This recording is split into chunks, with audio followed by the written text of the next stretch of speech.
Hello, everyone. I know I got Big Mac Daddy. I don't know if anybody else is here. Today we're gonna. Hey, Mac Daddy. Hey Larry, how you doing? Too bad. The Electric Larry Show, live from Larryland. I'm trying to. Everything's real loud to me right now, so I'm trying to get everything. Oh, turn it down here a little bit. Let's see. No, that's going up. How's that? Well, I don't know. That didn't do anything. Oh, I'm good. No, I'm talking about me. Uh, My mic is a lot louder than I was wanting, but I got it turned all the way down. So I guess that's just gonna have to be. That'll do. All right. Hey Ting, the ordinary Filipina. Hello. If you want to come up, I believe my I'm gonna need your help. didn't it maybe it not tapped up there. Okay. Let's see. And Did you like my entrance for you? And without further ado, our host, Lazy Larry, yeah, I saw that. having some fun. Why not? Nothing wrong with that. It's all healthy. I've had a crazy week. Whoops.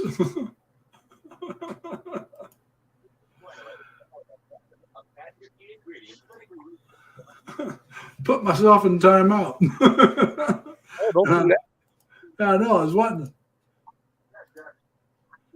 was gonna try to get it pinned up to the top there. I had one of them moments today. I had 5 Mega Million tickets, and somebody hit in Western PA for $1 million. It wasn't me. I can tell you that much. You don't live in Western PA, but I do. I know, but I'm just saying, it wasn't me. Wasn't me either. I know. I was like, "Ooh, could this be?" Yeah. I'm just trying to figure out how long I put myself. In timeout. Yeah.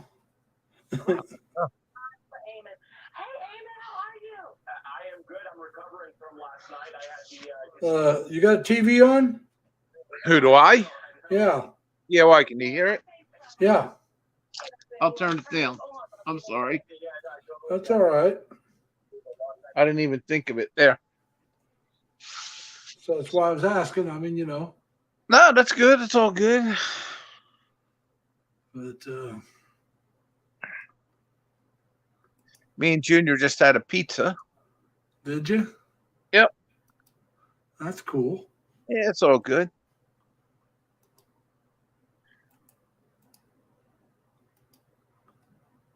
His mother screwed my car up this week. I'm sorry to hear that. Yeah, me too. She got stuck on the lawn, and when they pulled it out, it messed with the front end alignment, so I got to go out and have it realigned.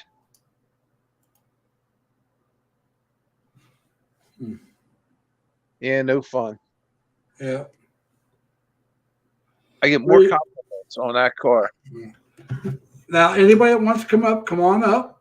Now, Ting, I'm not sure if you've been here before. I know who you are. I followed a couple of your videos. If you want to get your link set up, just type in LLL. Hello, Marianne.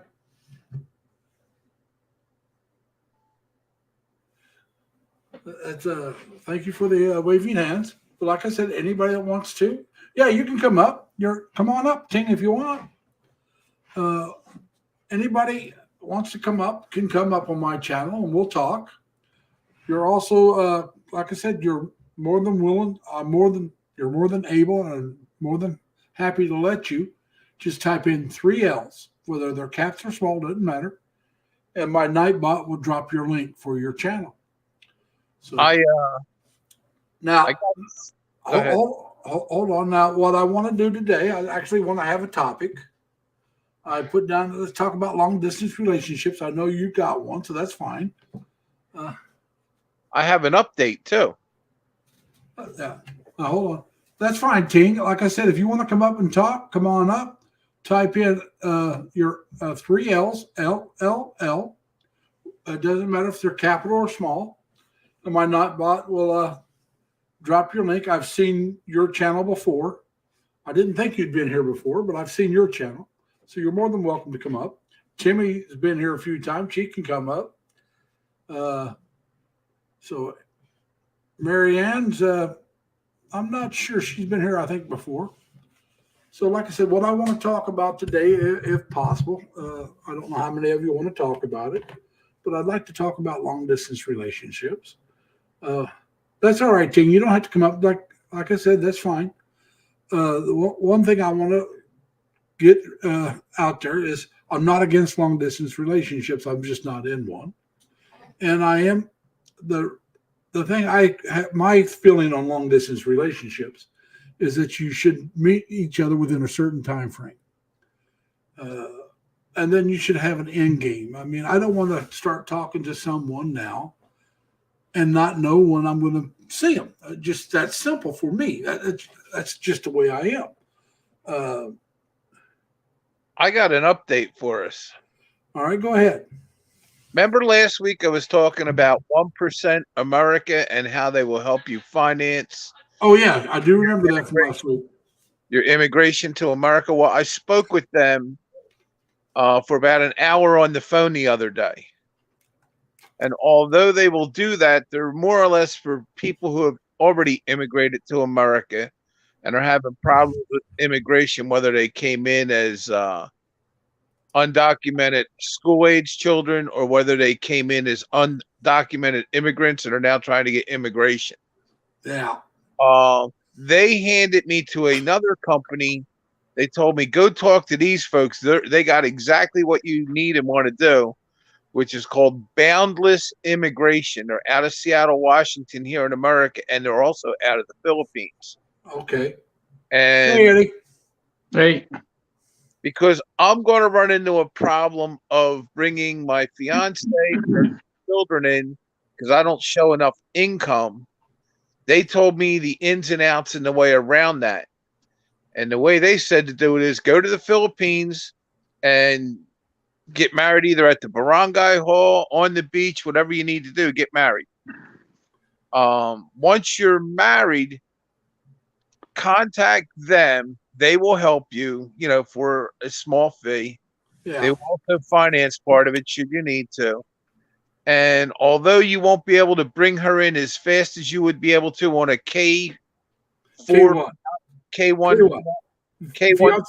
visa, Yeah, K1 fiance visa. you won't be required all the income requirements to bring them in, and you can bring them in 13 months as your family. The fact that her children, she never signed the father's name to their birth certificate. Yeah. They can add me in as the father. It will not be questioned. All right. We declare that they're my family and I'm their father.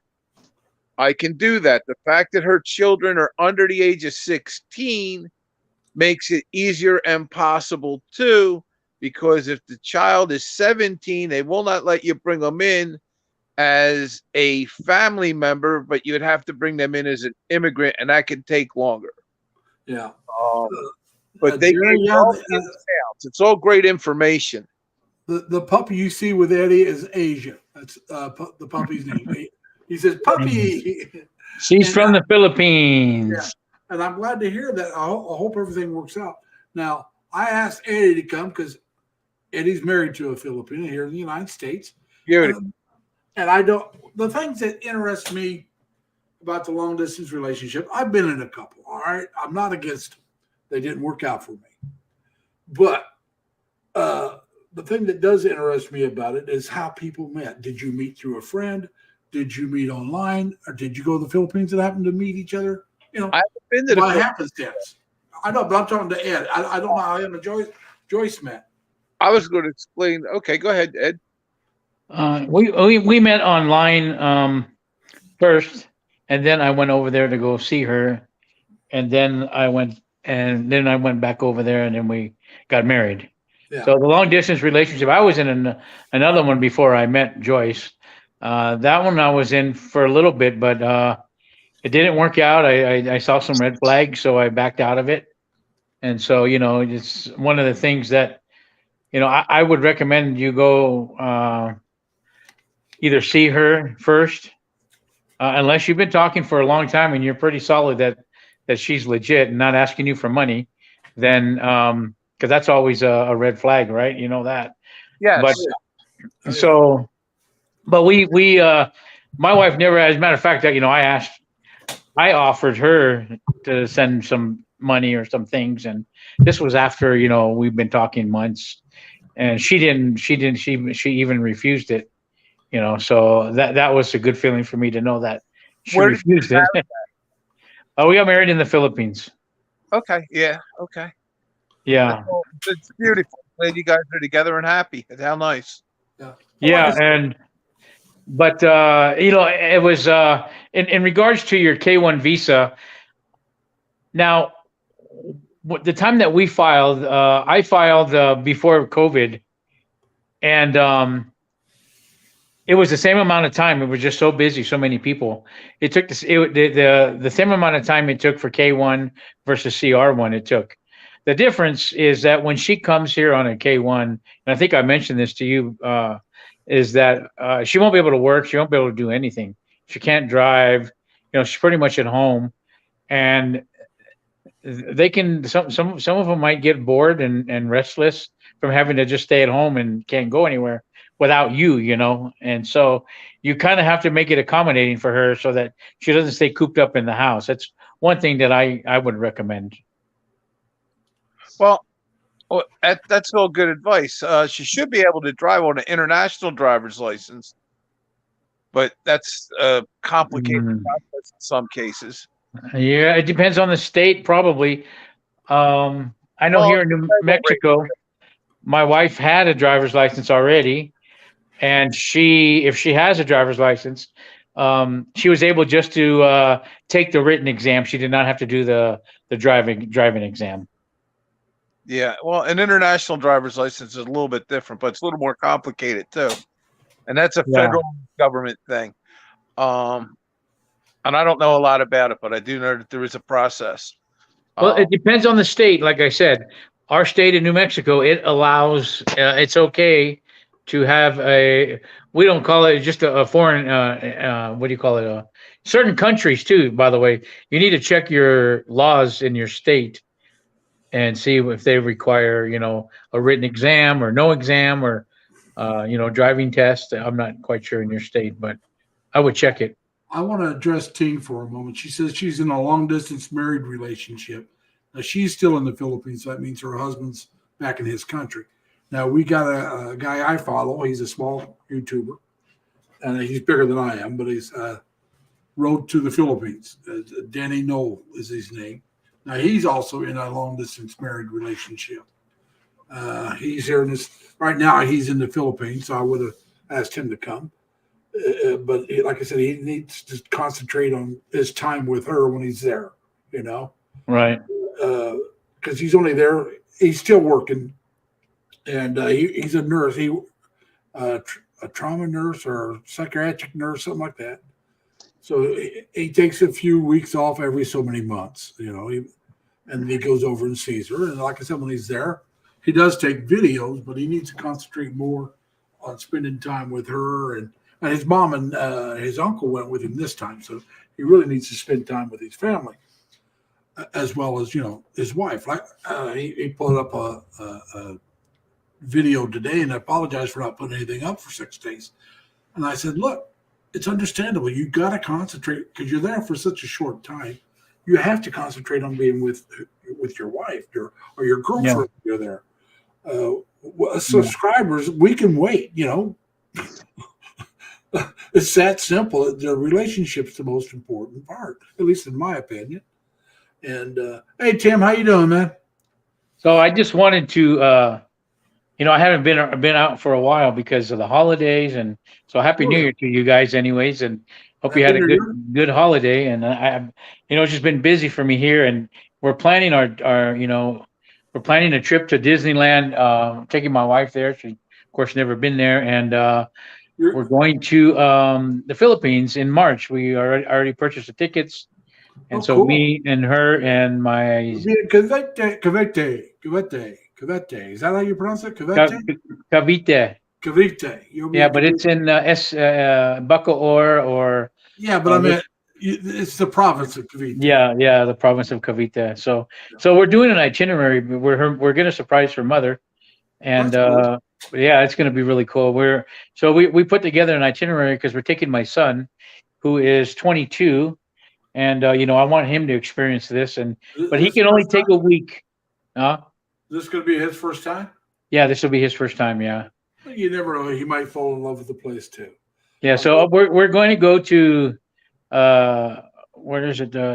Tagaytay, and into Manila. We're going to go to the Baywalk and take him to the Divisoria and just experience the jeepney, the tricycle. Experience that culture. The Now, street food. whenever I go, and I don't know if I'll. Hey, Clarice. Hey, how you doing, girl? But anyway, when I go, I do want to. If I stay in Manila for more than a day, there's the World War II cemetery for the servicemen that died in the Philippines Right. during World War II. I'd love to go see that. I've seen videos on it. Oh yeah, where's that at? I don't because we're doing an itinerary to go over there, and she's taking me some bridge that used to be. By the way, it's all cleaned up and down there. Yeah. It used to be pretty bad. It is cleaned up now. It's either in Makati or BGC, I think. It's Oh, in that okay. area, I believe. Okay, well that's somewhere's different, not quite in Manila. Yeah, well, but I'm just saying it's right there. Yeah. I believe it's, and from what I've seen of it, it's absolutely gorgeous. They got it laid out. They keep it really clean. Right. They got this monument where you can walk in, and they got everybody's name that's buried there, what branch of service, and I believe the day closest to they know that they died, and they're listed by the branch they're in. So the Air Force is all grouped together. The Air Force guys, the Army, the Marines, the Navy, they're all kind of listed together in one area. But I believe it's in the order they died, not alphabetical. I could be wrong. Like I said, it's been a while since I've seen the video, but it looks like it's just really well laid out and really, Yeah, I'll have that's a to big check that part. out. That's a big part of I'll have our to check history. that out. I don't think I've seen the cemetery before. I've been to BGC and Makati and the Venice Mall. You know Steve from the Philippine Info Channel? Oh yeah. He did a video on it. You can go check his videos out. Okay. Him and Pax went up there one time. And they did a short video on it, and that's the one I'm talking about. I've heard a guy a video. A YouTuber goes by Marker 44. I guess he's done one too. I haven't seen Marker 44. In case you're wondering why he's got the video channel named Marker 44, well, Marker 44 is where MacArthur came back on and said, "I have returned." Right. I mean Douglas, not MacArthur. But, right. Yeah, it's MacArthur Douglas. No, it's Douglas MacArthur. Douglas MacArthur. But anyway, yeah. Yeah. So when he came back, they got a statue there where he came back, and it's Marker 44. And the guy named his channel after that. And so we got Larissa, we got Tim, we got Jerry, we got Timmy, Marianne. Going back, trying to see if I missed anybody. Robert Simmons, hey, Brother Robert, come on up if you like. I know you're in a long distance relationship. But like I said, this is it's. I find it interesting. It's like when people do vlogs on building a house in the Philippines. I find it fascinating. I don't ever plan on building a house. I'm an apartment dweller, always have been. The only way I would build a house is if I got married to a Filipino, and that's we had the money to do it. I don't plan on building a house. I'm going to be honest with you. I'm up there in age. I'm nearly not looking for some young girl. It's not my thing right now. The girl I'm dating is about 9 years younger than me, but I got a feeling we're not going to stay together forever because we kind of want different things. But right now, it's a Yeah. relationship I really like. I hear a lot of horror stories. Matter of fact, I heard what's his name, Mark. From I watched him had a video a little while ago, I think today or yesterday, and it was had to do with guys that lost all their money. Yeah. And that were turned into, and sad stories. They just mishandled it. She Yeah. took him for a ride. The woman, he built the house for him, and then kicked him out. Yeah, that happens. Well, there's another vlogger, and I can't think of his channel right now. But you could stop And all that from happening. Not in the Philippines. Yes, We'll see. you absolutely can. Yeah, you could probably get an attorney and go see Rafi Tufo. Well, what you need to do is you need to set up a lease. Yeah, but I'm situation. I'm saying that not after the fact. Yeah, I think you're right, though. He was trusting her not to do this to him. Yeah. If you don't protect yourself before you start it, there's nothing you can do about it. Well, that's correct. But, But, once bitten, twice shy. hello, Chase and Jill Outdoors. How you doing? Yeah, Yads. Hello, how you doing? Yeah, you got to know that if you see any kind of red flags, man. I mean, if you see these red flags and you try to, just look past them, think again and just. Well, like I said, there's this one vlogger. Now, he used to be My Filipino Adventure, I think. Now it's My Filipino American Adventure. He was married to a woman, and I mean, they were married 16 years or more, a Filipino. And they went to the Philippines, and they built a house and stuff. And I don't know what happened, but they ended up, I guess he got a divorce. I mean, I don't know why, but because, you can't do it in the Philippines. So he had to do it in the States. Maybe she went back with him. I don't know. But they ended up divorced. She got the house. Oh, wow. Now he's remarried to another Filipina, and they're in the States right now. Now he's vlogged a few vlogs, but he works for the park department. He's one of these bus drivers at one of these big national parks. So he works like 6 days a week. So he hadn't been vlogging here recently, but he did vlog the wedding, and he brought her son over, and his son from his first marriage was one of the witnesses for his marriage to the second wife. So he still gets along with his son from the first marriage. Like I said, I have no clue. It's none of my business why they broke up. I never asked him, but I know they broke up, and he'd quit vlogging for a while. Then you could tell when he started vlogging that he was single again. And he said it was just a coincidence. I don't know how he met the girl, the second wife. But after they met, he found out she's from the same island as where his wife said. So,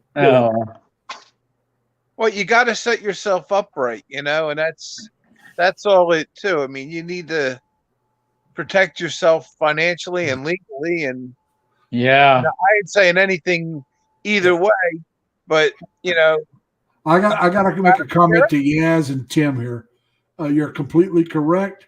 A man can lose his money and become broke all the time. No. One thing. I can't blame anybody but me. The other thing that he mentioned on there that I would never do, and I don't know why this guy did, but he had all his retirement money going into a Philippine bank in which they shared accounts. Now, my money would always go into the U.S. account here. And then I would just transfer what the you need. account. Yeah, transfer what you need. Yeah. So that's a no-no to have all your money into the bank, in which you both share. Don't put all your eggs in one basket, huh? Well, yeah. A couple of the other vloggers that are over there, and they're not saying this because of their girlfriends or anything, but they're saying because of the way money transfers and stuff, you should have at least 2 bank accounts here in the States. If not 3. And then you should always have an empty credit card that's enough to get you back if need be. And the other thing, I have literally 5 bank accounts, and it's just me. I got 2, and it's his mother, and I use it for different things. Saving, checking. I have another savings. I got a vacation fund. Well, All diversified. Yeah, well, yeah. And I I think got a lot my of people are like retirement. that. I said I got my retirement going in one, and my work check's going in a different one, and I use both to pay bills right now because Sure. I said I don't blame anybody but me. I spent the money. Sometimes it was chasing a woman. Sometimes it was just doing something stupid. And so I've never blamed anybody for my debt. I mean, outside of myself. And I also, really, I would probably, for me, I've always been the one that pays the bills. I know what the money where the money's going in and out. So I would recommend that if the man is coming from the U.S. and he's bringing the money, he should take care of manage his own money for both of them, and not My let her. I'm going to tell you the truth. I've never been married, so I've always handled my own money.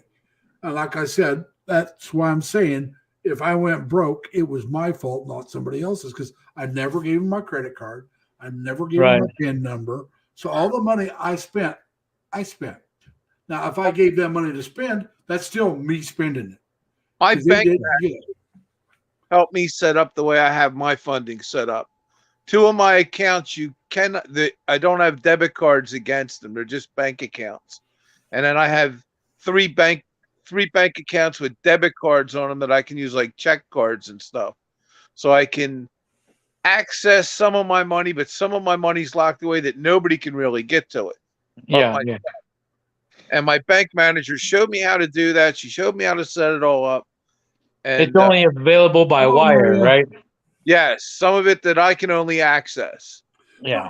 No, And it has to be named. All of it is just a Now- good way to go.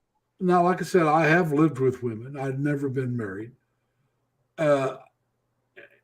They had their money, I had mine, and you know how we Americans are. You split bills and stuff. Sure, but Whoever makes the most money usually. pays the In my most. case, it was me. I paid the most.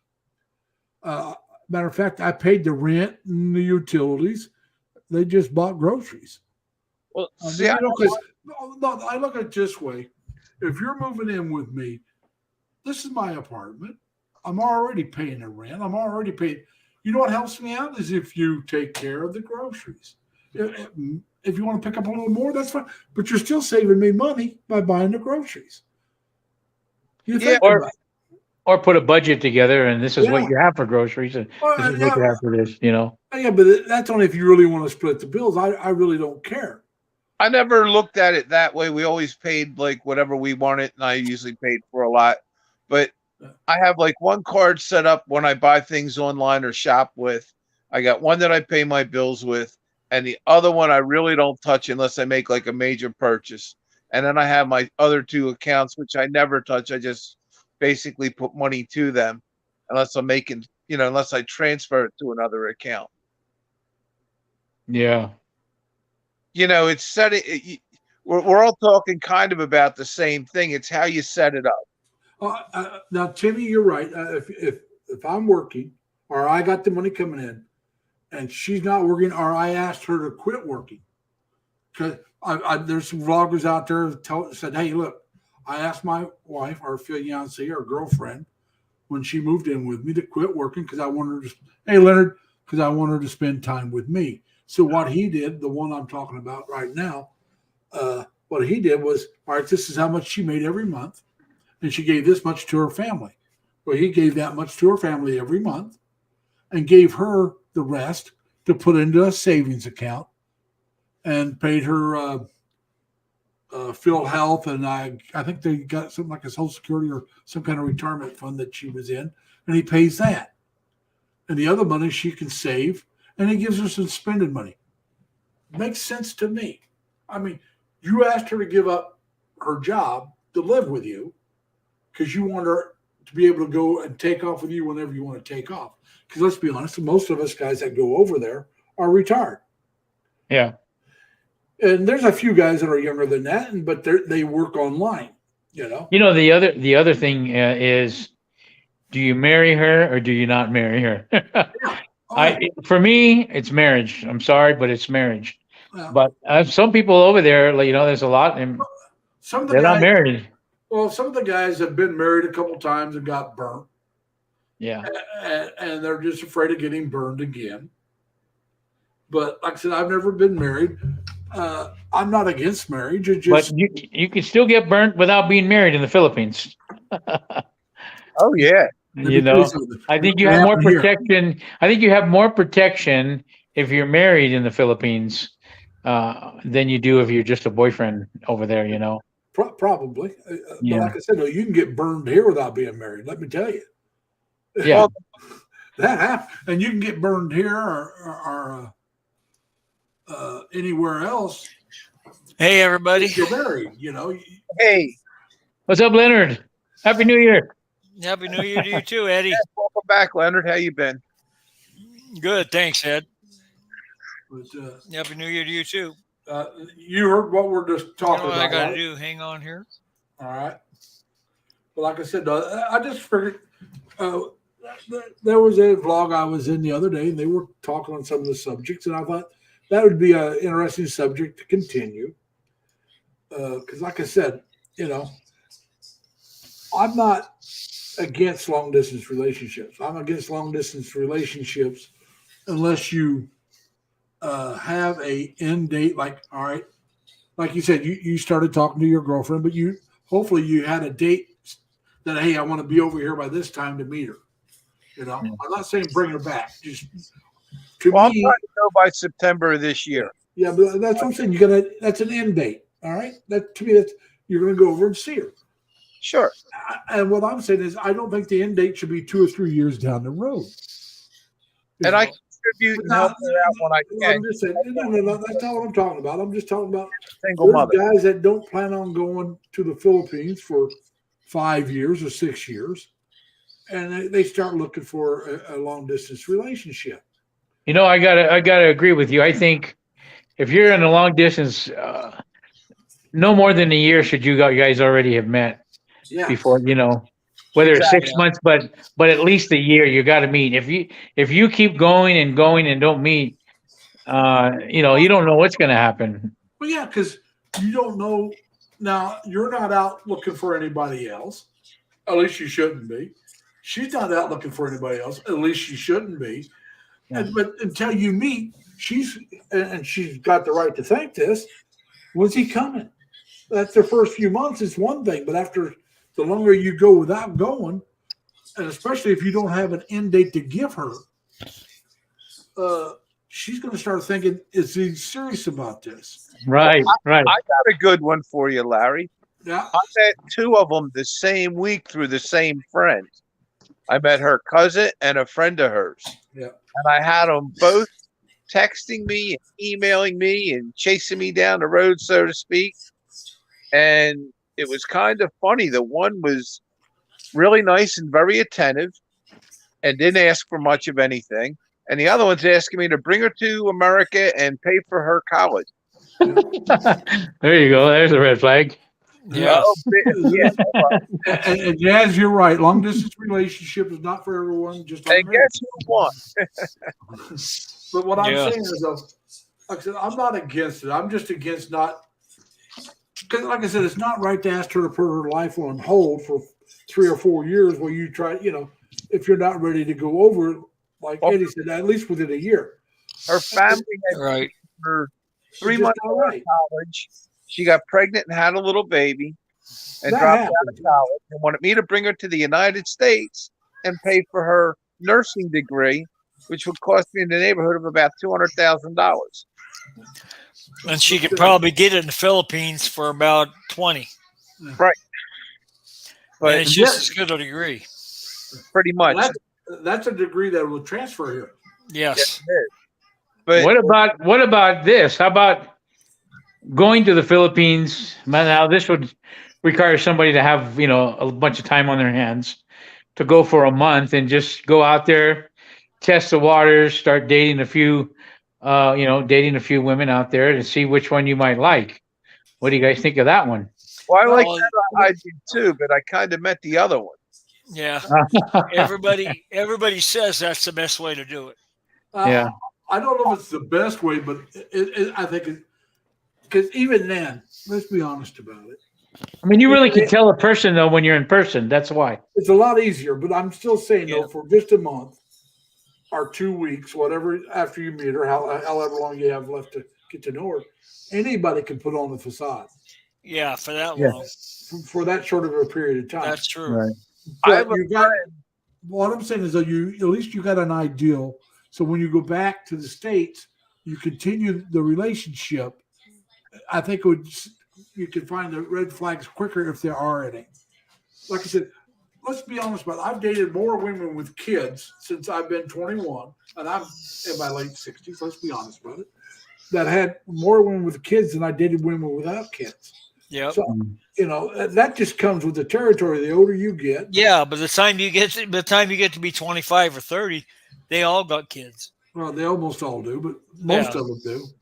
Any of them worth talking to do. Well, the one there's some that just can't have kids. Well, there's that. Yeah. my Yeah. friend went to the airport to do what you guys are talking about, to meet somebody. He met this girl at the airport. She never left him his whole trip, and they got married. He brought her back here. They've been married for over 12 years. Yeah, it works for some. It works. It does. He never got out of the airport though. He was picking up his baggage. Well, It worked for some people. Yeah, that works out. Yeah. there's a The blogger I follow. the best longest term relationships I've ever known, they met each other and got married within 3 days. Well, my mom and dad knew each other. Was it 3 months? And they were married 30 some years before my dad died. Yeah. My oldest sister and her husband been married well over 50 years. They knew each other 6 months at the most. And the only reason they waited that long, my sister was a school teacher. She was a grade school teacher. Oh, let's wait And till they- school was out. She waited for the Christmas break. They got married on December 22nd, which happens to be my third of the oldest sister's birthday. We didn't even think about that because that was the first day the school was out. It was on Friday. Yeah. So they got married that day. And then, like I said, they got a son that's 53. So they've been married at least 55, if not 56 years, because they were Yep. married 2 or 3 years before they had a kid. Yep. Now my mom and dad, they had their kid 11 months after they got married. So I see nothing wrong with falling in love quickly. Because like I said, I've got uncles that did the same damn thing on my mom's side. Yep. And, but like I said, if you're going to fall in love quickly, I want to be with them during that time. Oh yeah. For long distance relationship, I'm all for it if it's the right way. Like I said, Right. I would want to either know I'm going to meet them within a certain time frame, Yeah. and we're going to spend some time together to get to know each other a little bit. And Yeah, then- because you know what? Because if you don't, let's say that you say, hey, you know what? I plan on going out there in the next couple of months, yeah, and then they say, okay. And then as the days get closer, then you find out they're not real. If you go, you find out they're not real. Yeah. Or they're not truthful in what they're telling you. So, Right. that's another thing you can, why you should go out and see them first. Oh yeah. Well, It's definitely it's the best way to do it, or a better way to do it at least. Better way, yeah. I met But- this girl through the friend of a friend, so I kind of have a little bit of built-in insulation. Now, Yeah. Jerry, you're right. A lot of the Right. Filipinos want to come to the States so they can support their families, or actually they want to go to another country. Period, to support their family. So a lot of them, if they get married to a foreigner, wants to go to the foreigner's country so they can get a job, because they'll make a lot more money in these other countries than they will in the Philippines, Yeah. and they can send money back to their family. Those of you that follow Dan's retirement journey, Philippine bound. Yeah. He happens to him and his wife. I don't know how they met. I would love to talk to them about this subject. But she came to the States. She worked, saved most of her, because like I said, I see nothing wrong with the man supporting the wife. Well, Let me go ahead. Now, she wanted a house, and he was all for it. So she worked. She saved her money, whatever and she paid almost entirely for the house they have in the Philippines. Yep. but that, I think he helped with a little bit just towards the end so they could get it done. But that is a great way to do it. I mean, she came, got a job. Right now they're in Thailand, so that's probably why they won't make this show because they're on vacation in Thailand, Right. Visiting with friends from the States. And Yeah, my whole plan here for my wife, is, I plan on retiring, like you guys know, some of you know, at 62, which is in February, will be 4 years from now. see, By then, my wife will get her citizenship, that's and important. yeah, she'll get her citizenship here, and we're trying to have a child so she can have a baby. She doesn't have any, so she wants a child, preferably a daughter. And then but we're gonna go back to the Philippines, raise our daughter there, and live there. And my wife will have the opportunity to come back at any time. If something happens to me, I am older. The men are usually older, but my wife's I'm 13 years older. So there's still a good That's little not gap. much of an age gap for Philippines. No, Yeah. that it's not. As I don't know about special needs teachers, but nurses are they got such a shortage here in the States. Yeah. But you got to be careful even at that because I noticed I was checking online about Filipino places around here where I live, and I came across a story back in 2019. The large hospital here in Albany area, actually it was in Albany itself, was underpaying the Filipino overseas workers. They sued and got their back pay and everything else. So you got to be careful there. Yeah. We have a friend that is a Filipino family. They both she came here on a work visa. She's a nurse, and her husband actually came here on a work visa prior, I believe, in 17 or 16. He worked at Intel. He was an engineer, so he came here on that visa. They went back to the Philippines. She got her nursing, to work. Yeah. And so they live in here in New Mexico. And she tells us that, of course, the nurses over there, the reason why things take so long, when you got to wait, is the nurse does everything. They answer the phone, they check you in, they do it all the way to the end. They do the billing, they see you out. That's what here in the U.S., we have certain departments that do all that, right? Right. You got the receptionist, you got the finance people, you got the you got the person that comes and draws the blood. Well, the nurse does everything step by step, she says. And so that's the difference over there than it is here, she was telling us. And of course you pay. Yeah, it used to be that way here. My mother was a nurse. Oh, really? Yeah. Yes, I hope you read Timmy's response to you. It's right below yours. If you haven't read it, go ahead and read it. I think that's a really good suggestion. Yaz tried to come over for a special needs teacher, and somebody was telling her that they needed almost $1 million. I'm assuming that's in pesos, which is still a hell of a lot of cash. That's way too much. That's way too much.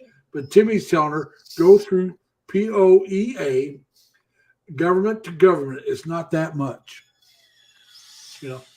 Yeah, because for a fiance visa, the visa itself is only $535. Yeah, it's all the other stuff. That's the same thing for the CR1. Probably. But I'm saying if you do all the paperwork yourself, it's a lot cheaper but you can pay somebody to do it. Right. You're better off to pay somebody, Larry, because if you haven't done it before, you make one mistake, they'll kick your paperwork and you can start it all over. You have to do it all over again. Yeah, and that's what you're going to say. Another thing I wanted to say was, I discussed with my significant other, fiance, whatever you want to call her, about she wanted to leave her kids in the Philippines and come here as an overseas worker. And she has a 7-year-old and a 9-year-old. And I told her I didn't think that was a good idea to leave her children with her brother because children need their mother. Yeah, well, like I said, I thought it would be better if they all came. So can they come on a K1? They can come on a K1. No, they can't. What I was telling Oh. Larry Well, yeah, they can, earlier, but it's a I'm little better different. off. I'm better off if I go there. I discussed. Remember last week, Leonard, we were talking about Yeah, 1% and I America. I talked to them this week. I mentioned this to Larry Yeah. earlier. And then they gave me another organization that would be better for my situation called Boundless Immigration. let me type that down here. And they told me, Boundless Immigration, they told me that I should go to the Philippines and get married. Even if I get married at the barangay, on the beach, get a Yeah. legal certification that we're married in the Philippines. It will take me about 13 months to bring them in. But the big thing is remember I was worried about all the income I would need? Yes. Right. Because I'm already a family unit and nobody's ever signed as a father for her children. I can sign on their birth certificate and register as I'm their father. They will not question that, they said.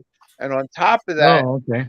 they will waive the income requirement to bring my new family. Now that's interesting. And That's interesting because the income requirements, it's not It's- huge, but It's 21,000 for a wife. It's with 2 children, $35,000. yeah. Plus you got a guarantee to cover their medical. But since I am willing to wait the 13 months, it would take you 9 months or something to bring in even a K1 fiance. Right. It It would take me takes a couple months longer, but I get to bring them in as my family and waive the income requirements. now I hadn't heard about Not that. bad.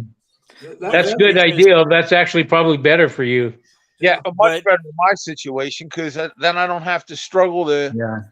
to show the income. I can show it, but it's hard to show in my business, as we know. I think Yeah. it's hard for people who have children and they want to bring their children. Although they do it all the time, though, they're used to doing that. But I think it's harder that way. I mean, Yes, it is. because you got to petition for them next. Well, if You the know? father has signed on their birth certificate as the father, and whether they're divorced or not in the Philippines is another thing. Well, they can't be divorced in the Philippines, so But if there's no signature on the birth certificate denoting them as the father, she can always open that up and put you in as the father. And that'll get now, immigration. That was before we bad. go, before we go much farther, Timmy from Timmy Stories and Vlogs says, "Get married, barangay. There's no such thing." All right. Well, it's at City Hall. Yeah. All right. And you Well, need that's- to adopt. You need to adopt the kids. Go through proper process for them to carry your name. And that costs money too. That's what she's saying. I'm just like. Well, What I'm saying is, yes, it will. Larry, you're correct. It will cost me like $536 per child, and like $580 or something to bring her in as my legal wife. So yes, there is a cost involved, but it's minimal. yeah, it's compared to what it would be otherwise. So I'm just Yeah. saying, make sure you cross the T's and dot the I's. exactly. That's why you use a legal service because So- they want all your paperwork done So right. I would say this. With kids, I think your situation, Ed, I understand it. I would probably hire somebody. For me, for my wife, I married her over there. I did the CR one. I entered a group that there were so many, there's so many groups that help people help Yeah. each other, fill out the form, tell you Sure. what to do. I mean, it was just so simple for me to do it. It really was. We did not have one, what they call is RF, we didn't have no fraction whatsoever. All ours went so smoothly, and I've heard when attorneys do it, sometimes they mess it up. But I guess it just depends on how Well, these guys involved you are in setting up your packet to petition for them. Because the other thing is, she also has to do her thing on her side. Yeah. Right. Packet. Well, they Right. work from her side. Boundless Immigration Yeah. works from her side in the Philippines. They're in Seattle, Washington, and they're in Manila. And Oh, okay. the difference in what it's going to cost me with my cash business, I just got to drop off another van load of product somewhere. What are One- you dropping off? Illegal aliens somewhere or something, Ed? No, he could make good money I doing make that good, for I make Texas. Hey, go I'm to in the moonshine business. Yeah, I know. Did you do it? I always do it. Oh, okay, okay. It's a weekly thing. They show up in my driveway. I never thought I'd be doing this at my point in life. The property I bought was a moonshine location for probably 80 years. Wow. Okay, so that So, helped out. well, everybody kept showing up asking me, where do I go? What do I do? Can I get this? Yeah. And I told them no for about 3 months. And then I said, you know what? And I was cooking my own. Now I buy it from a guy who has overburden, he owns Moonshine Mine, and he sells me his extra. Okay, so you use that for a business? I just kind of mix it up and put it in a jar and put a seal on it, and I sell it. Oh, okay. So it's not it's not like a W-2 or a 1099 you get with that. Oh, I get a bucket load of cash. You're missing the point, but we'll pass it. Yeah. I got a covered bridge and another bridge you can go under, pick up your jar, and leave a $20 bill in the shoebox. Yeah, I live where the Whiskey Rebellion originated in Pennsylvania. Are you going to pass this on to your kids? Yes, the next town over from me is Still Hill, Pennsylvania. That's the legal name of it. It's not even on the map anymore. Okay, does your future wife, your fiance, know about this business? No, I don't. Yeah, it took him a while to think about that. Well, nobody really knows. It's Hell, the world knows you're on YouTube talking about it. Yeah, now. hey, Well, remember, I'm a small channel, people. Yeah. We don't, and most of us don't kiss and tell. So That's right. right. Yeah. And Kiss maybe, tell never. it's done at the night. It's done under the full moon. By the night light, we make it real fine, and we call it moonshine. I'm writing a tune about it. yeah. I used to dance around my still like Popcorn Sutton. You ever seen Popcorn's Last Ride? It's on YouTube. No, I used to get a little bit out of was out of Tennessee by way of Missouri. Well, I got kind of a unique Yeah. product. I put coming up next month, at the end of the month, I will have real maple syrup. I put a shot of maple syrup in. I don't make like apple pie and all that crazy stuff. Man, you ought to talk to Mr. Wonderful, buddy. He loves that stuff. Who's Mr. Wonderful? The Shark Tank. Oh, I said, well, it's kind of funny how I got hooked up with the other guy. I went into his place of business, and somebody told him who I was, and I was sitting there eating lunch. And the owner come over with one of my jars and was asking me questions. And I found out he was the owner, so we kind of went in the back room and had a little conversation, and I gave him one of my recipes. Oh, okay. Friends. Because I have one that I call Maple Mountain Mist, and I got one that I make in the spring and summer called Honeydew. I put a shot of clover honey in it. Oh, okay. And then my product's a real nice looking product. I don't use like creek water, and I don't like use an old car radiator. I'm pretty legit when I was doing it. But I gave it up because of the risk. Yeah. And, another thing I always did was I put it in a blue ball jar that you could buy at Walmart, and I would put a heat ring seal on it and heat gun it. So nobody could tamper with my product. I made it tamper resistant. My product looks as good as his. And that's why the owner of this place was so impressed. He's like, God, you put a label on it and a stamp tax on it. You got it, Ed, and I should go legit with it. But it would cost me a lot of money to do that. Yeah, because it's alcohol. Because it's alcohol and it's licensing and it's a lot of Licensing. The other year when the revenuers were in town chasing me around a little bit, Larry will tell you, maybe he remembers, I went on vacation for a month. Me and my son figured out we went to the beach. Maybe you ought to set up shop in the Philippines then. It's even worse over there. Oh my God. Yeah. Because you know, you got to remember now that he's a foreigner. That's all right. Yeah, but no. There's the locals that make the what they call it, tuba, would be after him. Well, I got something that I could take over there and make. I could teach you to make coconut wine. I think they do that already.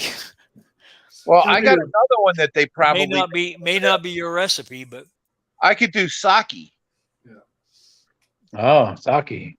which is rice wine. Yeah. But Yeah. I don't know. I might wind up in the pizza business. I don't know that I'm going to do this forever. Pizza. Huh? But people keep showing up in my driveway. What do you do?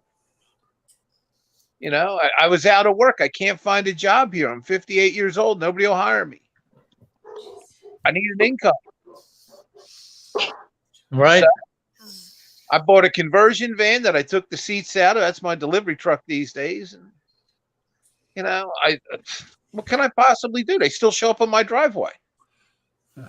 And Jimmy, you're right. I mean, if you make sure they understand that, hey, I can't afford this, you'll know if they actually like you, because if you can't afford to help their family or help their kids, if they don't really like you, it'll be like bye Larry, and we'll find somebody else.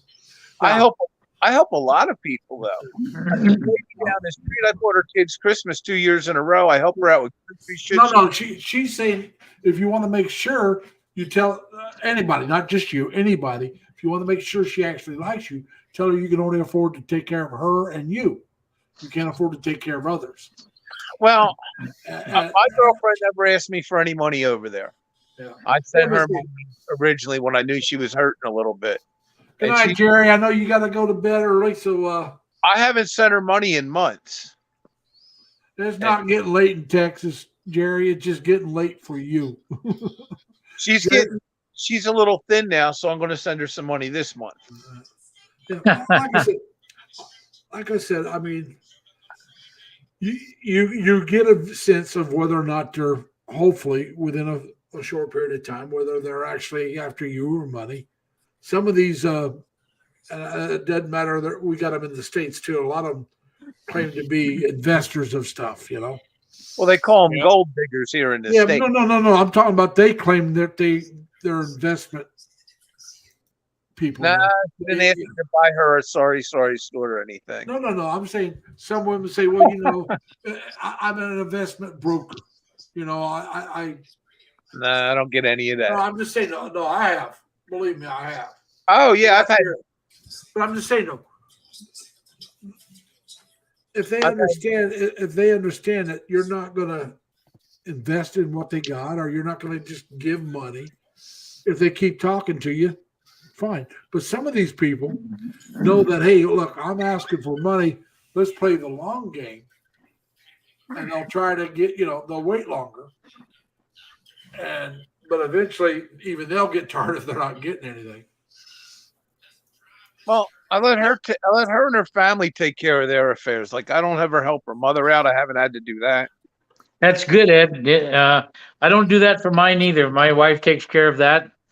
I told her, and she's really good at doing that. She doesn't depend on me to do that.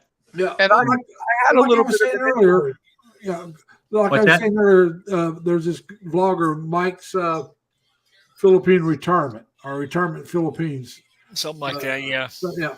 But anyway, he was talking about his girlfriend, Janet. He asked her to quit working and move, so she could be with him full time. And he decided, being he asked her to quit working, that she was giving her family X amount of money every month. I'm not going to go into his. Well, he does. But he says, all right, I'll give them that same amount of money every month. And I'll give you the amount of money that you gave up, and you just bank it, put it in the bank. So if something happens later on, you got money. Well, that's up to him. That's his money if that's what he wants to do. But that's not my situation. No. I'm just saying, no. Yeah. It depends on your situation. And if somebody has that kind of money where they, it depends how much money too, but Yeah, but I'm going to tell you the truth. It's not a lot of money. All yeah, right. I can afford to do it. I'm a poor boy. All right. I met my girlfriend through a friend of a friend. Yeah.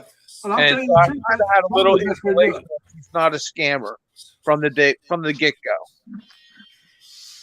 That helped me out a lot because then I didn't have to wonder so much or worry so much. yeah. Hello, light of God. Just to let you know, we respect each other here. We don't hassle anybody.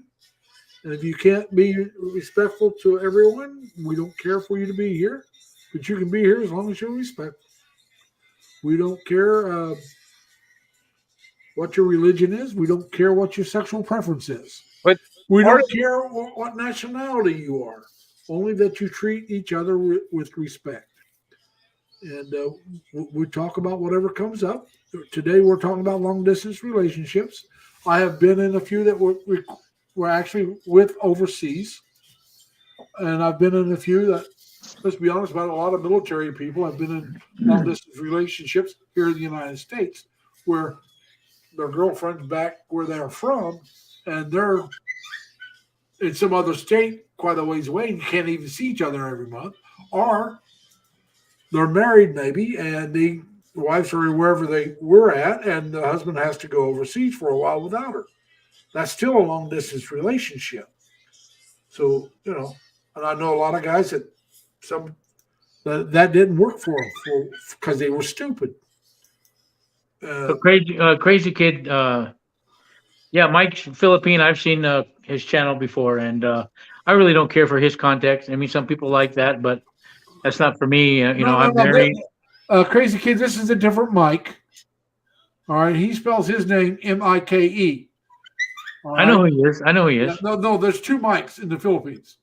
One I know, spells but it M-Y, one spells it MYK. All right. Okay. The other guy spells it Mike. Okay, well, the one he's talking about is the Yeah. one I'm talking about. Yeah. Yeah, I'm that's just the one I'm saying- talking. I'm agreeing with him. In other words, Well, that's fine. and But I'm just saying, yeah, let's make sure I'm not talking about that one. yeah. When I talk No, about I'm talking. I'm agreeing with him on that channel, and I've seen it a couple times. They talk about passport bros, right? Yeah. Yeah, and that's. Well, I don't have know. you- I'm not. Those are for single guys. I'm taken, so I don't need to go into those kind of channels. well, have you No tree seen trunk for me either. Rebuty? Have you seen Rebuty? It's like RUB R. Trying to think of how she spells it, but it's like beauty with a re in front of it. Rebuty. One of the things I was mentioning, I was going to say she talked about the passport rose only because they're saying she was talking about it, and then she got attacked by some girl back here in the States as being uneducated, poor. Usually has a college education. It surprised me from American women. I'm sorry.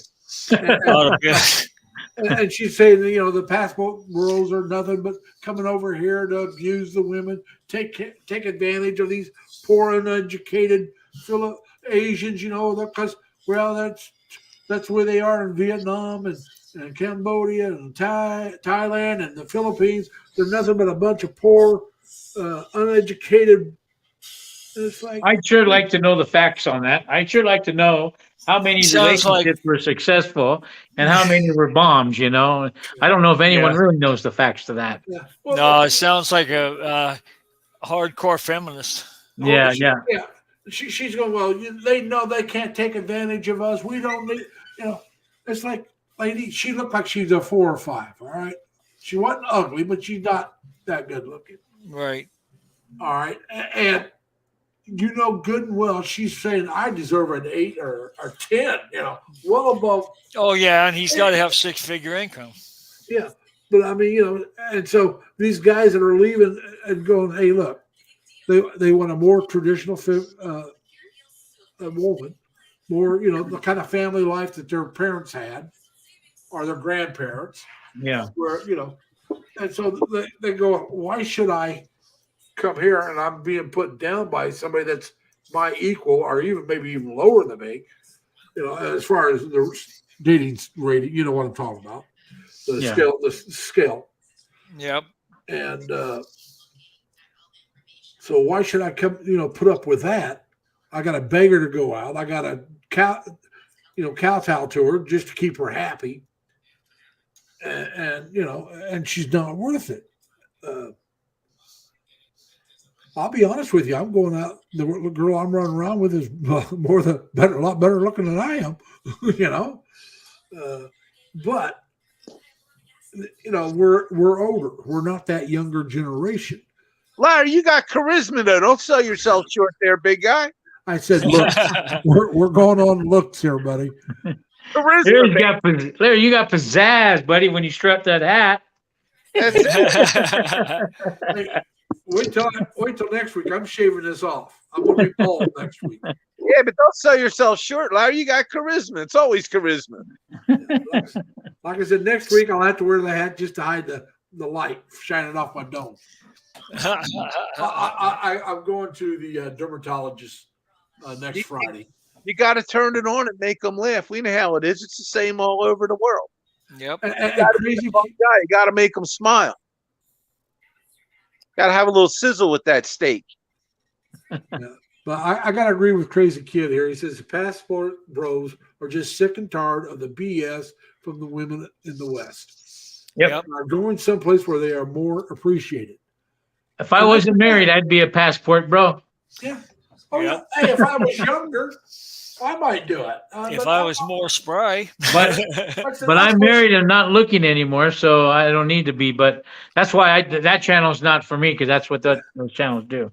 And of course, he talks bad about other people too. So I don't know. Yeah, he does. He bashes some of the. He bashes a lot of people.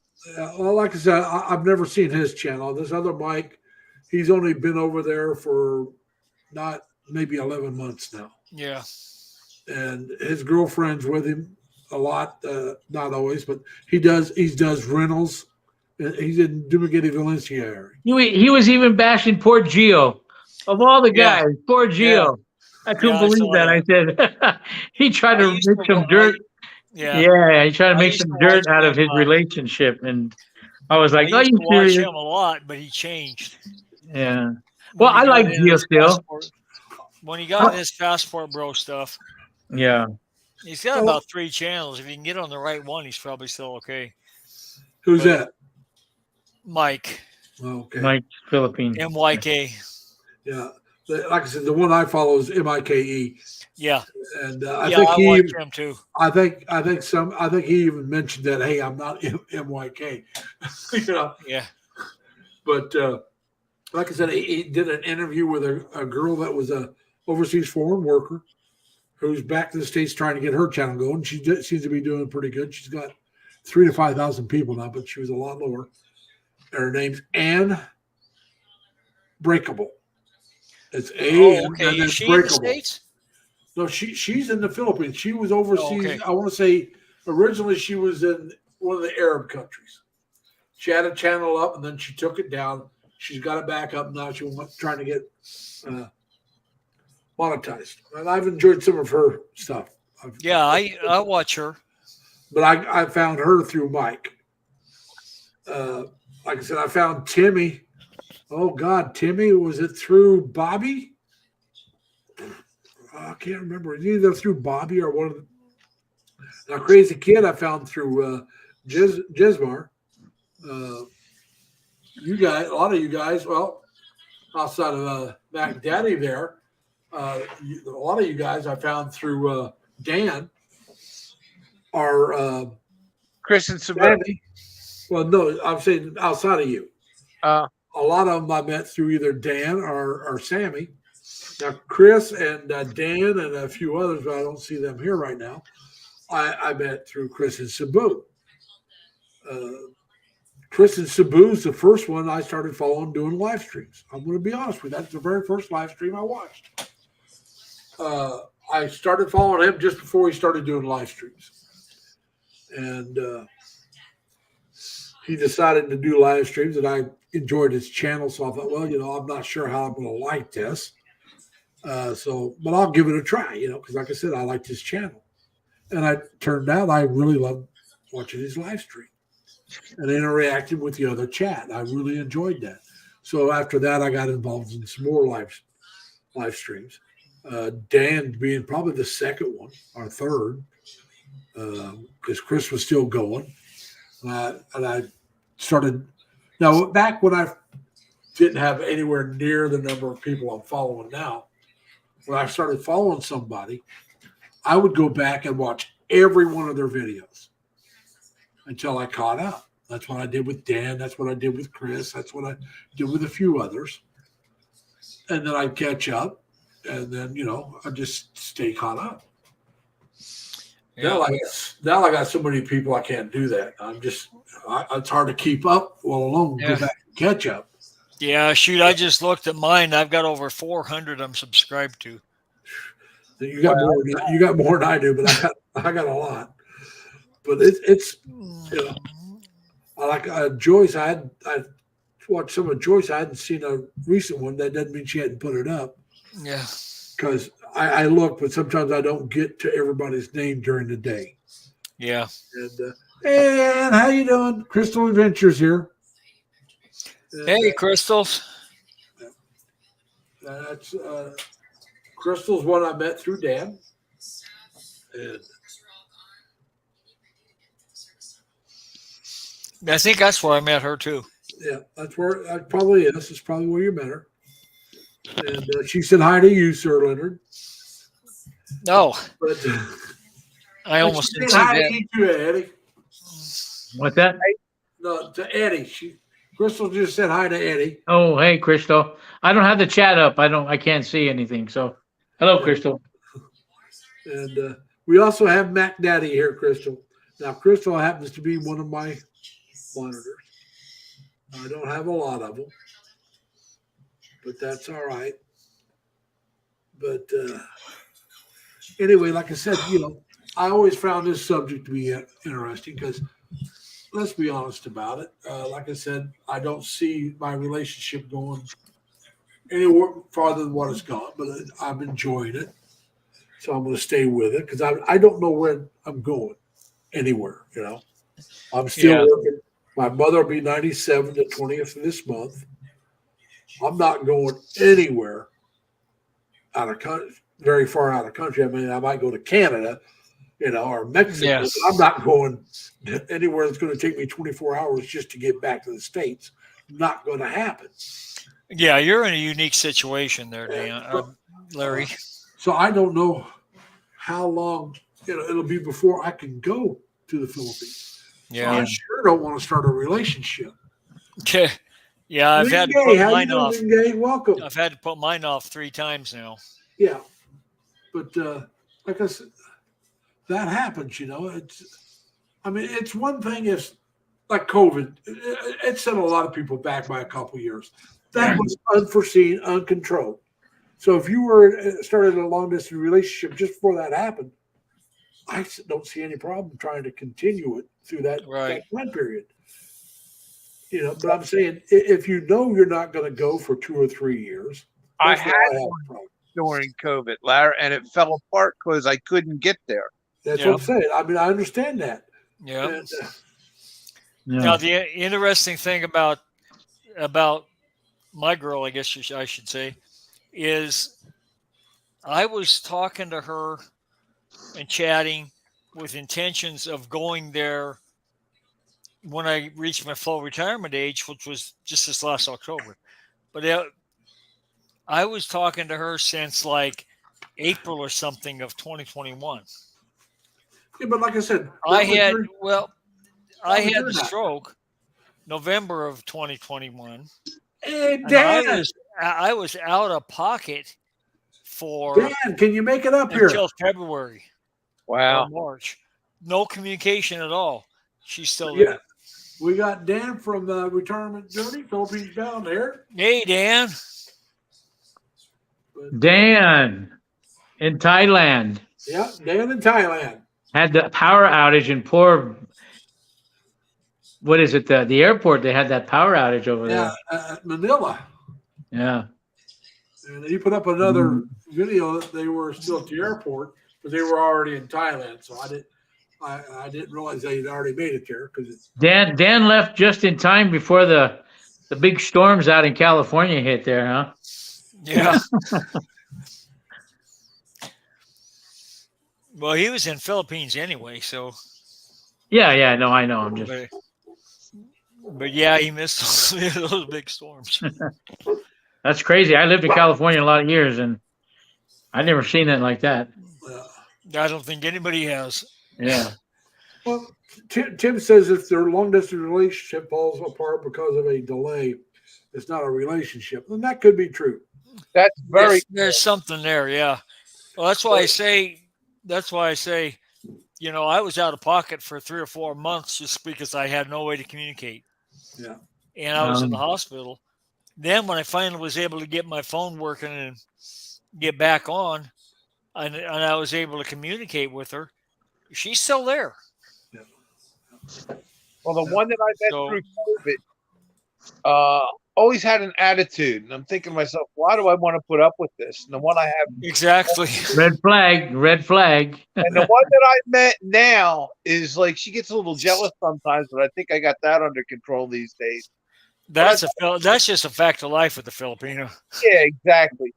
But I told her, I said, listen, I got to be able to talk to other people, so you got to deal with that. And she's doing better. But the other one, oh my God, I like dodged the bullet. That's all I could say. I find my latest. I, So much more happy. I can only tell you that. I'll tell you guys now. Some of you know I started a third channel, Facebook page. Lazy Larry Lee. Just started it because it's the name. Yeah, I've seen you on Facebook. Yeah, but anyway, I get people that will ask to join, and if I don't see any, hardcore, there's some that you'll see. Well, check out my video at WhatsApp. No, you're not coming into my Facebook page, because I know what they're after. But sometimes you don't know, and so you say, okay, they asked to come in. I'm not turning somebody down because they're older or younger or male or female or in the States or where they're at, unless I get us feeling like, no, I'm not so sure about this one. Oop, lost Mac Daddy. Yeah, but anyway, but sometimes you'll let some of these people in, and I've had it done with males too, so I'm not trying to put the females down because I've had men do it too. They'll try to contact me and ask me for money, and it's like, all right, one lady is, well, I'm an investment, if you a crypto investor, Oh, that's a bad one there. and stuff like that. It's like, look, people, I'm not giving money to anybody I don't know. I don't care. Yep. Male, female, doesn't matter to me. Yeah. If I haven't met him in person, I'm not giving him money. First time this one woman wrote to me wanted me to sponsor her son's birthday, $200. I don't know you from Adam. Support is what? No, supporting his birthday party. Pay for it. Oh, pay for the birthday party. And Yeah. it's like, or I had one girl, sent me a message. I love you. No, you don't. You don't know me. I Yep. mean, she didn't ask for money, but don't be telling me you love me and we hadn't even talked. That's, Yep. We might have chatted, through the message, but it's the first time we're chatting through the message, and they're telling me they love me. No, you don't. You don't know me. Yep. And You know what? I'm blessed because I don't have to build a house over there. I don't even have to pay rent over there. So that's why I know I've got a good wife, a good woman, because she's going to take care of me over there, where I'm taking care of her over here, right? And so she's going to pay me back by allowing me to stay at her house over there. Of course, we're married, and I don't have to worry about that. We just pay the taxes. and Yeah, whatever yeah. electric bills we have, Dan says Filipinos want house and a lot. Yeah, mine's already got one. Yeah, but I'm just, he knows it because that's what his wife always talked about. Oh, yeah. And they do. They do. That the ones that don't have. Is it? Oh my God. But it's I understand it because the house and the lot gives them a sense of stability, Oh, yeah. and I'm talking about financial and everything else, and that's important to a person, especially if you're not sure what's going to happen later on in life. I mean, like I said, I got a certain amount of income coming in, and I could stay here where I'm at, but I would have to have financial assistance. Right. Once I quit working, I could do it with. It wouldn't be major financial assistance, but I'd have to have financial assistance. Yeah. Because the rent in New York State, unless you're living in some podunk little village somewhere, and even some of them are expensive, it's not cheap in New York State. I don't live in a high-end place, and I've seen places in the Philippines that cost as much or less than what I'm paying, and they're a hell of a lot nicer than what I'm living in. Yeah. I see places that cost less than half of what I'm paying. They're just as nice, if not nicer than what I'm living in. Yeah. Tim says that they also want a business, and that's true. They also want a business.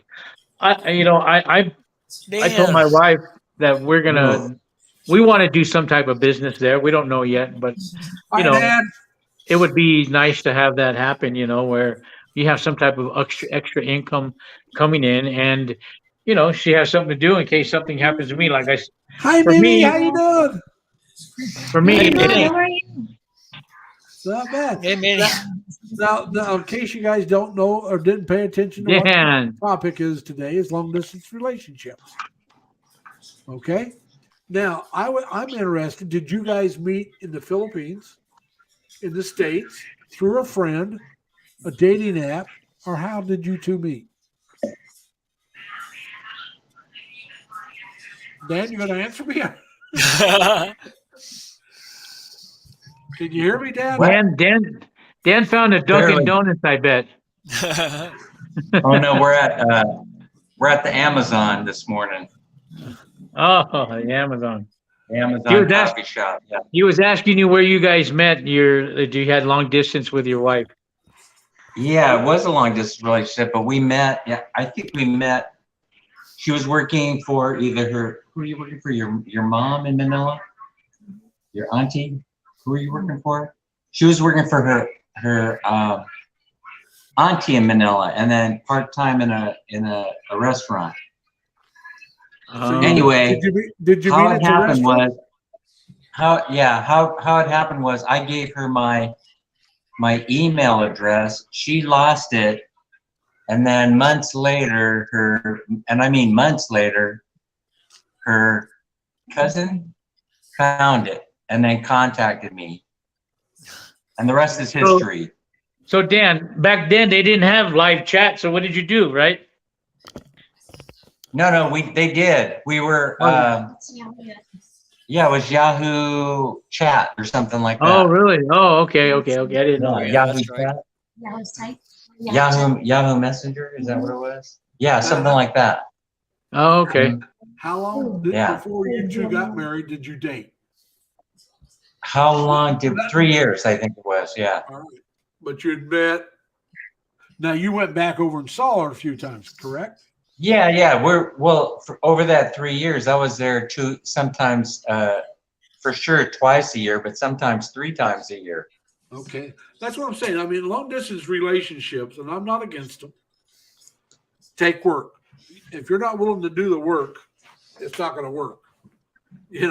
Sorry for the repeat. Hey, but like I said, with me, I want an end date, not necessarily on the marriage, but on the meeting. I want to, like some of these guys, they'll do the dating apps, or they'll meet online somehow. And I think that You got I to think start the dating somewhere. apps- You got to start somewhere. like I Yeah, said, yeah. I'm not against that. I'm really not. But like I said, was saying earlier, I want an end date. I mean, I don't want to meet somebody 2 years before I'm gonna, online before I'm going to meet them in person. Yeah. I don't.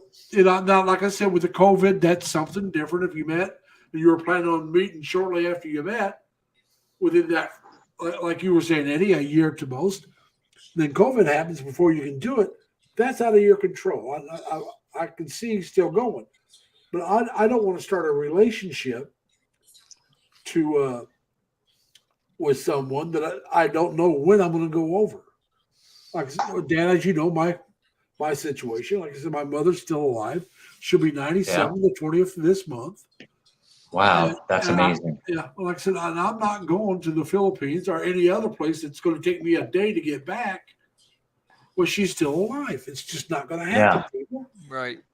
Like I Yeah, said, well, you know, it's a difficult, I'm in that, I think about it all the time because my mom's still alive also at age 88. It would take, I'm it's going going to to take I'm going to tell you the take a truth. long time to get back home.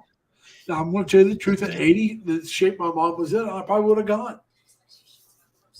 Yeah. When she was 80, but my mom was in pretty good shape. She was still in good shape. Probably she was Hey, starting to go you know, down later on in life, but Hey, In my Dan, case, yeah. what took you? Yeah. What took you guys to where you're living now? You got family over there where you're living now? Yeah, that's where Minnie is from. Okay. Because you mentioned her aunt was in Manila, so I didn't know if. Oh yeah, they're all over the place though. That's why you'll see me do videos from San Fernando, Pampanga. Yeah. Oh, we're gonna be That's there in because March. that's We're what gonna be there in March. So Is that Yeah, San that- Fernando we're gonna that's near Cebu? well, San Fernando is going to be in the Manila area. That's most of the reason why we end up there is because Okay. she has family there. Yeah, yeah, Is there more than one San Fernando?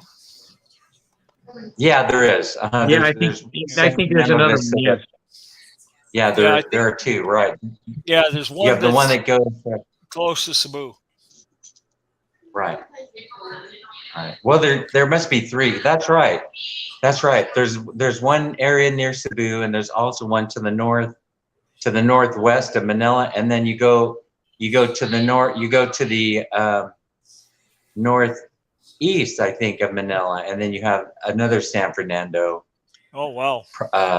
provincial area. You know, if you will. Yeah. remember, I believe. remember now these I might get lost. these Yeah. what do they call them, province Well, I or almost did one time. I almost got on the wrong bus. Yeah. well, like Cebu is more than just a city. Well, it's Yeah. the whole island, but Yeah, but I'm just saying, no, there's an area they call it. What do they call is the province of Cebu, the whole or district of Cebu? Well, it's like there's certain areas that are just almost like a state here in the United States. They're made up of a lot of Yeah. different places, and you can have a lot of places with the same name in these other states. yeah. I mean, Springfield is a very popular name in the United States. For a lot of states have a Springfield. Yeah. There's a few Rochesters. There's one in New York. There's one in Minneapolis. The one in Minneapolis, I think Minneapolis. There's Not more than one- Minnesota. I mean Minnesota or Massachusetts. One of them is the Mayo Clinic is in Rochester, but it's not Rochester, New York. One of the few places you won't find more than one. They're in Indiana. There's a place called Santa Claus, Indiana. Oh yeah, that's Yep. the name of the town. It has been for years and years. And then there's my hometown, Terre Haute, Indiana.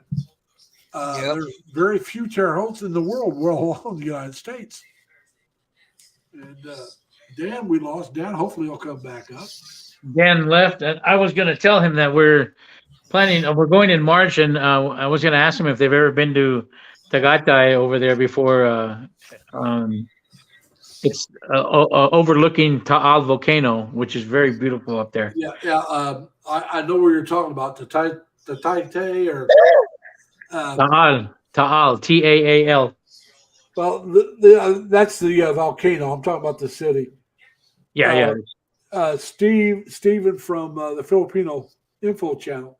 He's been there a few times. He's even sat at the restaurant, and you can see, and he was showing the volcano, and you can see smoke raising up. Yeah, yeah. Yeah. Yeah, I saw that the other day, actually. Somebody was there because there's a lot of restaurants to actually go to. They all overlook that. But we're also on in our itinerary, we're going to go to Cebu. My wife's mother is from Cebu. So we're flying into Cebu as well over there. Just for about 3 days, I think we're going to be over there for. If I went to Bohol, that's my option too. Fly into Cebu and take the ocean jet over. It's very cheap to fly. It's like I think you can find the tickets for $45 if you buy them in advance, $40 round trip. Well, that's interesting too. Yeah. Yeah. The Well, the ocean jet's only like $20. Oh, yeah, is I it? don't know. What, are you gonna drop you off in the ocean though? No, they're going to drop you from, it's a big ferry. They take you from somewhere over to like Tagloran, and then I got to ride up to Onda. Oh, okay. Now, Annie, I know you don't have your chat up, and Dan just typed in that his wife Minnie says hi to Crystal and everyone in the chat. So he said the Wi-Fi is weak here where he's at, so Yeah. that's why he. Okay.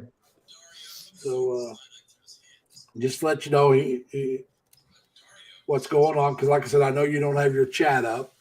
I Well, tried to put the chat up, and it ducked. That's why I got kicked out a while ago. Well, that may be, Ed doesn't have it up, probably the same reason. Just doesn't want to run both things because he's not having near the trouble he had a lot of times when he comes in. Yeah, I'm on my phone. That's why. Yeah, I'm on my phone too. So it's different. And when I'm on my computer, I can bring the chat up. I'm on my computer. I got a large screen, 27-inch curve, and I got my chat also up on the phone because sometimes it's a little easier to keep track of the phone chat. Oh yeah. Because when I'm the I'll tell you in a minute. When I'm the host, for some reason the chat comes up on my phone quicker than it does on my computer. But the picture is better on the computer. The picture on my phone lags behind. So if I got the picture right now, I can't even see the picture on the phone. It's covered up with the chat. Because if I do, when I'm doing this, I'll catch myself doing it down there a little bit later, and it distracts me. Oh, okay. So I just block it out. Yeah. Oh, he says, Dan says, not good at the hotel. The Wi-Fi here at Amazon Caf is non-existent. I'm still in the signal from somewhere. Everything you hear about Thailand is supposed to have better infrastructure. You hear the same thing about Vietnam. All right. The infrastructure is supposed to be much better. I don't know how true that is about Thailand. I really don't. Thailand's an area I thought about going to visit. Because one of the first, some of the first vloggers I found were, like I said, Thailand and the Philippines. But I got to thinking about it. I'm going to be honest with myself. I got to be honest with myself. I'm not going to be able to afford to go to both places very much if I want to go. So I need to pick one. So I picked the Philippines because I like the Filipino people. Like I've said many times before, I worked with a bunch of Filipinos when I was in the Navy. Yeah. I met their families. It was great people. And I've been to the Philippines. I love the island. I was in Luzon. Well, they're very English speaking too in the Philippines. That helps a lot too. That's what another thing I was getting to. But Absolutely. I was in Luzon down in Subic Bay, and a beautiful island, gorgeous. I learned to skin dive or snorkel, either one you want to call it, in scuba when I was in Subic, and I loved going snorkeling and stuff. And like you said, I mean, I could go almost anywhere and find somebody that speaks English, so you can go around by yourself. And Eddie, it looks like you're frozen. Oh, am I? Hold on. Yeah. We can still hear you, but your hand's frozen up by your face. But just to let you Okay. know, there you go. Now you're unfrozen. Yeah. But like I said, then I was browsing. because like I said, you can go to Thailand and get by with just English, but you're going to have to limit yourself where you go. Yeah, you got to be in Bangkok and the tourist areas. The tourist areas, Bangkok, Chiang Mai. Right. Chiang Mai is another city you can go to and get around that whole city pretty well. That's where a lot of the I'll tell you here in a minute. I'd like to go there. I'd like to go to Thailand. I wouldn't mind going to visit, but like I said, unless I move overseas, I'm not going to Thailand. I'm just going to be honest with you. If I go to visit overseas, it's going to be the Philippines. I've been to China. I went in '99. I took 3 weeks and went to China. Loved it, but I would never want to live in China. I'm not ever going back to China. Nothing to get. Hey, how you doing, Conspiracy Nut Bar? One of the JLBs is here. I have no desire to go to China. Well, I always wanted to see the Great Wall. Nope. Yeah, I'm talking about me. I always wanted to see the Great Wall.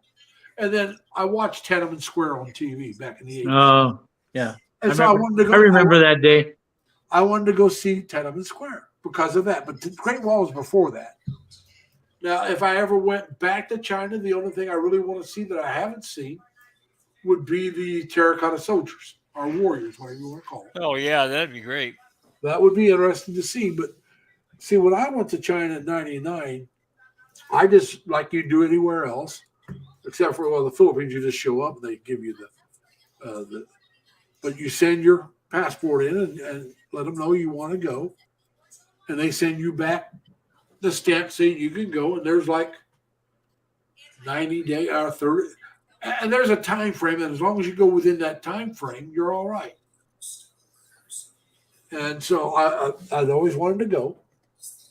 And like I said, I'd been to Hong Kong and Taiwan and all that when I was in the Navy. So I got the chance to go. And there, like I said, you could just go on your own. You didn't need somebody to sponsor you. You didn't need to be on a guided tour. That's my kind of travel. All right? Just let me go and let me do what the hell I want.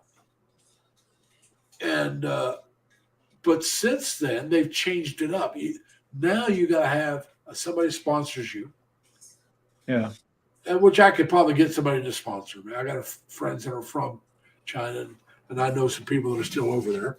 So I could probably get somebody to sponsor me. But I don't know the people, and I wouldn't want to ask. You know what I'm saying? I don't think that would be right. And I sure in the heck don't want to go on a guided tour, because when me and my friend and 3 other people went, they seemed to want to. The others were on a limited time frame. I was there for 3 weeks. They were only going to be there about a week to 10 days. Well, China's about to go off too, so be careful. That's what I said. I don't want to go there. But anyway, they wanted to hit the ground running. They didn't want to take a day to rest.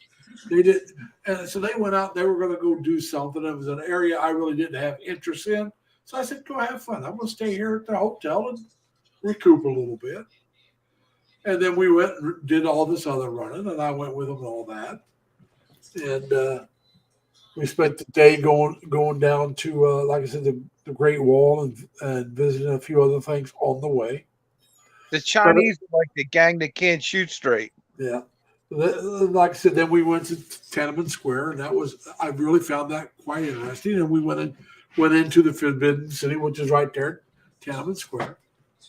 And then we went down to Changsha, which is where my friends are from, and visited around there. And they wanted to run down to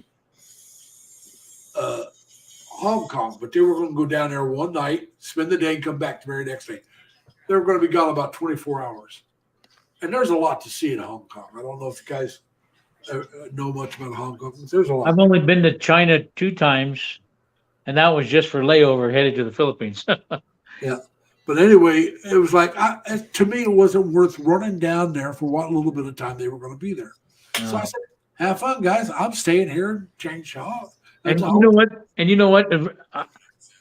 I could have booked ourselves a little cheaper ticket had I done the the couple hour layover, but I really didn't want to because of all the COVID cases coming up over there in China. They say So Incheon, Korea is better. yeah, yeah, well, I would but rather go through Korea. but there was no I just booked us straight through with Philippine Airlines and don't even chance it Oh because no, you're right. If you can go with nonstop, that's the best way to go. yeah. I agree with you. But I'm saying though, if you got to have a layover, I would rather do Korea, which I've never been to, than China. Now I would try to see if I could get a layover where I could go off the airport, out of the airport, but that would take, I think, a visa. But they have places to take your shower in Yeah. in the one airport, the big airport there. Incheon. Yeah, Incheon, they got places for showers. They got a place right there that you can go lay down and sleep. Well, they're a modernized international airport. They Yeah. all, They're a very even in the United States. yeah, but Beijing was, it was okay. But like you got to remember, like I said, I was there in 1999. All right. Yeah, China's ready to go off these days. I'd be careful going through there for anything. Yeah, well, when I went, it wasn't too long after. Remember the bombing that killed the 3 Chinese reporters? I think they were. That was back in '99, but it was a few months before I went. So there was still some people that Trying to build air bases these days in the South China Sea. Yeah. It's not working out for them. They're falling apart. They can't even land jets in them 3 years out. So they're trying to do stuff that they really can't do. It's not going to be good what's coming next with China. Yeah, hopefully nothing comes, but you never know. It depends. Because there was one time, like I said, I have friends that are Chinese, and there's one guy I know. He used to talk like the communists, and this is when he was still living over there. When he came over, and he was talking about how things had changed because they used to have what he called the iron rice bowl, and that meant no matter what, you were being fed. You didn't have to work. And they'd have and they started laying people off, and they started making people mad because they had 3 people doing what one person could do. Because everybody had to work, everybody got food, and then this is back in the early 2000s. They decided, hey, we're going broke, we can't keep this up. And so they started opening it up a little bit more and became more of a socialist than a communist country. They're still communist, but they have a little more socialism now. We have, as a capitalist country, we have some socialism in us. People may not want to admit it, but Social Security is a socialism. No, it's not. Yes, it is. It's a socialist ideal. Yes, it is. It's an insurance policy. Yes, there was a socialist ideal. That was No, a it wasn't. socialism. Yeah. It's bought and paid for by us through our work. That's Yeah, my it's money. my- That's it's my not money. Socialist. No. Not a socialist program. I know how it's paid for, but it was the unions who were considered socialists that demanded it and got it. No, it was Roosevelt. No, it was It before was, that. as Franklin Roosevelt put it in effect in 1935. Yes, thank you, Leonard. But like And I it's said, an it was the insurance unions that were pushing for it. Paid for by the American people. It's not Oh, a yeah. socialist program. Yeah. And that's Well, why it's- that's why it pisses me off when they all call it entitlement. No, it's not Yeah. an entitlement. It is not No. an entitlement. Talk to any Republican out there; he'll tell you it's an entitlement. And it's not. You're right, Leonard. Thank you. I It's agree bought with and paid for. I'm a Republican, and I'll tell you, it's not an entitlement. Well, you're the first one I've ever met. No. I know a lot of I'm Republicans serious. think You're the that. first one I've ever met who doesn't say that. Now, the most of them that say that have money. Well, that's true. All right, every working man, and I mean every true working man. Hey, I'm a Republican. I don't see it as entitlement. As I said, every true working man. I wouldn't whether- brag about it if I were you. Well, I brag about it all the time. I think I know you do, Larry. I know Democrats shouldn't be bragging. But Yeah. anyway, what I'm saying is, though, any true working man, independent, Republican, Democrat, any true working man knows they paid into that. Now, it was Yep. an entitlement for the first recipients. Yeah. All right, because they didn't. A lot of recipients, when they first came up with this, did not pay into it. Or Well, they did right. not They pay- started it prior to the collection of the taxes for it. Yeah, and they started giving it out to retired people before they ever. Yeah, paid but into it. if the Well, government didn't treat it as their purse, No, it that would be insolvent. you're right. But you know who did that? Eisenhower. Nope, it was later than that. No, it was Eisenhower. You know what? You know when really the taxes, the Social Security got ruined? The Vietnam War. No, it was during that time period, but it wasn't the war that ruined it. No, it wasn't a war that ruined it. It was the And fact that they Reagan took is the the one who money to started finance. taxing it. You got to go back to, I'm sorry, Kennedy and Kennedy Johnson. didn't. No, Kennedy yes, did not do Kennedy it. and Johnson. Oh, yes, they did. Eisenhower had Hold on, already hold done on. it. Hold on, let me tell you. I gotta They go, started guys. They started. All right, Eddie. All right, Eddie. They started Don't taking let it money scare you out. off. They started taking money out of Social Security to pay for welfare. Eisenhower changed the law in 1953 or 4 to allow them to take money out of Social Security. And they started taking it out to pay for welfare. And that was the Democrats. I'm sorry. That all happened under Eisenhower, man. Nope. And Eisenhower had both civil houses rights. were Republican under Eisenhower. The civil rights was not passed until the 1960s. Eisenhower was long out of office. Yeah, civil rights was passed. All right, that's when they started the welfare department, and they took the money from Social Security to pay for welfare. Okay. That's But they where were that money already came from. taking money from Social Security And they were after supposed- Eisenhower changed the law but they back in the 50s. but they were supposed to pay for it back. And They were never supposed did. to pay it back, and they Right, never they did. never paid it back, and they'll never be able to now. No. Well, They won't even try. no. No, And every time you turn around, you've got a Republican congressman saying, "We're going to kill Social Security and end it." yeah, they want to take it and end it, and it's an American insurance policy. It's been paid for by the American workforce. Right. And the Oh, Republicans all want to get rid of it. Oh, you're right, Dan. You can break a leg or twist an ankle real easy. The sidewalks are bad in a lot of places. Yeah. There's places in the United States the sidewalks will kill you. Oh, yeah, that's for sure. Half of Houston. But I'm just saying,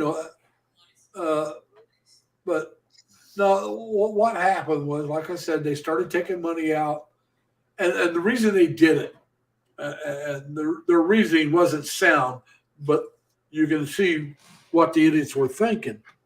They thought, oh, we got all this working people, and we're got all this money coming in, and our working force is going to just keep growing, and we're going to just get more and more money in. Because you had the baby boomers coming in, and they thought the baby boomers would do like their parents and have all these kids. Well, the baby boomers looked at their parents and they had 7 kids or more, and they're thinking, I don't want that many. And then they also came up with a pill where women could You got to be able to afford all them kids. Yeah. but I'm just saying though, they thought, oh, the workforce will just keep growing, so we can take this money and we'll never run out of money. I don't And- believe they thought that, but Yeah. okay. Oh no, that was part of their No, thinking. he's got a point there, because back in the 50s, when Eisenhower changed that law to allow them to take the money, they had figured it out on a computer, a big old cray, that they had over 300 years Before they worth ever of get money in in trouble. there, with the projected money coming in and then go out and all that. The growth, because you At got to that remember, point, you got to remember, Social Security was set up to be a zero end game. In other words, half the population that was paying into it was supposed to be dead by the time they could collect it, and the other half wouldn't live that much longer past it. So they thought that's the way they were looking at it. That's why they're raising the age now, because 62 used to be They pretty still close to. didn't have to raise the age, though. There should still be No. over 150 years left. Oh, they should have more than that. And left. they fleeced it. if they had not stole all that money out of there, There's still that be money. it would still be solvent for another 200 years. Yes. But what I'm saying is, though, that's why they're raising the age limit because, well, now there's people living well past 70. But they shouldn't do that at all. No, I they know, should not. But that's what they're doing. Well, they haven't. That hasn't ever even been put to Congress yet. Oh, it will be. I guarantee you. Oh yeah, because the Republicans got control of the House. But it's going to take the Senate and the president to do it. Right. And the Well, I'm just Democrats saying- will never vote for that. Oh, yeah, they will. I don't Yeah, think they so. will. Yeah, they'll come up with some compromise that they'll raise the age to 70 and they'll start taxing the rich a little more. Raising it That's- That's all they have to do. That's All they have to do that's- is tax the rich more. Yeah, They no, don't have to touch anything tax else. them Republicans. but Well, you know why Ronald Reagan changed from Democrat to Republican? He was asked that in a news conference one time. And he said they're the ones got all the money. Yeah. That's why he changed. yeah, but the thing is, he had the money too. He was rich. Well, But most people, when they get rich, get conservative with their money. Whether I don't care if they're Democrat or not. When they get rich, they watch their money very, very carefully. They well you don't can wanna watch spend your it. money without being No, a no. Republican. No, that's what I said. When you get rich, they want to watch their money very carefully, and they don't want to give anybody any more than they absolutely have to. Yeah. And that's a fact. That doesn't matter. That's why I don't think they're going to tax the rich as much as you think. They'll No, tax they them. won't. They won't because the Republicans won't. No, vote. the Democrats won't go for it. And they would have already had it because they put that law forward, and they Yeah, but couldn't that's get any 'cause- Republicans to vote for it. That's because they knew And the all the Republicans. Democrats but voted for it. But they knew the Republicans wouldn't vote for it. Yeah, but Well- trickle down don't work. That's a proven No, fact. they tried that under Reagan. That was his bullshit scheme. But what I'm And saying, then Trump did the same doggone thing with that great big tax cut for the rich. all right, hey folks, He listen. financed it on our grandchildren, is what Trump Yeah. did. You How know could what? anybody I think Larry's got ever I back think that- Larry's going to tell us we got to get off politics. Yeah, we got to get off politics. That's not what a lot of these people that are here do not care about U.S. politics. Right. And I Understood. apologize to all of them. Hey, Henry Boy TV. He's another. Now he's a Filipino vlogger that's in the United States. Or Hey, Henry boy, nice to meet you. I believe, and I could be Canada, but he's over on the West Coast. Did you see that the Canadians are looking to let 1 million people in between now and 2025? They got the room for it. They got got room. for it. You look at. Have you ever looked at where Canada's populations are? They have so much. Toronto and Quebec. Pretty much. Wait a minute! Don't forget Vancouver. Well, that Well, too. Yeah, there's a lot of people But- in the city of Vancouver. Well, but the Vancouver, rest of- British Columbia. What I'm Right, saying but the is, rest of British Columbia is empty. Right. So is most of the French part. There, when you go to the farther north you go, the less population. Oh, And absolutely. Half of the residents of Toronto, which is right across from Michigan, basically, are foreigners. Toronto is almost straight across from Rochester. Right across from Michigan would be Windsor. Oh, Yeah. so you're Yeah, correct. Windsor's- But half the across the river. residents of Toronto are foreigners. That's a fact. There's a lot of. I've been to Toronto. It's a gorgeous city. And they're looking to. I've They're been saying that Canada is way too expensive to live in. Trudeau's borrowed too much money, and a lot of people are leaving, and they want to bring people back into Toronto. They need them. Now, Crystal, do you have a question? Like I said, we're trying to get off the politics. It's going. I'm just talking about immigration. It's No, going no, to be no. easier to Yeah, immigrate no. to Canada than no, no. America. Well, I'm going to tell you the truth. Canada is a great place to visit. Yes, it is. Now, as much as I hate saying this, if you're going to go to Niagara Falls and you can only go to one side, but you can go to either one, go to the Canadian side. I've heard that too before, besides from you, Yeah. from other people. But me personally, I say if you can go to both, go to the U.S. side first. because it is actually quite nice, but not after you've been to the Canadian side. The reason for that is the best views of the falls are from the Canadian side, because the falls are on the American side. Okay, so you got the falls there, but the best views when you're across the river from it and can actually see it, the full panoramic view of it.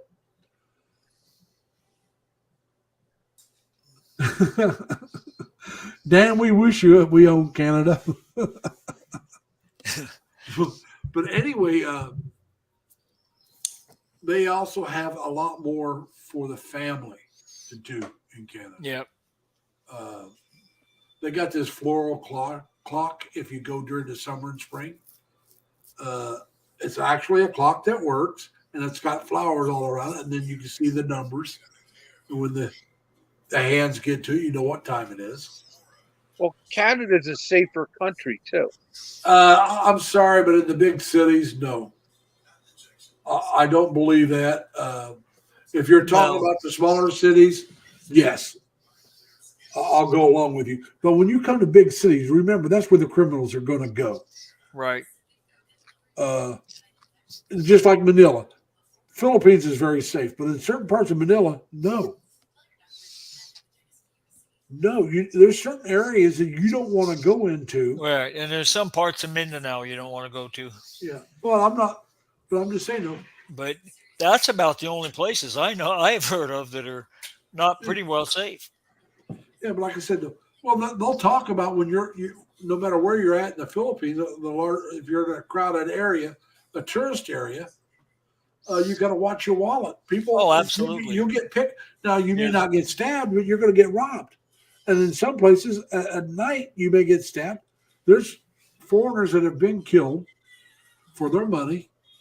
Yeah. But, like I said, the odds of getting killed are better here in the United States. But then again, yeah. but Sure, then here in again, Houston. that's what I'm saying. But then again, how many cities do we have that outnumber the cities they got in Canada or outnumber the large cities they have in the Philippines? And then again, how many people do we have compared to these places? Exactly. The Philippines has How many handguns? Yeah. But the Philippines has handguns. No foreigners, though. No foreigners, but if you're going to get shot, it's going to be a Filipino shooting you. Yep. And they do shoot foreigners. And they stab them, too. Yeah, but that's not what I'm talking about. No. How many people are there in the Philippines? Maybe what? 100 million people, maybe? If that? That sounds about right. I've heard. That's somewhere on that. But there's well over 300 million here in the United States. How many people's in Canada? Nowhere near what the size we are. And 80% of the people in the United States live east of the Mississippi. Yep. Yeah. I've been east of the Mississippi a couple of times, but I'll say west. I've been on both sides. I've lived on both sides. Yeah. I'll live east. I've never been west of the Mississippi. I've been west. California, in Southern California, I love. But the rest of California, you can keep. Even when I was there, which was back in the 70s. Yeah. Tim, are you kidding me? They got a Tim Hortons in Angeles City? Oh, man, I love Tim Hortons. Man, may have to go to Angeles City just for that. Yeah. I like Tim Hortons, too. Yeah. I don't know what Tim Hortons is. Oh, No, it's a Canadian you're too restaurant. far west. You're too far west, buddy. Yeah. No, it's a Canadian restaurant kind of. It's a Canadian Dunkin' Donuts, basically. Yeah, pretty much. Okay. They got great donuts. They got great coffee. Yep. Got regular meals too, and they're good. Yeah. They used to. I don't know if they still do or not, but they used to have these bread bowl chilies that was real good. Yeah, I can't remember. It's been too long since I've been there, but Well, I got this Western Pennsylvania thing here. Maybe you guys, I doubt you heard of it. Haas Steakhouse. no. It's an incredible steakhouse, man. The salad bar is a meal in itself. Yeah, but what I'm saying is the closest Tim Hortons that I know of to me is up around my sister. And she lives up around, between Buffalo and Rochester. Oh, But there's they some in are, the States? yeah. Oh, yeah. There's, Oh, okay. I'd never heard anywhere besides Canada. well, they started coming down in the States in New York and Pennsylvania. You go Oh, to Erie, Pennsylvania, they got a Tim Hortons there back then. Hey, you know what we have in Pennsylvania this week? We What's are the that? world's largest farm and agricultural show. Okay, yeah, that's moved around every year. No, it's not.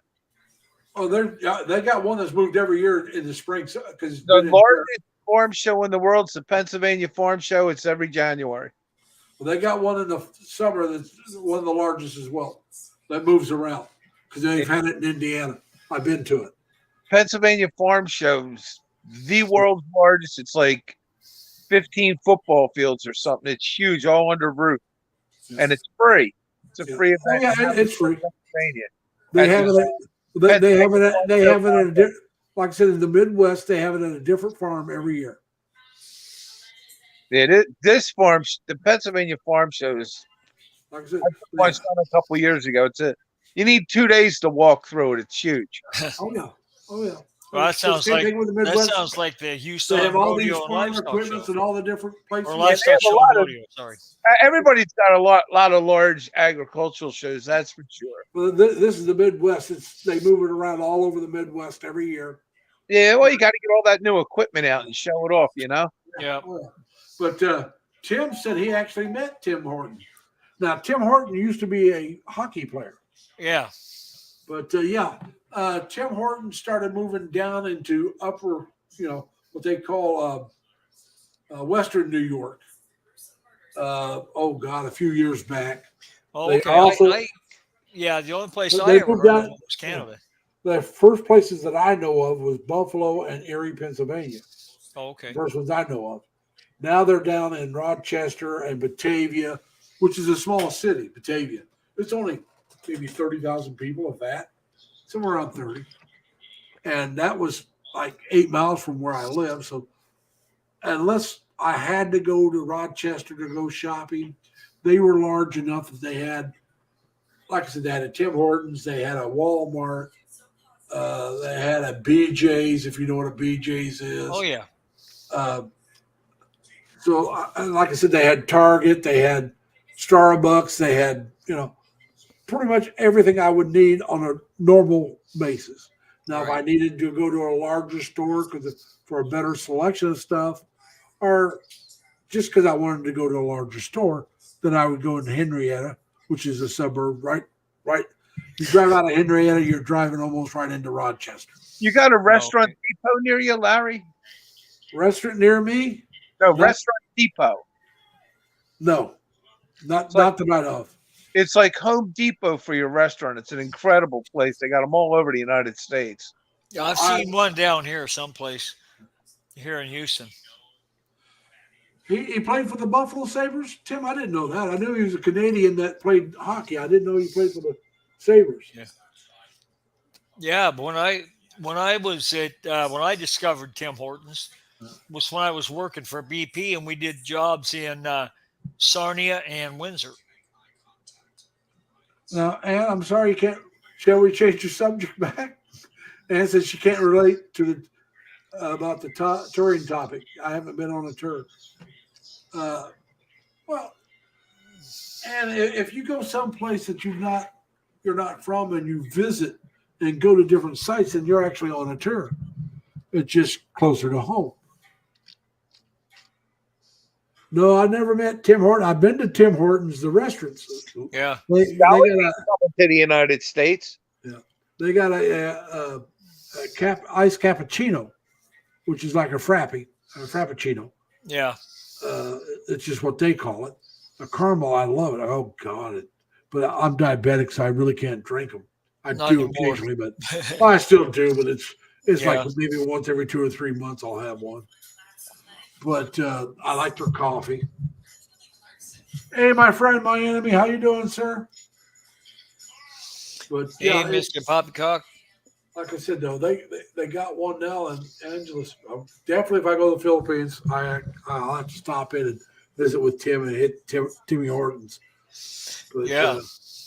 like I said, Starbucks and Dunkin' Have to put- Donuts and Krispy Kreme. Yeah. Love those things, Have but to they're put- not good. I love those Have to places. put, have to put Angel City back on my itinerary. I know. I figured that's what you meant, Crystal. But maybe someday you'll be able to go, like maybe Vietnam, which I've never been to, Thailand, which I've never been to, or Korea, I've never been to. Like I said, when I was in the Navy, I didn't go to those places. I went to Taiwan. I went to Hong Kong. I went to the Philippines. I went to Japan. Those are the places I went to in the Navy. Now, I went to both a couple different islands, Okinawa, which is part of Japan. I was at Okinawa, and then I was wherever island Yokosuka's at. And but I went to Yokosuka more than I went there a couple different times, and Okinawa only once. But it does give you a different point of view by going to other countries. I realized that I was a young kid. I was about 19. I never thought about Thanksgiving being only an American holiday. I mean, it's normal. I mean, but it was just we're there and it's a holiday for us. You go out in town and you can tell you're in a foreign country because they don't give a rat's patoot about what day it is. Yeah. And but that's like I said, my first Thanksgiving, it was like, whoa, Did you see that the American fleet's supposed to go back to the Philippines and possibly another military base? They're going. They got some bases open to them. Yeah, they're going to be sharing them, I think. Yeah, but it's going to be under the Philippine government's control. There's going to be the Philippines military there. We'll just be sharing the bases. I don't know how many ships or shore people they'll allow in on each base, but I hear they got 5 open already. Well, it's going to be interesting when that happens because the Chinese they've already got in the Philippines. They already got 5 open, and they're going to do another 5 here soon. Yep. Yeah, but it's going to be interesting. The Chinese own the electrical grid, and the Americans are coming back. You want to know what you do to the Chinese if they try to shut the electric grid down? You take it over. Yep. It's that simple. It's in the Philippines. What are they going to do? All you got to do is say, "Hey, look, you want paid? Leave it alone. If you don't want paid, shut it down. We'll reopen it under our control." Yeah. And that's all the Philippines got to do over there. Yeah, but there's that strait over near China where all the 80% of the shipping traffic goes through to get into the South China Sea. Mr. Poppycock, I did not know. Mr. Poppycock's my friend. JLB's my enemy. I did not know Mr. Poppycock proposed to his girlfriend, and she said yes. Well, congrats, man! Congratulations, beautiful. Next time you talk to Mr. Poppycock, let him know we all want to congratulate him and his girlfriend, and hopefully they'll have a very long, loving, peaceful, happy marriage. Absolutely. Yeah, they're opening the old shipyard near Subic, and like I said, the U.S. Navy will be going to Subic again. But I don't know if they're going to limit the number of ships that can come in. They're going to limit the number. Let's be honest about it. I just don't know what the limit's going to be. I've heard that they're going to have actual personnel stationed there. Well, if they're going to have ships there, I'm sure they're going to have personnel too. That's what I'm saying. But I don't know if the personnel is going to be military or civilians working for the military. But my understanding is they will have support persons there, maybe doctors or medical of some kind, and then probably some. Hey, Beth, how you doing? Welcome. Anybody that wants to drop their link, just type in LLL. Doesn't matter if it's cap or small letters. Doesn't matter. My Nightbot will drop your link for you. So if you got a channel, just type in LLL.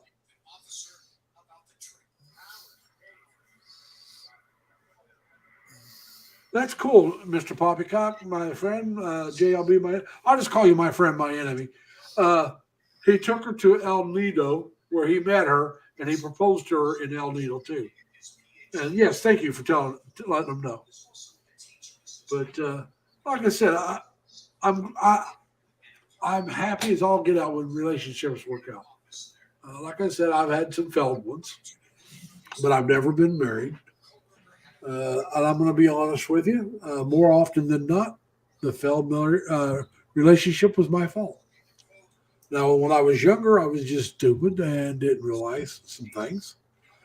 As I got older, it's more financial and other things. And even, I'm going to say 9 out of 10 relationship breaks up were probably my fault. Well, after the age of 25, 80% of the woman's decision to mate is based on financials. Well, to some degree, yes. I agree with you. Yes. Well, and in the States, between 70 and 80% of all divorces are filed by the woman. Yeah, and it's also due to money. Probably. You want to know the biggest cause of divorce in the U.S.? Marriage. No, Is that right? Boy, do you have that right. It's probably money. Either he doesn't make enough or she spends too much. Yeah. You know, marriage is a 3-ring circus. Yeah. You got the engagement ring, the wedding ring, and the supper ring. Yes. Yeah. Yep. But like I said, though, there is that.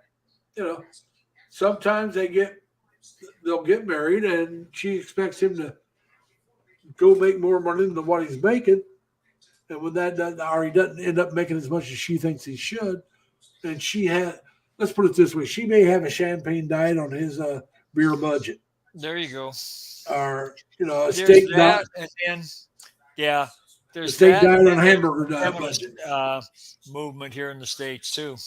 Oh yeah, well that had a lot to do with it, but Yep. that was only in that it removed the stigmatism of divorce. Because before the feminist movement, a lot of women felt like failures if they got a divorce, and they were treated like failures. Yeah, but that's not what I mean about the feminist movement. Oh, The feminist movement has created a lot of women who don't want to get married. Well, they don't want to get married because they don't need a man. Yeah, They don't want a man. They don't need a man. And that's man why there's no man good enough for them. Oh, that's it. Hey, Ed, how you doing? Yeah, you're right. We're the beast of burden. Yep. Hey, Ed, what's up, man? But like I said, that's one of the things, that discussion there about the woman needing a man is one of the things that got me thinking about doing this subject of long distance relationships. Yeah. Was because, like I said, the Filipino P did a thing on Passport Bros. Rebuti, I think is the way it's pronounced. She did a couple on it. The only reason she did a second one of these girls was talking about, and she actually mentioned Rebuti a couple times, but she kept saying uneducated and poor. Rebuti's not uneducated, and she's not poor. No. And so she was answering this lady's complaint about her and the Passport Bros. Right. And I don't follow Rebuti on a regular basis. Just every once in a while, I'll watch her once in a while. As I said, I'll see a video she's got out, and it looks interesting. She's an attractive young woman. She's an intelligent young woman. She lives in the Manila area. She works. She takes care of herself. But like she said, this girl's looking at these Asian women under their guise of what they think a woman should be. Here in the United States, a woman should be that. We don't need men. We don't care. They're nothing but bums anyway. Whereas in the Asian countries, it's not so much they need a man. It's just that they want a family. Right. They believe in the traditional relationships of what my parents had when I was growing up. Right. And the Asian women, at least the Filipinos especially, are actually feminine. Yeah. They aren't all running around trying to be. And I'm going to tell you something. A man. Yeah, but I'm going to tell you something. They're warm and caring. Well, yeah, what I'm saying is they don't need this modern day feminism we got here, because they're equal. If they got a job, they're getting paid the same. And like Rebuty was saying, that there's sometimes the men will stay home and take care of the kids. Yeah. Maybe she can make more money. It's a family thing. And if they're both working, they both help clean the house. They both help take care of the kids. Or they hire somebody to do it. It's not like, oh, well, I got to stay home and do the wife thing and take care of the house and the kids. That is a choice that's done between the two couples. Exactly. Exactly. And many times it is the woman that will stay home because the husband's making good money, and she wants to stay home and take care of her kids. Yeah. And keep the house clean. And she goes, I clean the house because that's the way I was raised. I want to clean home. A lot of these women will clean that house 2 or 3 times a day, too. She said she was in France for a while. And I guess she had some relatives over there. They kept telling her to quit. In the Philippines, they sweep the dirt. Let me tell you. Yeah, I've seen it. Yep. Yeah. But I'm just saying, well,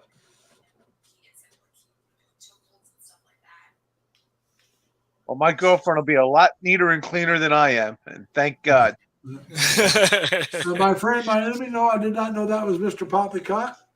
I know a lot of you guys use pictures of JLB on flattering pictures of JLB, I shall say. But it's kind of hard for me to see. But like I said, I really don't know what any of you look like.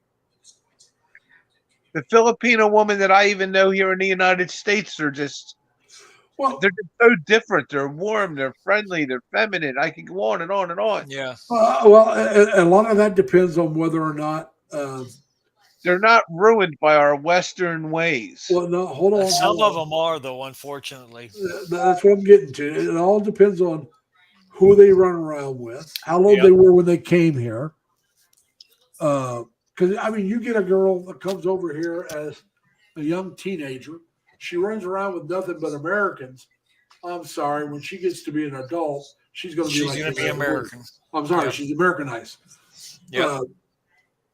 But now if she's raised around a lot of other Filipinas, and most of her best friends are Filipinas that are raised around Filipinas by Filipino parents, then they're going to be a much more traditional. Right. A lot of the women that I'm going to say that a lot of the married, a lot of the sailors and Marines married back in the 60s and 70s weren't necessarily the good girls. All right. A lot of them had worked in bars and stuff like that. And so those wouldn't necessarily be the way you're talking about back, Daddy. Some of them were. Don't get me wrong. I mean, there was a lot of guys that were married to Filipinas that were really good women, but they met them through fellow service people, Filipinos they knew. Yeah. Or they met them some other way. They didn't work in the bars. A lot of the girls that worked in the bars, if they worked there very long, and it's still true today. All right, it's going to be the same way in Thailand. Yep. Because they're going to see you. The longer they're in that bar, the more they're going to become hardened towards you got the relationship and the province girl, so to speak. Yeah, that's what I'm saying. Well, no. The city girl is not necessarily not a good girl. She could very well be a great girl. I'm talking about the girl that works in the bar where the expats go. Yeah, places like Angeles City, places on like Walking Street. Yeah, and in the walking streets in Thailand are the Philippines. There's certain areas where even in Manila, there's certain areas where these girls work. After a while, the longer they're there, the more they're going to become hardened towards life. Yeah. All right, because they've had it rough. They've been mistreated. They've been used and abused, and that makes them harder. And Yeah. The higher their body count, the rougher it is. Yeah, and that's the same thing here. Absolutely. That's the problem with this modern feminism. These women are thinking, well, I'll just go out and have all the sex I want, like the guys do, and they become hardened because maybe they meet a guy they don't like, but it's a hookup culture. He don't care. He's just there for a good time. Now he's down the road, and she Yeah. meets another guy she thinks is attractive, and he don't give a damn about her either. He's there for one thing, got it, and left. That's what the Yeah. hookup culture does. It runs not just the woman, it runs the guy too, if you ask me. You sure don't help him. But it takes longer to run the men. It's just the way our culture is. But it's not good for either one of them if that's all you're doing. If all you're doing is, let's go out and hook up as much as we can, it's not doing anybody any good. You got a headache there, Ed? Who, me? No. All right. I'm just scratching my head. Hello, Cookie and Bacon Lane. Welcome to the channel. I hope you enjoy yourself. We've been talking occasionally, we got off topic a few times, about long distance relationships. Mac Daddy's happens to be in one, Leonard's in one. I'm not, but it's my channel, and I thought it was an interesting topic. I'm not against long distance relationships for those that you came in later. For me to get into a long distance relationship, it's not going to happen right now because my mother will be 97 this month, and I'm not going anywhere that far until I'm sorry, I hate to be crass about it, but until my mother dies, folks, I'm not going to the Philippines. And so I mean, it's like, why start a relationship when I don't know I'm going to go meet the person? I'm against doing that. Well, and their sex drive is lower, but the older they get, the more their sex drive goes up and ours goes down. The woman hits her sexual peak in her early 30s, I believe, or mid 30s, and we hit ours around 20. That's what scientists say, okay? Yeah, I have to personally, I have to disagree with that. Well, I hit mine at an older age. Well, I hit my peak at an older age, but I'm beyond my peak, okay? Well, we're not talking about that. They got a little pill for that, Larry. Like I said, right now, it's not a problem. We're not worried about it. Yep. But like I said, though, I just can't see. Now, after my mom passes away, and I'll be more aware of where I stand on being able to go somewhere else. Right. Like I said, I'm not going anywhere until I have every bill paid off but my car. Because I can always sell my car if I decide to go there and live. Right. But anyway, like I said, so until I know that, and I'm not saying I'm going to go there and live right now if I decide to start a relationship. I got to know it's going to be happening.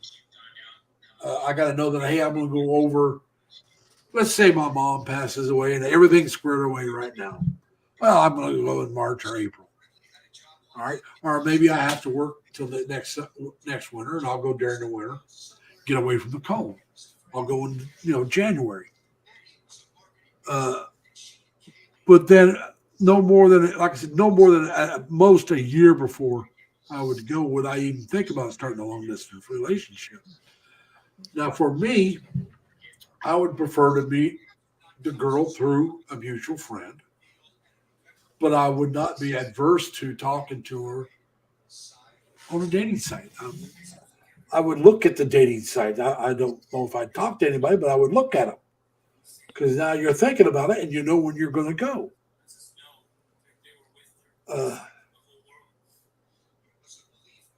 I don't like the idea of the whole dating site thing. Well, like I said, it would really be, I'd have to do some real looking into it to find out, and like I said, I don't do it right now, but to find out, all right, which ones have the fewest scammers, because they're all going to have scammers. Let's be honest about it. Yeah. But try to find out which one's the most reputable. Good luck. Yeah. Yeah, no. I'm not, like I said, I would, but like I said myself personally, I would prefer to wait. But if you're only going to be there for a week or two, unless you got somebody that's helping you before you go, it's going to be tough to meet somebody that you can actually know that you can trust. You leaving us, Tim? Yeah. Hey, Tim, you take care, man. Yeah. Take care. Be careful. And yeah, Ed Denoy says, but women have a larger money gland. Yep. I believe that one. But, and like I said, I don't believe it every woman, but I do believe women are, and I understand it because they're worried about the kids and stuff, but money, I think, is more important to women than it is to men. Yep. I really do. 'Cause like I said, it's for the security that it offers. We would prefer a stable job, but the pay wouldn't be the driving factor. I'm not going to leave one job for another job that pays a little better if I like the job I've got. Yeah. Or if my job is more stable than that other job.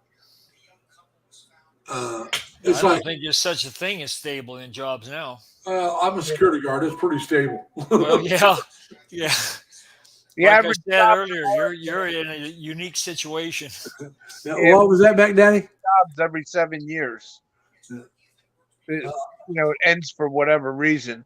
There Yeah, is but- no more lifetime employment. There is no more pensions. There may not be a pension, but the thing about security, there's always work. Yeah. They're always looking. They're always looking to hire people for security because they can't keep them. And that's the truth.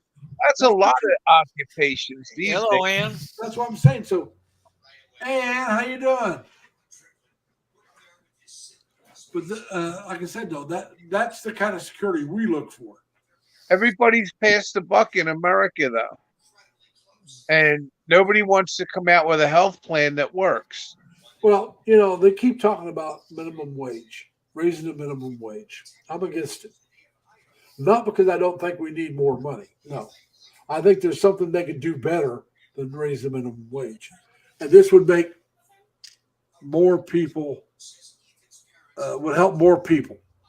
All right. Because right now, if you raise the minimum wage, let's say you raise it to 20, guess what that does to me? It puts me at minimum wage.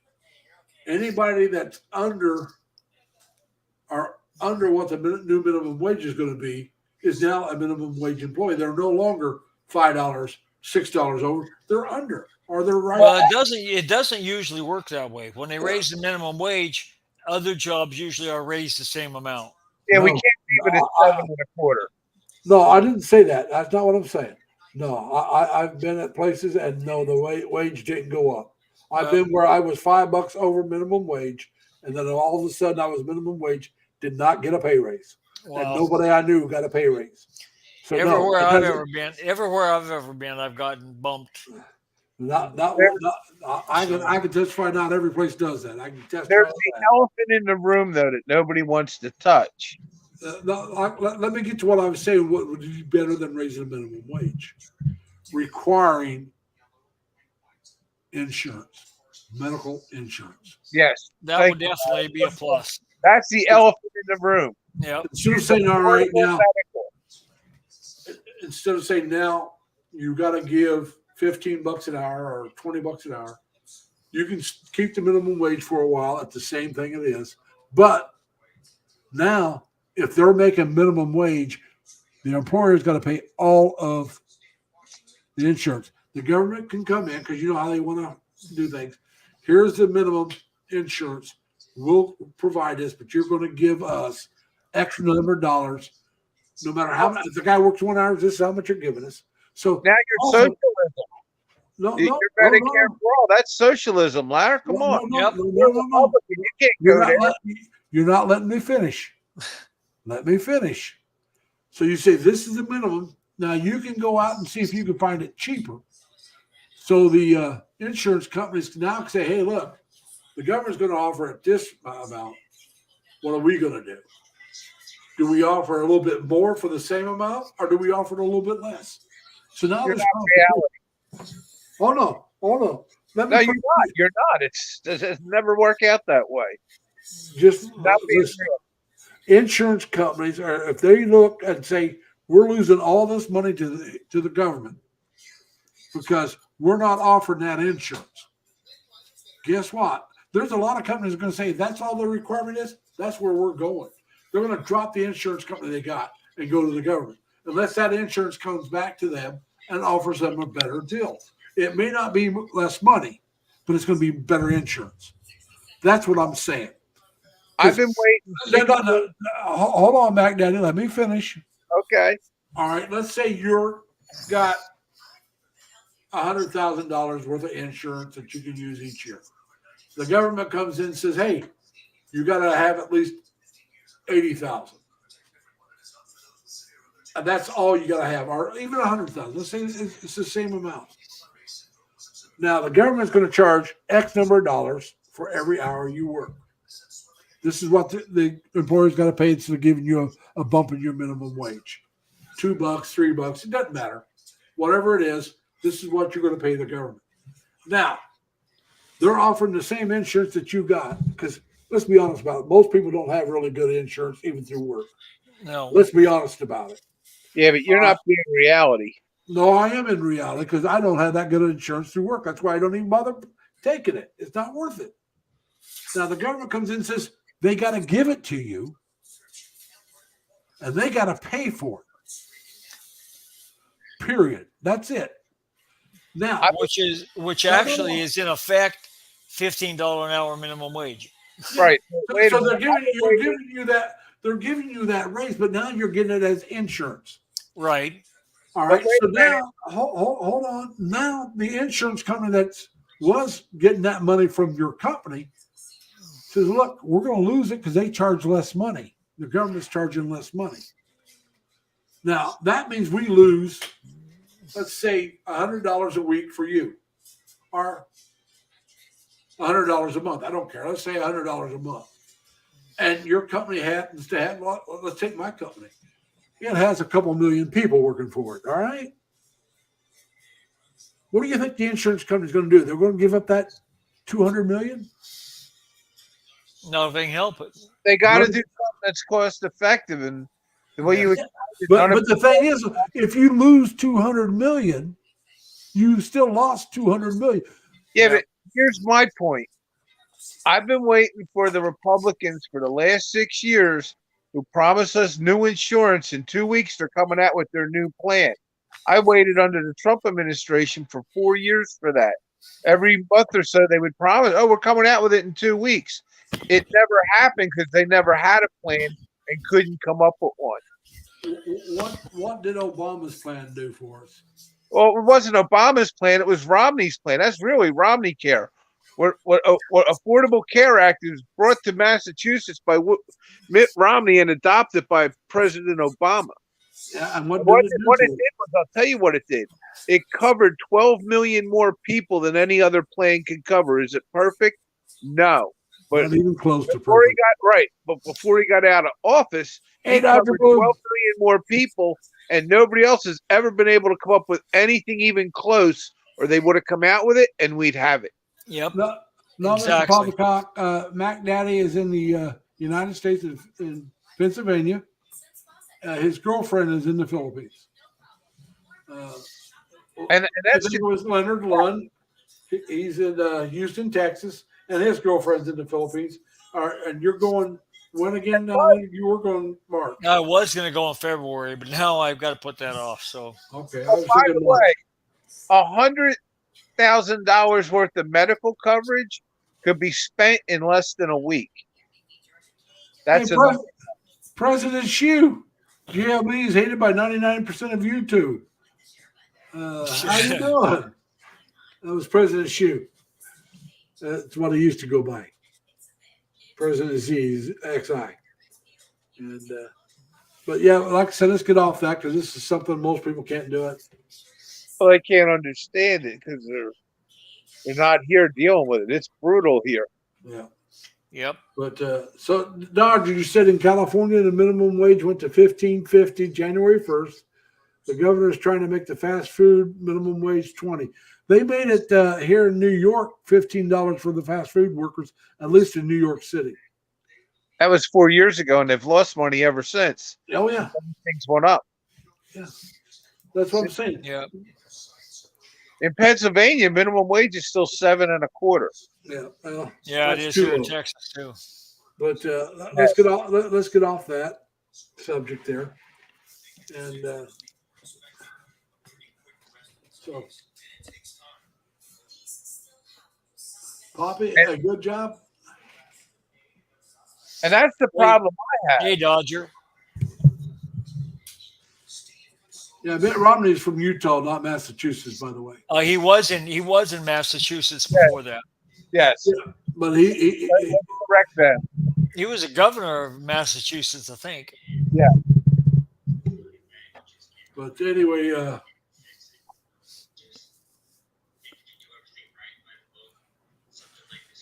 but he is from Utah. He's Mormon.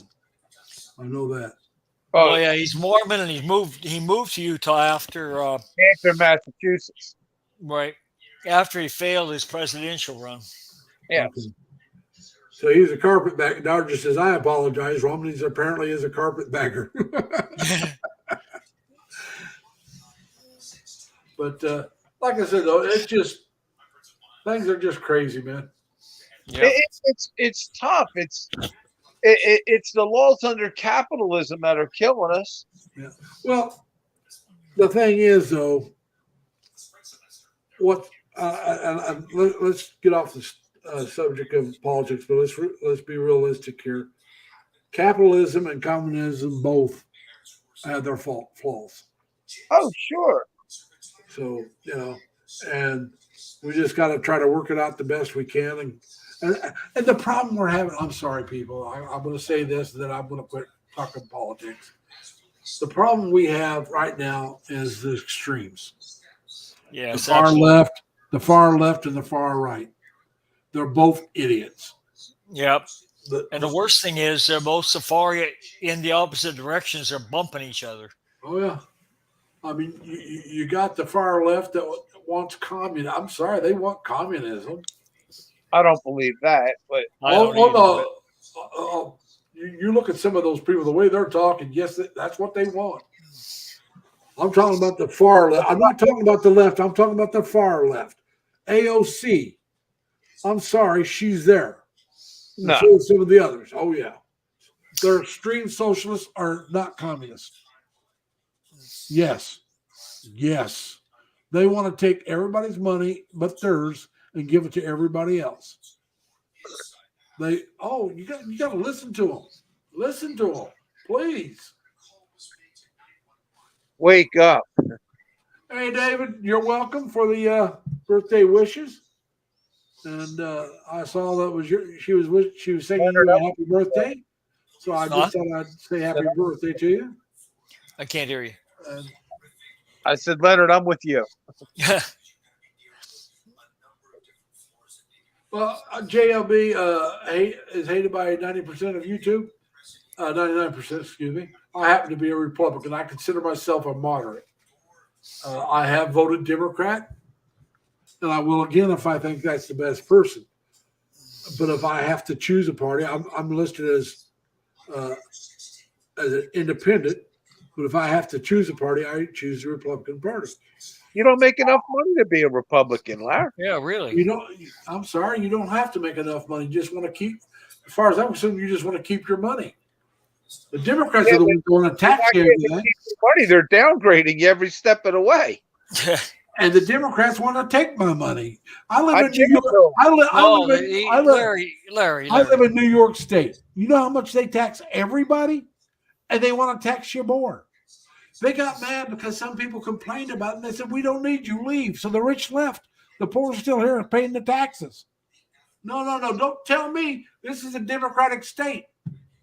And they want to tax the blank out of you. Let me tell you. It's one of the highest tax states in the United States, here in California. And who controls those two states? Democrats. Yeah, and Texas is number 3, and it's Republican.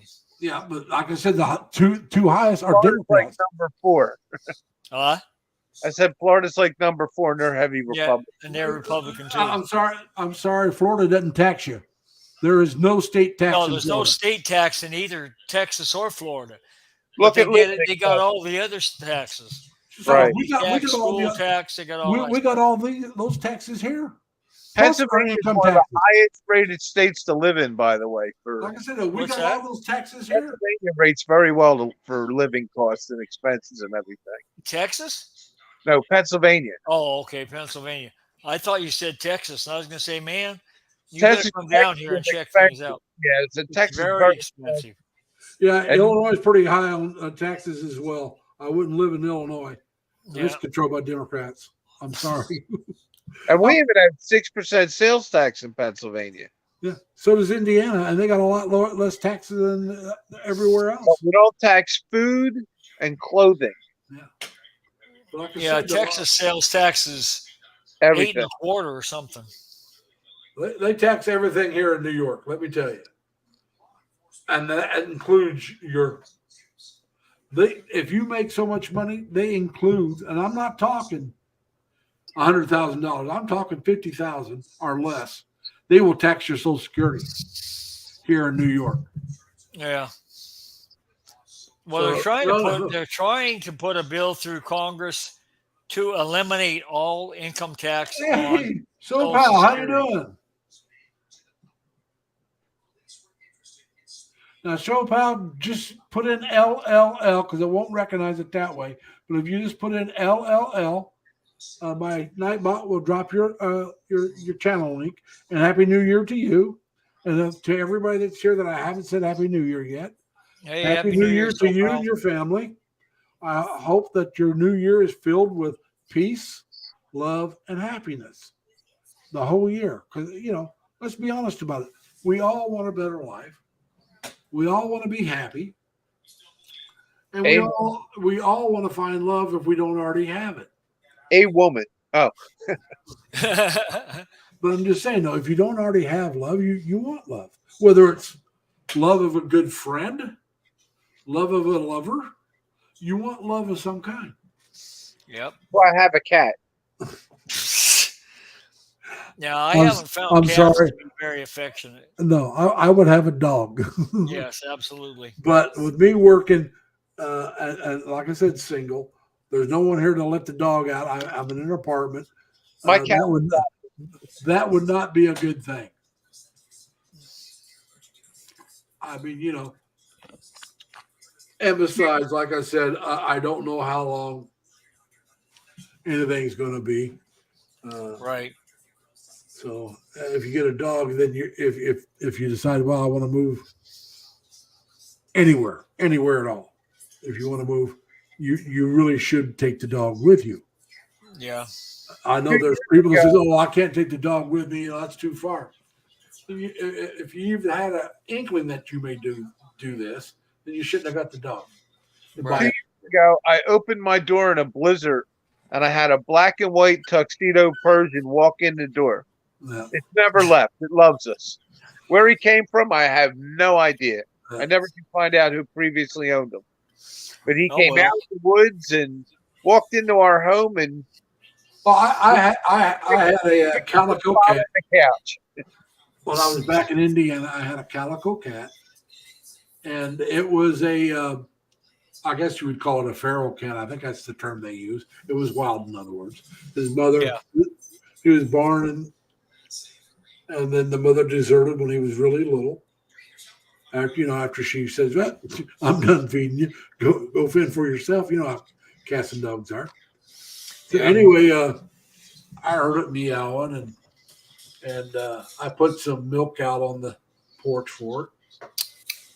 And well, I like cats and dogs both. I've had dogs. Yeah. I've had both. And the cat wouldn't let me near it, but it did come into the house because I left the door open. But if I even went near the door or near her, out that door she'd go. And then I want to say it was the next day. It could have been the same night. I was living with my brother, my younger brother. He came home. The cat was there at the door meowing, so he let the cat in. I wake up the next morning. The cat's in bed with me sleeping. Like I said, the last time I saw that cat, it wouldn't let me anywhere near it. Now, I named the cat Retread. The reason why I named it Retread, it's always under my foot. I was almost always stepping on it, treading on it. And now I had a friend when I was in the Navy. She had a cat, and was her cat's name. I thought it fit her quite well. Hey, Monroe, how you doing, sir? Welcome to the vlog. Life in North Carolina is his real name is Monroe. He has a channel. Monroe, just type in LLL and your channel will be dropped. Robert Mindenau. Hey, man, welcome. Are you still in Cebu or have you gone to Mindanao yet? Robert Mindenau was living in Florida when the last typhoon went through and the place was damaged. And so while the place is being repaired, they went back over to Florida. Mindanao. Well, no, Philippines. They went to Cebu first, but he's in Mindanao now. Okay, he's now in Mindanao. Okay. That's why I was asking, because he was in Cebu for a while, and his wife's family's from Mindanao. And, no, Monroe, 3 L's, not 2, 3. One for each one of my L's. LLL. So type in 3 L's and it'll drop your channel for you. And Robert, you can do the same thing there, buddy, if you want. And anybody that wants to, and all of you that's here, just type in 3 L's and it'll drop your channel for you. That's why I don't have a lot of monitors, because my Nightbot does that. Most people that are monitors, that's why they want to be a monitor so they can drop their channel. This just makes it simpler for me. Remember, my name is Lazy, and so this is the easiest way to do it. And so When I anyway, was in Delaware, we were talking about cats. My neighbor's cat, because the kids were always kicking it and mean to it, broke into my house and adopted us. I woke up in the middle of the night one night, like you said, he was there, he was sleeping next to me. yeah. Well, like I said, Retread was pretty good. If I was sitting there watching TV, he'd come up on the, or excuse me, I say he, it was a she. She'd come up on the couch and get on my shoulder and sit on my shoulder most of the time I was watching TV. She got killed. She was in a tree or something, and when she fell out between a fence and a shed, and what they was a flip. And so she fell and broke her neck. And I couldn't find her for a long time because, I was looking. I didn't look because, like I said, the space was only about that wide in between. And I didn't even think about it. I found her the next year. I found her fur, and so I buried her. But Yeah. What's the last cat I had? And she wasn't declawed because she was an outdoor cat. And I will not have a cat that's an indoor cat that's not declawed. And in New York, I just teach him to leave stuff alone. I'm not home enough. Yeah, that's pretty hard. That's pretty hard to do with a cat. Yeah. I never had a problem. I just never had a problem or had to have any of them declawed. But what I'm I saying, give them to scratch. yeah. But in New York, it's against the law to declaw a cat. Yeah, you don't need to declaw them anymore. That's out of style. No, I don't care. I'm not having an indoor cat. I'm not having an indoor cat that's got claws. Now, if you declaw them, they got to be strictly an indoor. Right. Yeah, they're not going to be able to hunt or anything. Well, not only that, they can't defend themselves. Right. They can't run up the tree to get away from something. I never had to declaw a cat. I've never declawed one. I just decided I'm not going to have one because Retread, like I said, I worked and Retread tore up my speakers, clawing something. You know how they want to claw, and just tore my speakers up. on my stereo. Yeah. Now, like I said, I still didn't have any claw, but it ticked me off to no end. But like I said, it was my cat. I actually love my cat. But I decided that if I ever get another cat, I'm not going to have claws because they're not tearing up my furniture. They're not going to tear up anything. Yeah. You can't declaw a cat in New York. It's against the law. So guess what? I'm I never going to own a cat. Post and I got this spray on catnip. Yeah. But like I said, it just means I'll never have a cat. I'll have a dog. Yeah, you got to teach a dog to go outside. Right. Cat's pretty easy as far as going potty training them. You put them in the cat litter, and they pretty much go there every time after that. Yeah. I let my cats outside. I don't have cat litter. They go out. I got one cat who opened my front door on his own. That's not good when it gets cold. No, it's not. But we lock it then. But I have one of those lever door handles. He'll jump up and let himself out. Yeah. Yeah, Like I said, Tiger's pretty handy. Like I said, now Retread was pretty friendly. Dr. Blue said he had a cat named Panther, and beautiful cat and pure, mean to everyone except them. Now my brother had. You remember the movie Benji? Yeah. Dog. My brother had a dog that looked a lot like Benji, real small dog. That mangy thing. You could take an ice cube during dead of winter. Show that dog it's an ice cube. It was a boy. His name was Spike. But you could show Spike it was an ice cube, and he'd do every trick he knew to get that ice cube. You go out there, walk through a mud puddle, and break the ice up. He'd be out there eating that ice. He loved ice for some reason, but he was too damn friendly. Yeah. I mean, people all over the neighborhood loved our dog, loved that dog. And one day he didn't come home, so we don't know if somebody let him in the house and just never let him go, or if somebody drove by, opened up the car door, he got in because he was that kind of dog. Yeah. And he was gone. I've had about every kind and color dog you can imagine. My friend owned a huge pet store, and we had a 70 dog kennel with dogs for sale. And we had everything you could imagine. And like all the rare breeds, all the rare colors. I've seen them all. Well, like I said, now Spike would get in bed with you, and he'd just force his way underneath your arm if he wanted petted. If Gary wasn't home, that was my younger brother. He'd come and get in my bed and wake me up because he wanted petted. Now, his next dog, his name was JD. Now, a guy said, "Hey, I got this dog for you." Somebody dropped him off at a grocery store, just dumped him, right? And so my brother said, "All right, I'll name him Jack Daniels." Well, when he got the dog, it turned out it was a female. So we changed the name to Jackie Daniels and just called her JD. Yeah. Now, JD was part shepherd, had the markings of a shepherd, but a little smaller than what shepherds are. And she'd walk up to the bed if she wanted petted and lay her head on the bed and just start rolling her head back and forth, like, "Please pat me, please pat me." Where Spike, like I said, would just force his way underneath your arm and go, "Come on, you're going to pet me."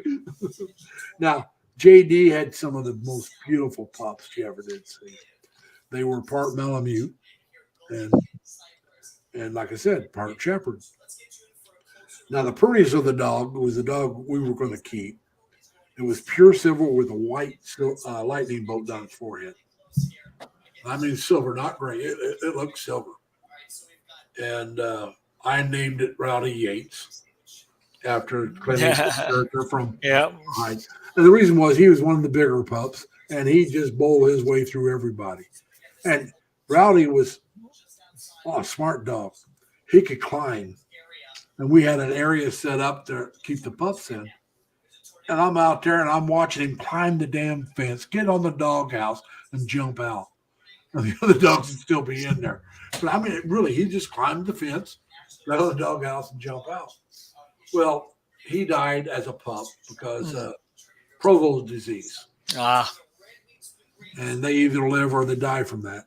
Well, our neighbors had a cat, and instead of dumping the cat litter into the trash can, they dumped it beside the trash can, and he got into it. A cat can carry provo and not have it, but a dog, he got into their cat litter, I guess, and Yeah. he was the only one that got sick because, like I said, he'd climb and get out of the thing, and he'd climb. I'd wake up before we put him out there, and he'd be in bed with me, and I was always wondering how he did it. And we found out he's climbing up this, climbing up that, and climbing in bed with me. But then, like I said, we put him in that fenced-in area with the doghouse, and he climbed the fence to get out. Gorgeous dog, gorgeous dog. And that was so. My older brother Jim, he kept one of the pups named Dusty. Now, Dusty lived to be 15 years old. He was tan and brown. Markings of a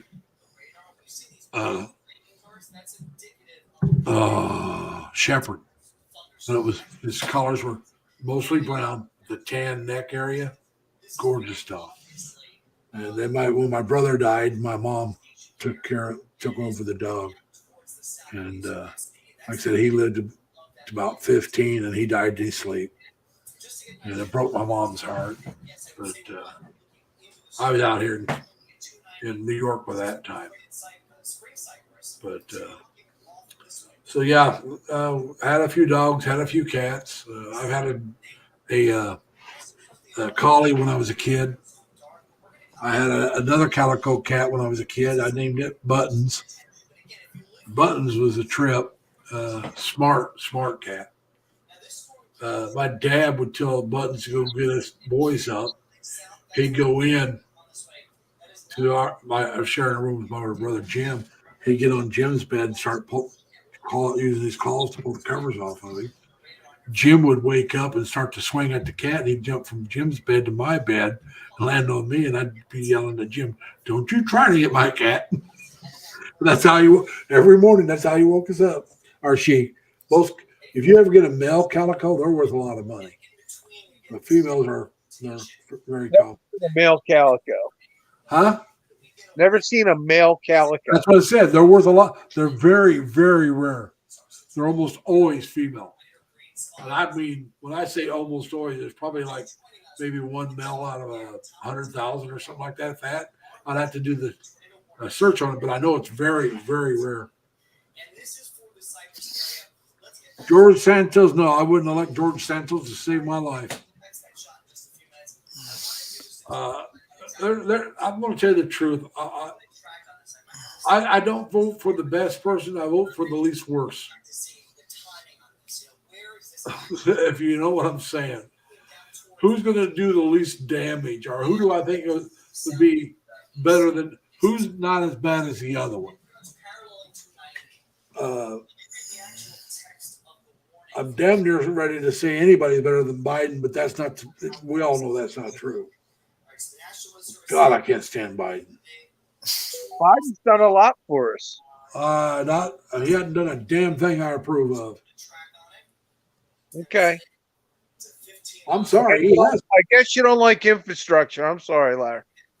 He hadn't done a damn thing. Sure he has. No, he hasn't. I'll tell you what he's done. He's lowered our prestige throughout the world. Okay, he's done that. Wait a minute. You want to say Biden did that? What about Trump? Wait a minute. Who pulled the troops out and left all that equipment behind in Iraq and Afghanistan? Who had left millions of dollars of equipment in Afghanistan and pulled out like a bitch? I'm pro-military. When you do something stupid with the military, I'm going to nail your butt on it. I know you want to hug North Korea. I got you. No. Yeah, you do. All they got to do, all he had to do that right, was send over pilots. You could have sent pilots over there. They don't need to fly over. You can put them all on one big plane, send them over, and they could have flew those planes back to the United States. You got all these big planes you could have put all that equipment on and brought it back. But they left planes, they left tanks, I'm sorry. No. Yeah, I know. We need to close our way out of NATO, too. I'm not against getting out of NATO. I'm not against doing it. What I'm against is the way you do it. I don't want to get out of NATO. Not at all. The last regime did. I don't care. Right. You don't. I don't. get that. I You're for a weak Europe that would be speaking Russian today. I get that. Yep. no, I'm pro-military, buddy. Evidently not. No, I'm sorry, you don't know the military. Sure, I do. No, you don't. Who pays for NATO? Who pays for NATO? Yeah, All the countries in it. Yes, and All the the United countries States in pays it. for a lot of it. who pays the lion's share? And when I say the lion's share, probably more than the others put together. I don't know if it's that much, but the U.S. does pay more. It pays But- a lot. It pays a lot more. No. I'm not, like I said, I'm not against NATO. I'm just, everybody ought to pay their fair share. Who with NATO? Well, then, okay, like what you Hold on, said, everybody ought hold to on. pay their fair share. Let's start letting the rich bastards pay their fair share of taxes. I'm not against taxing the rich. You never heard me say that. No. You know what I'm for? I'm for a fair tax system. Okay, No, I am hold too. on. All right. What I'm saying is, Yeah, You let's got get the $2 trillion tax cut, right, Leonard? no, Yep. hold on. Yeah, for all the rich people. No, Right. let me You got to finance. hold on. Let me talk. Now, what I'm saying is, when I say fair tax, we got a poor, and they shouldn't pay tax. But you That's didn't do true. that the last No, regime. no, no, The no, no. Republican regime financed The the $2 Democrats do billion it too. tax. The Democrats do it too. No, did. Yeah, yes, they do. Did. We The didn't. The Democrats do it. Democrats have never done that. Bullshit. They Okay. have never cut the taxes on the rich and raised them on the poor. And that's what Trump did. And his The Republican Democrats have Party. raised the tax on everybody. Now, granted, And I'm don't not saying forget, they financed that tax cut. They didn't pay for it. Right. Now let me finish my side here before y'all go getting crazy. The fair tax, with the fair taxes, you got to pick out what is poor. All right, 20,000, 50,000. I don't care. Pick it out. All right, everybody that makes over that amount gets to subtract that amount from what they make. Now, hold on. After Oh, that, that's interesting. I've never heard that problem. then after proposal before. that, what you do for every dollar over that, you're taxed at a certain percentage. So let's say it's 25,000. Instead of all right, you make 25,000 $1, you're not all of a sudden going to have to pay 30%. Yeah, but your numbers don't work. It doesn't Hold work on. that way. Right. Hold on. Let's You're take not- the richest 1/2 of 1% and You're not. cut their taxes. You don't by want to over pay any 2 taxes. trillion and make us all pay it. That's your problem. You don't want to pay any taxes. That has nothing to do with that. Yes, it is. Now listen to me and let me No, finish. Wait a minute. Why did you give everybody a $2 trillion tax and make the poorest people pay it? You listen to me. I'm not talking what they did. I'm talking what should be done. I'm talking about what Hey, they did, though. hold it. Let me talk. All right. Now, what I'm saying is, whatever the poor is, whatever you consider poor, I don't care the amount. But if a person goes $1 over, he's not going to be taxed all of a sudden at this rate. But Larry, hold on, that's never happened. Ed. We're not talking about what happens. I'm telling you what should happen. All right. Now, Just let him talk. Let him talk, Ed. I think he's going to make sense.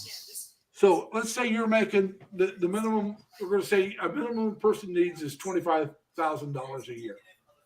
That's tax free. All right. So let's say you make $25,000 a dollar. I don't want you taxed 10% on the whole $25,001. Only on that $1. Whatever rate you go at. All right. And that rate stays the same for everybody. There is no deduction. The rich can't hide their money. We get rid of all the deductions. You can't put it in. Well, I'm going to put it in this capital gains and not pay tax. Bullshit. You're going to pay tax on everything. Can we He tax sounds like a the stock Democrat. market? Can we No, tax it's the not. stock market? And can we tax the trades you make? Yeah. This is it. They don't do that. I didn't say they did. I said this is what they need to do. No, they You're should not do that. listening. Yes. And that's why I say he's sounding like a Democrat. Yeah, I know. I told you I am a moderate. I told Okay. you- Well, I actually am more conservative than Democrats. I'm more liberal than most Republicans. So that's what makes me moderate. I'm all for Yeah. fair. I'm all for a fair flat tax. That's what I want. A flat tax. Now, flat But it doesn't- taxes it would be good, but they tried that about 5 years ago or Well, so. we don't and- need to do a flat tax. We need to do a VAT, a value added tax. Let's forget about taxing income. Let's tax what you spend. Well, that's fine too. yeah. But you still got to have a limit. You can't tax clothing and food unless it's over. If you're going to do this, and you want to be fair about it, okay? You can't tax milk. You can't tax cereal. You can't tax clothing under a certain amount of money, so everybody can afford at least to be dressed decently. Now, maybe you want to say a $200 jacket is taxed, $100 is. I don't care what you come up with. It's got to be fair to the poor and the rich. Now, you may not like that, but that's the way it is. I'm just tired of the tax cuts being done by the rich being dumped on the poor. Yeah, but I'm going to tell you, you're right. That's wrong. And But- that's been done by the Democrats. I And mean, the by the Republicans. Republicans. By the It's been done by Republicans for my whole life. It's been Thank done by both. My father, Hasn't been done by both. my father, a Teamster, would never vote Democrat. He said they've never had a tax. And my father started working in the 1930s. Yeah. Okay, he'd be over 100. He's still alive. He said the Democrats taxed him more than any Republican ever did, and he died in the 80s. Well, And and my grandfather died in 1996, and he taught me that anybody that works for a living that votes for Republican is a damn fool. Well, my dad taught me the opposite. Well, Well, there you go. That's what I'm saying. yeah. I mean, everybody's got their I own have- opinion, and I sure I don't have- want to fight about it. But I have voted Democrat. My father would never vote Democrat. I'm a little more liberal than my father was. well, the last Republican that I would have ever voted for a president was Frank Church. Never heard of him. He was a senator from Idaho, and he's the only Republican that I would have ever voted for a president. I voted for Bill Clinton the first time. Voted against him the second because I don't like the way he did things. What you don't like? The fact that Monica Lewinsky thing, or Yeah, that's part of it. That's part of it. And then you also got, what was her name? Jessica. A lot came out about him that I did not like. And remember, hold on. She was 21 and he was in a position of authority. You know, as a teacher, any level, college, any level you want to be, if you have a student, you have sex with them, you're breaking the rules. yeah, And it's against. He was wrong to do that. All right. That's But I'm guess saying. what? You would I'm have never heard about that had some Republican journalist not paid her $450,000. I don't care. He still did it. Well, the fact is, you'd have never known about it. Yeah. So there's you a wouldn't lot- have had that. You would have never known about Richard Nixon if it wasn't for Democratic people investigating it. Both Well, of sides have course. done stupid stuff. Of course. All right. Look at John Hart. If you remember Mr. Hart, very The- popular. Gary Hart. Thank you, Gary Hart. Yeah, Gary. Very- Yeah. Very popular. He would have been a president if he hadn't been stupid. Yep. That's true. I And remember that. he challenged the media to get something on him. And then he's on a boat properly named, hey, Jasmine Ray, properly named Monkey Business with a woman sitting on his lap that wasn't his wife. Yeah. All right, let's get off politics, people. Hey, James, how you doing? How you doing, James? And Mac Daddy, Jim's just said hi to you as well. Hi, Jim. Jim's, Jmez. Oh, Jim. Jim's Ray. Now, Jim's Ray, if you want, type in LLL, 3 L's. Let me show you. Oops, wrong thing.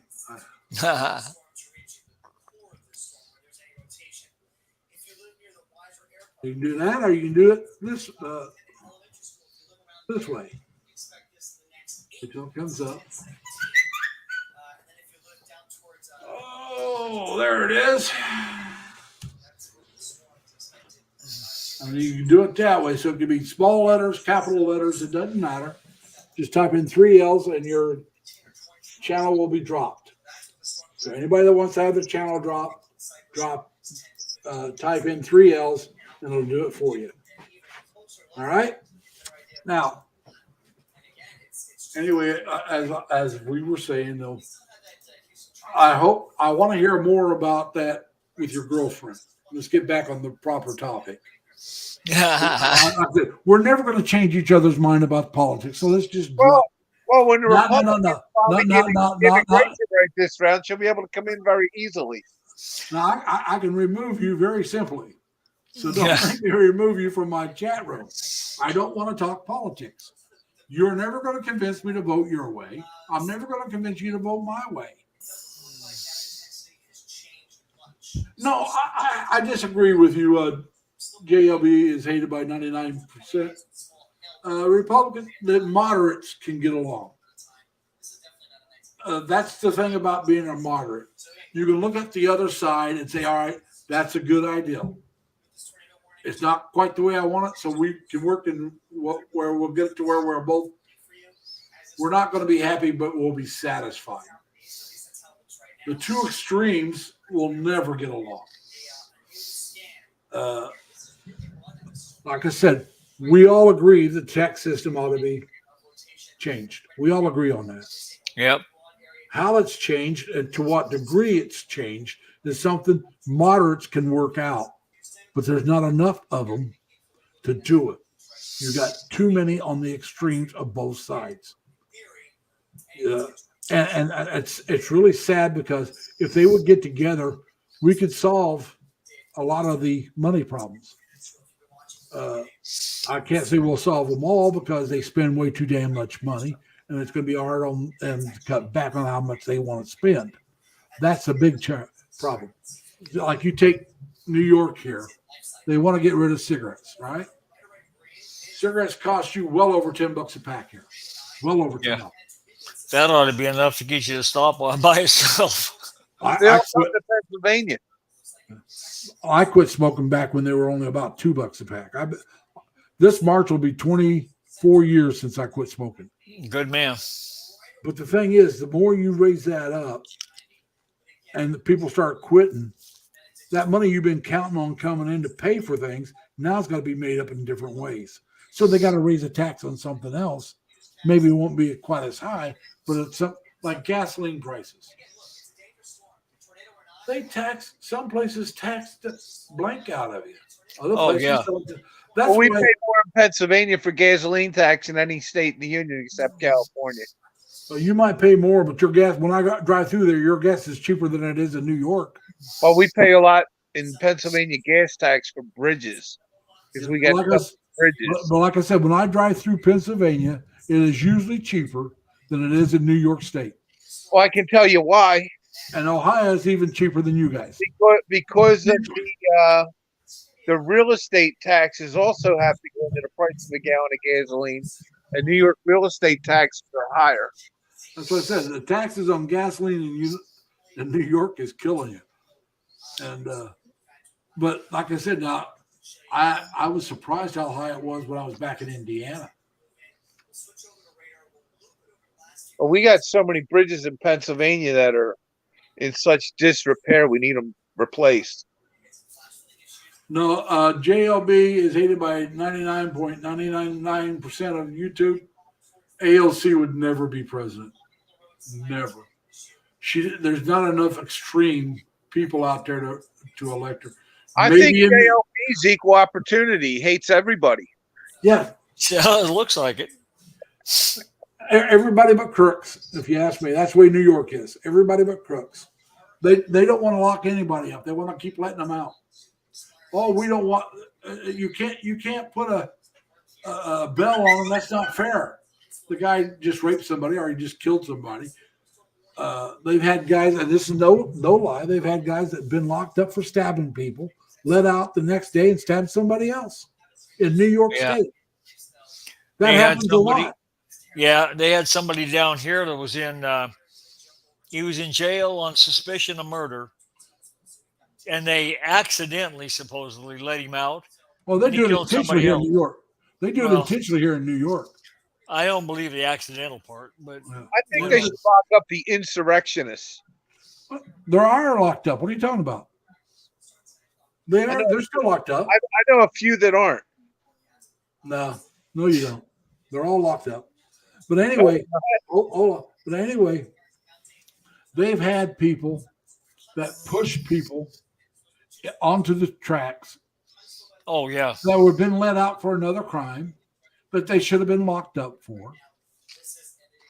And there was a guy that worked in one of those, what do they call them, kiosks or whatever they call it, but it's on the street selling A news It's something like a newsstand, yeah. But I mean, I think they sell more than just newspapers. right? But oh anyway, yeah, he had somebody come in, attack him, a much younger guy, and this is an old guy. He stabs the guy, trying to defend himself. Now, the guy that came in, they didn't want to do anything to him, but the guy that defended himself, they wanted to lock up and charge him with a crime. That was a New York City prosecutor. And the only reason they didn't do it, there was such an outrage over it that they backed off of it. But she was going to charge him with a crime. I Yeah. think they need to lock up that They had- insurrectionist. But I'm just saying, they had that on. Live on They Florida. even had it on film that what happened, and she still wanted to charge him with a crime. He was an old Yeah. guy. It was a young guy, about 30, and he's in his 60s or 70s. He's defending himself, and she wants to lock him up. Whereas these criminals that actually go out and stab people, they want to let out. This is the same lady that would let him out. I thought that there's more to that. No, there wasn't. That was it. The guy Are they came. going to give the guy bail? No. Oh, I don't. You mean the guy that's actually was going to be charged with the crime? The guy that attacked him wasn't going to. Should have been able to get bail till his trial. Oh no. In New York State, they will let you out without bail for a serious crime. Oh, there you go. New York State, if you stab somebody and you got a record and you're a minority, they're going to let you out. Oh, it has nothing to do with being a minority. Oh, yes, it does. Oh, in no. New York, it could be. There's a lot of that crap going on. I think they got to lock up the insurrectionists, Well, especially the ones that live like on golf courses. hold on. And you take care of the kids. That's something that really needs to be done. I hope you're fixing them something good to eat. You know me, I like food. Anne's getting ready to cook lunch for her kids.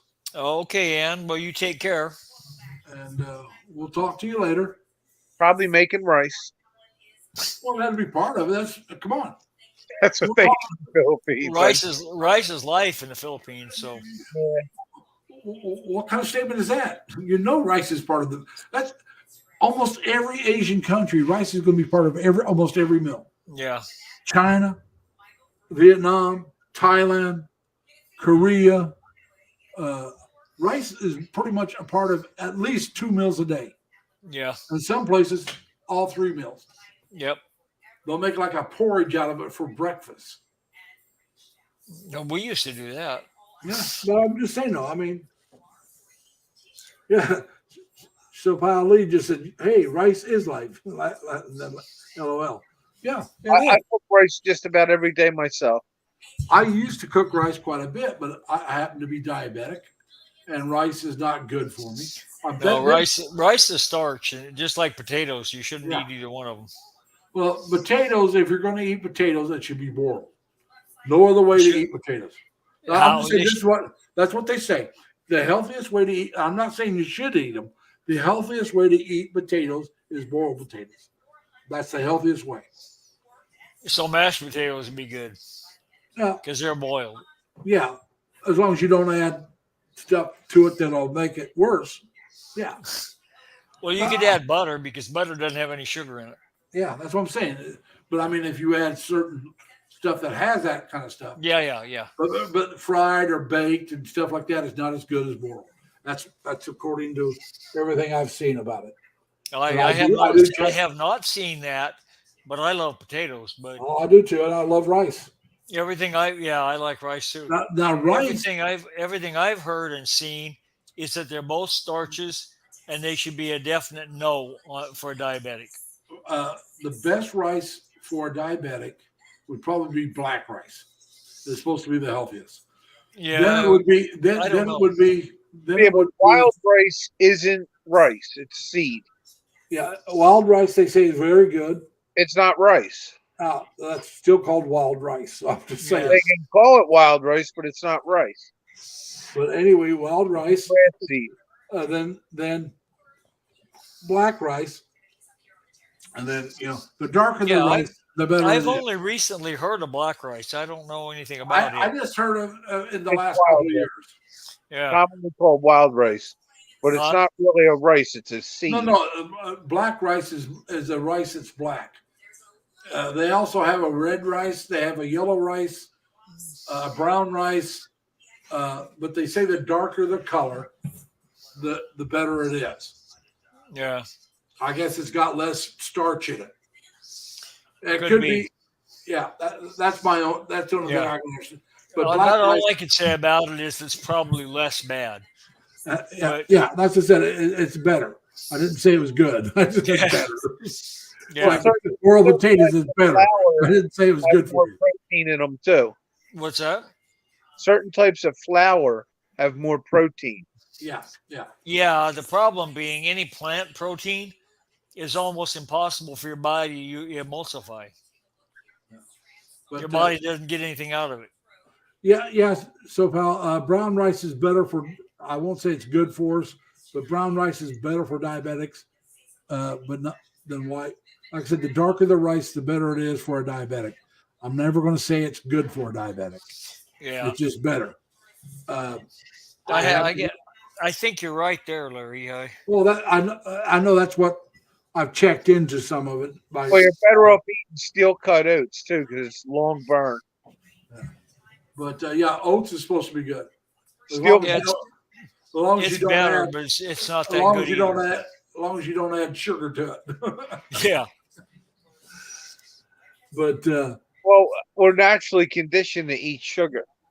well, we're If you let's look be at honest. nature, things that are sweet are normally considered something we desire, and things that are bitter are something we don't. Well, Yeah. like I said, yeah, and carbohydrates is what makes it taste good. Really, that's the sugar. The sugar is a carbohydrate. Sugar. Yeah, sugar is the end result of carbohydrates, right?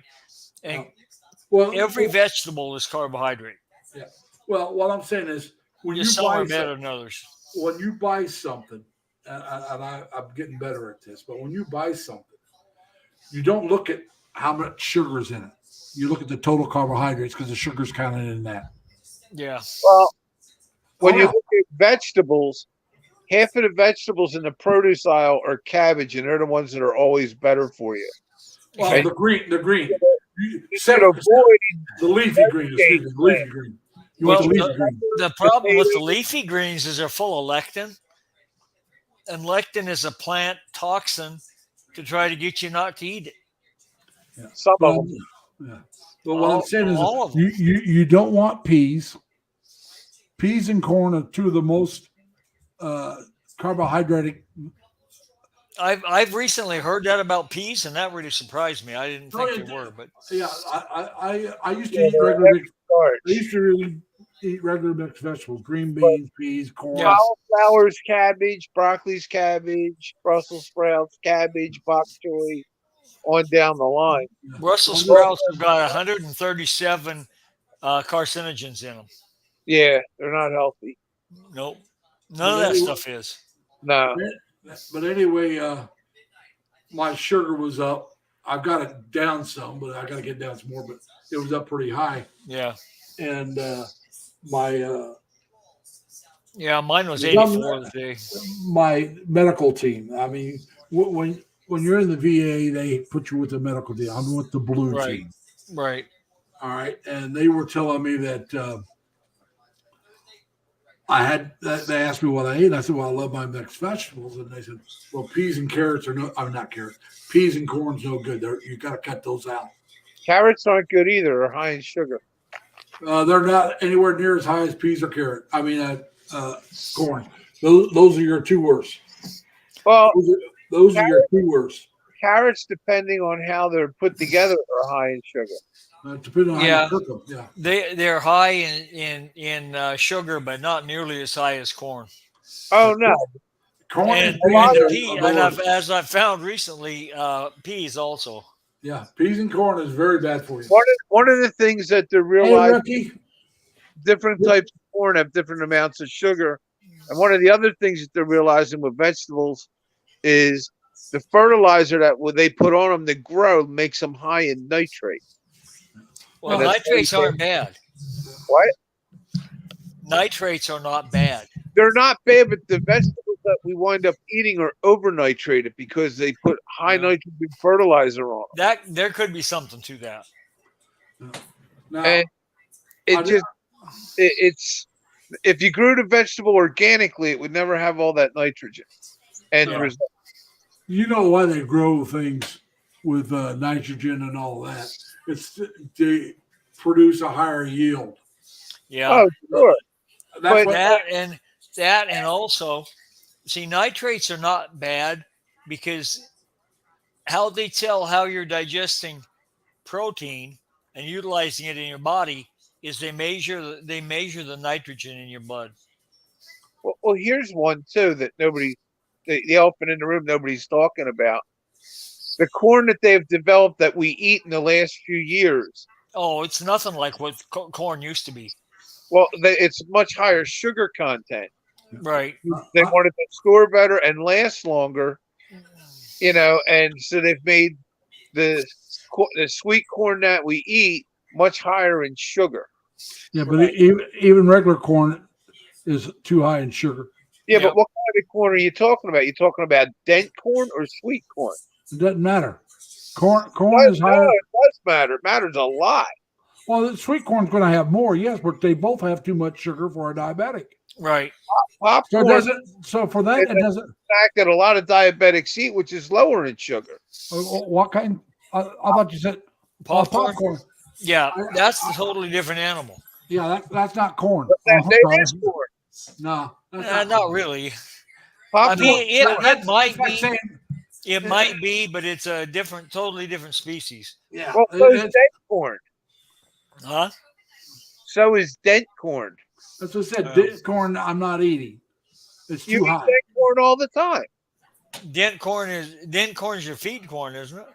It's the corn that they grind for cornmeal. Oh, I don't eat cornmeal. Okay. I'm sorry. I don't like the taste of cornmeal. All right. But it's a I get- lower sugar corn. Much But lower. I don't like cornbread, which is cornmeal. I don't like oh it. man, I love cornbread. Oh, The next time I fall off my I have a Cornbread's little cake, cheat day. though. It's going to be cornbread. The only way I Huh? can eat cornmeal or cornbread is I got to have junk to cover it up. I don't like the taste of plain cornbread. Oh wow. I used to take, navy beans. Yeah. I used to cover cornbread in navy beans. It's the only Oh, way I wow. could eat it. What I about don't like the taste of it. what about Johnny cakes? Never had a Johnny cake. That's a cornmeal pancake, isn't it? Yes. Then I've never had it. I haven't had it, but I've heard of it. I've had buckwheat Made pancakes. out I of like those. made out of white corn. Buckwheat pancakes are very good. Yes, they are. There's a place that I want to And go more to this later this year. After right around springtime, they make maple syrup on Oh, yeah. the farm, and they have a restaurant that's open. And you go in, you pay a certain amount of money, and it's all the buckwheat pancakes and maple syrup you want. I mean, one price, and you eat all you want. Larry, Can I make a suggestion to you? Don't eat, don't eat the syrup. No, That's the truth. Don't eat the syrup. that would have been my second one. No, my first one is if you're gonna do that, make it your cheat day, and fast for at least 24 hours before Yeah. and 24 to 30 hours after. Well, it'll And be, that'll get you over your spike. but it'll be probably on a Tuesday because they're closed on Mondays. They've been open since the '60s. It's a family-run business. A lot of places do that here in Western Pennsylvania. Well, there's some other places around here, but They I've been do a lot of during syrup season. They do all you can eat Yeah. pancakes. Oh yeah. Well, this place they make their own syrup. Yeah, everybody makes it here. Yeah, Yeah. I'm just saying they make their own They syrup. got They've been doing the new way they do it now too. and you can go down and watch them do it. Instead That'd of be cool. instead of heating all the syrup to make maple syrup, they now run it through an RO unit and reverse osmosis. Well, like I said, they've got the new system and they got the old system set up in the basement. Well, you use the new system to get it down so far, then you run it back through the old system to get that nice Anyway, toasted sugar. like I said, they have the real maple syrup. They have maple butter. They have maple candy. I've never had Oh, maple yeah. butter. I have apple Oh, butter. maple butter's good.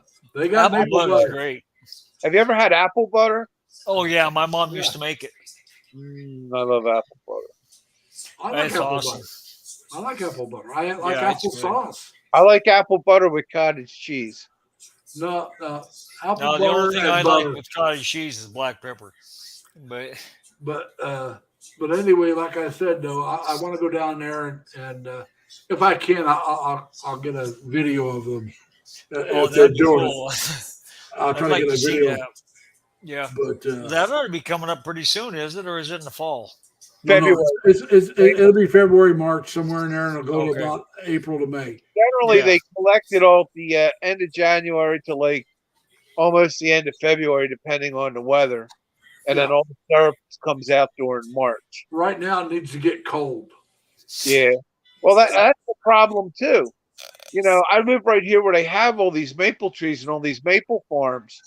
And the problem is it needs to be real cold at night and warm during the day. So the And we're not getting it either way. We're not getting it cold enough at night, and the warm during the day is not working because it don't get cold enough at night. yeah, it's warm enough Yeah. during the day, but it's just like you said, it's not getting cold enough at night. Right. And but like I said, I've been there a few times, and it's up close to where my sister lives. So I'll go up and visit with her, and then pop down there and on my Gotta way back remember, I home. got that Maple Mountain Mist. I buy a lot of maple syrup and seeds. Yeah. But like I said, though, it's and when you go in, they got pictures up when they first started with just a shack, and that was they were making their maple syrup and Oh, they selling it got to sugar stacks out here all over the Yeah, but I'm just saying that's what they started off with back in the '60s, and they would take the syrup around the local businesses and sell it. And then somebody came up with the idea of starting to sell it to the people as well. And they started a restaurant. They had a small restaurant, and then the next year it got larger, and the next year it got larger, and they're only open during maple season. That's it. They're not open the rest of the year. Yeah, they don't need to be. They love it. But there ain't enough maple anymore. Well, yeah, but I'm just saying, no, the restaurant's closed too. They're done. The whole, You know what my favorite thing with maple syrup or maple sugar is? what's that? Maple cotton candy. My cousin George, Oh. used to take maple syrup and do popcorn with it. That's really good, probably. Hey, Maple- like kettle corn. well, Maple cotton candy at the Pennsylvania Farm Show. Oh my God, they sell. The line goes out the door for it. well, I guess he did it by accident the first time. He had a pan that he cooked something and it had maple in it. And then he did his popcorn with it, and the maple was on the popcorn. And he loved it. And so he started doing it a lot. Now, when he was in the Army over in Germany, he had a popcorn machine. that he made popcorn all the time, and all the guys would come in and sit around and watch TV and stuff like that and eat popcorn. But he was a big fan of popcorn back when we were in our 20s. But You know what popcorn originally was? huh? You know what popcorn originally was? Oh, the Indians made popcorn. It was a breakfast cereal. Yeah, but I'm just saying, though, the Indians made popcorn. Yeah. Yeah. Yeah, They but- made it out in the prairie in the Yeah. frontier days. Yeah. And The there's Indians did that years ago. The popcorn is what they Uh, call butterfly and mushroom. But they, like I said, the Indians made popcorn. I love popcorn. I know so much about it. Yeah. And, My and- family grows strawberry popcorn, if you know what that is. hold on, I want to ask Sapal Lee a question. You said you used to eat it 3 meals a day when you're talking about rice. I'm taking it now. You can handle 3 to 4 times a week now. So you're only eating rice 3 or 4 times a week now back in the States. That's pretty good. Now I'll tell you a place that does eat a lot of rice here in the States, and that's the South. Yeah. They eat a lot of rice down, especially like in Louisiana, Georgia, that area down there, because they grow it. They grow a lot of rice down there. And well, when I was down in New Orleans, God, California grows a lot of rice. Texas used to. but I'm trying to remember. It was somewhere around 2000. It was before Katrina. I just can't remember exactly when. That could have been 04 maybe. Yeah, like I said, it was before that. It was a year before that, or two, a year or two before that. Okay. Somewhere in the early 2000s. A friend Yeah. of mine had a job interview down in New Orleans, and it was presenting a paper, and she's a college professor. So anyway, she wanted me to drive down, and she, paid for the gas and the car and everything else. So I said, sure, I'll get it. I'll go down there, pay for my hotel, pay for my food, and pretty much a free trip for me. Yeah. And so we went down there, and that's when I really realized how a lot of their meals, a lot of the food was cooked with rice. Yeah. But yeah, we went to a couple of the plantations. There's one called the Oak Alley. Went to real famous plantation. They got these oak trees lined up like an alley. It was a driveway. And these oak trees are over 300 years old. Now the baby oaks in the back, well, the baby oaks are over 150 years old. Yeah. And that plantation had been used in TV shows and movies because it's such a picturesque drive up to the plantation house, Like I said, it's all oak trees, these big, majestic oak trees. Part of the reason, they eat so much rice in the South is because there was so much wild rice that grew in the South. Yeah, like I Right. said, All and then the they started. riverbanks, all the river delta, all the bayous, all the swamps. And Yeah. well, it's like in the northern part, especially in certain parts of it, they eat so much potatoes because that's what they grew. Right. Well, yeah, but the Indians used to harvest rice in a pirogue. Yeah. But I'm just saying, a lot of us eat, and are compared to where we live, is what we eat. Well, that's why we eat scrapple here in Pennsylvania and pork roll in Trenton. We Pork roll's a Hessian breakfast sausage from the Revolutionary War. Yeah. And scrapple's a Quaker breakfast staple baked in a pan. It's buckwheat flour and pork scraps. Yeah.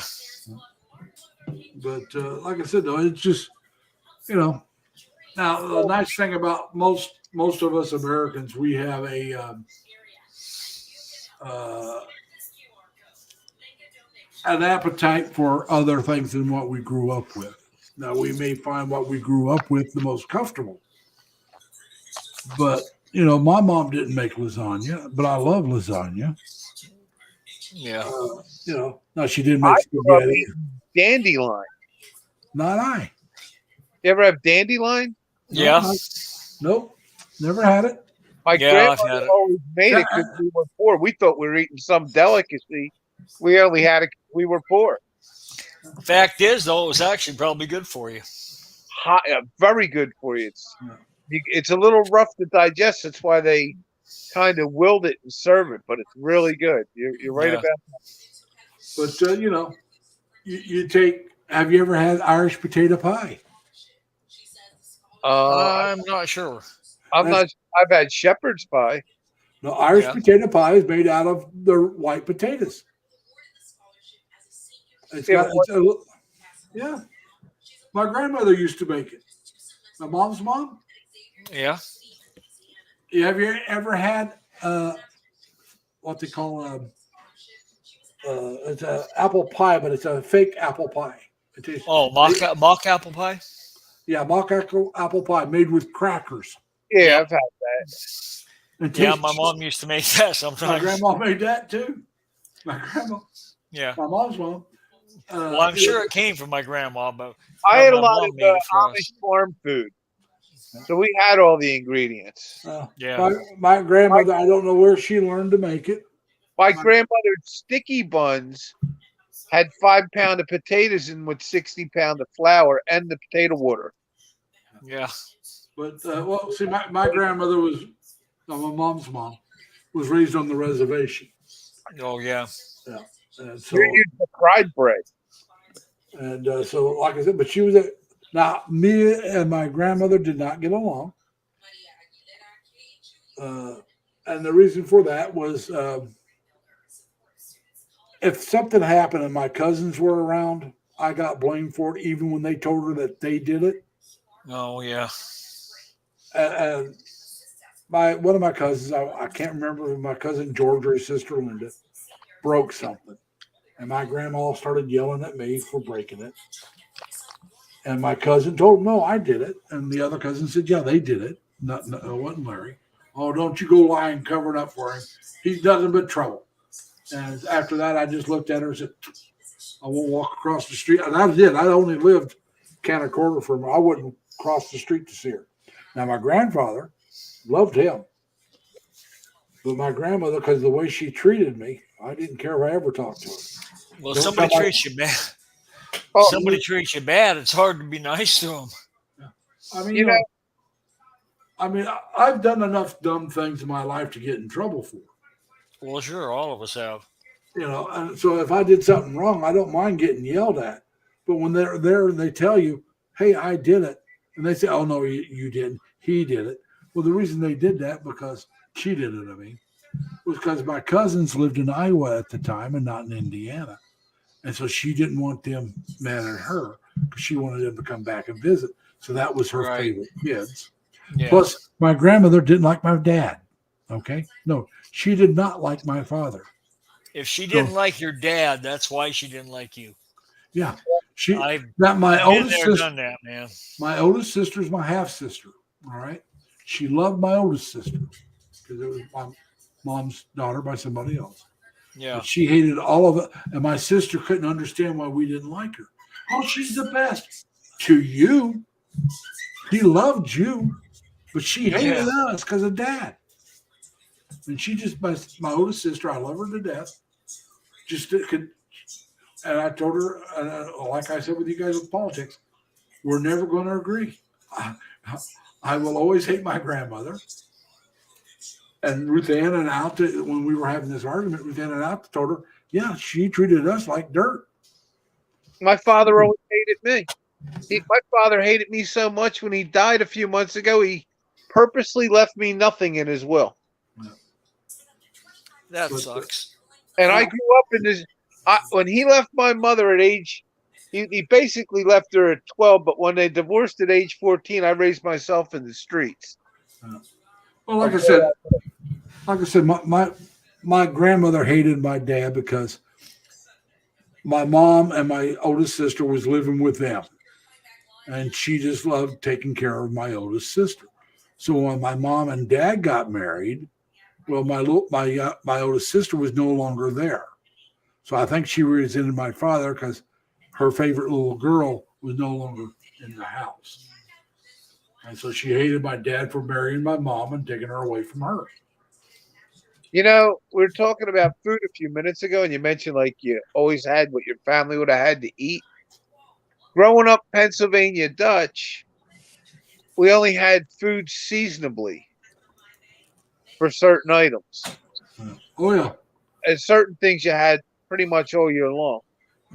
and Dodger Blue. I've had squirrel myself. I didn't know it was called Missouri fried chicken, but I've had squirrel. I've had rabbit. Now my uncle George, like I said, my cousin's dad, my cousin George's dad, he used to raise rabbits to eat. So yeah, but Pan that's when fried they rabbit, wonderful. yeah, but that's when he was. Yeah, they were it's still, good. That's when they were still living in Terre Haute, West Terre Haute. They lived in West Terre Haute before they moved to Iowa. Now, my cousin George and I were 11 days apart. He's 11 days older than I am. And out of both our families, neither one of us is the oldest, neither one of us the youngest, but we're the only two born in a different town than Terre Haute. All my brothers and sisters were born in Terre Haute. His older sister, not younger sister, was born in Terre Haute. George and I was both born in Lafayette, Indiana. And we can tell people we were born at home. And people look, oh, you weren't born in a hospital? Yeah, I was born in a hospital. I was born at home. Home Hospital, Lafayette, Indiana. That was the name of the hospital. We were, like I said, we're 11 days apart. I was due first, but I guess I was too lazy to come out on time, you know? So I was about 2 weeks late. And I was due before, like I said, my cousin George. And we've been best friends all our lives. I mean, you know, I go home, we get together, we run around, we go get something to eat at least once while I'm home, except for this last time because I was told he wasn't in town. What was shopping like when you were a kid, Larry? Well, actually, my mom did all the shopping until I was a teenager. And she would always buy me slacks. Huh? She never bought me. She would never buy me jeans. In upstate Pennsylvania, food-wise, there was very few supermarkets.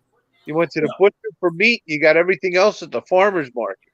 I remember supermarkets in my hometown. Okay. Now you had butchers in the supermarket. We had what they call, and you probably know of them. You may not. An IGA. Yes. Oh yeah, we had IGA back home. You know what IGA stands for? International Grocers Association. No, Independent Grocers Association. Yeah. Oh, okay. I had heard it before. Yeah. I had a cousin that worked for the corporation. It was a big wig with the corporation in New York. He was in Indiana, and then he went to New York. I'll be back in a bit. All right, I'll be here probably. If not, I will talk to you later. But so anyway, it was a trip, you know. But yeah, my older brother worked at an IGA. I worked at an A&W root beer stand as a teenager. Then I worked at a steakhouse after that. I remember the supermarkets when they first came real heavy to our neighborhood when I was a little kid. They used to deliver truckloads of stuff in the fall, like the canned corn, the canned green beans. There wasn't a lot of frozen food. Well, like I said, I remember IGAs, and I remember stores that were like in houses. Yeah, mom and pop stores. Yeah, I remember grocery stores that were like they were in a house. All over Philly, it was that way. Now, I don't remember them real well, but I do remember those. I even went, there was a couple that was still around when I was a teenager. There was one, the only one I can remember as a teenager was on my route to school when I was going to Gershmeyer Technical High School. I went there to into my junior year. They closed it down and opened up a different school, so I had to go a different route. I walked to and from school. I didn't have to, I just did not like taking a school bus. So even during the winter, I would walk to school and walk home. And that was just, like I said, it was just a small little school house. Like you walk in, and they had a couple houses, and there wasn't a whole lot to choose from. But you had pop, you had bread, you had milk, and I pretty remember Amish frankfurters, yeah, not pretty hot much, dog, frankfurter.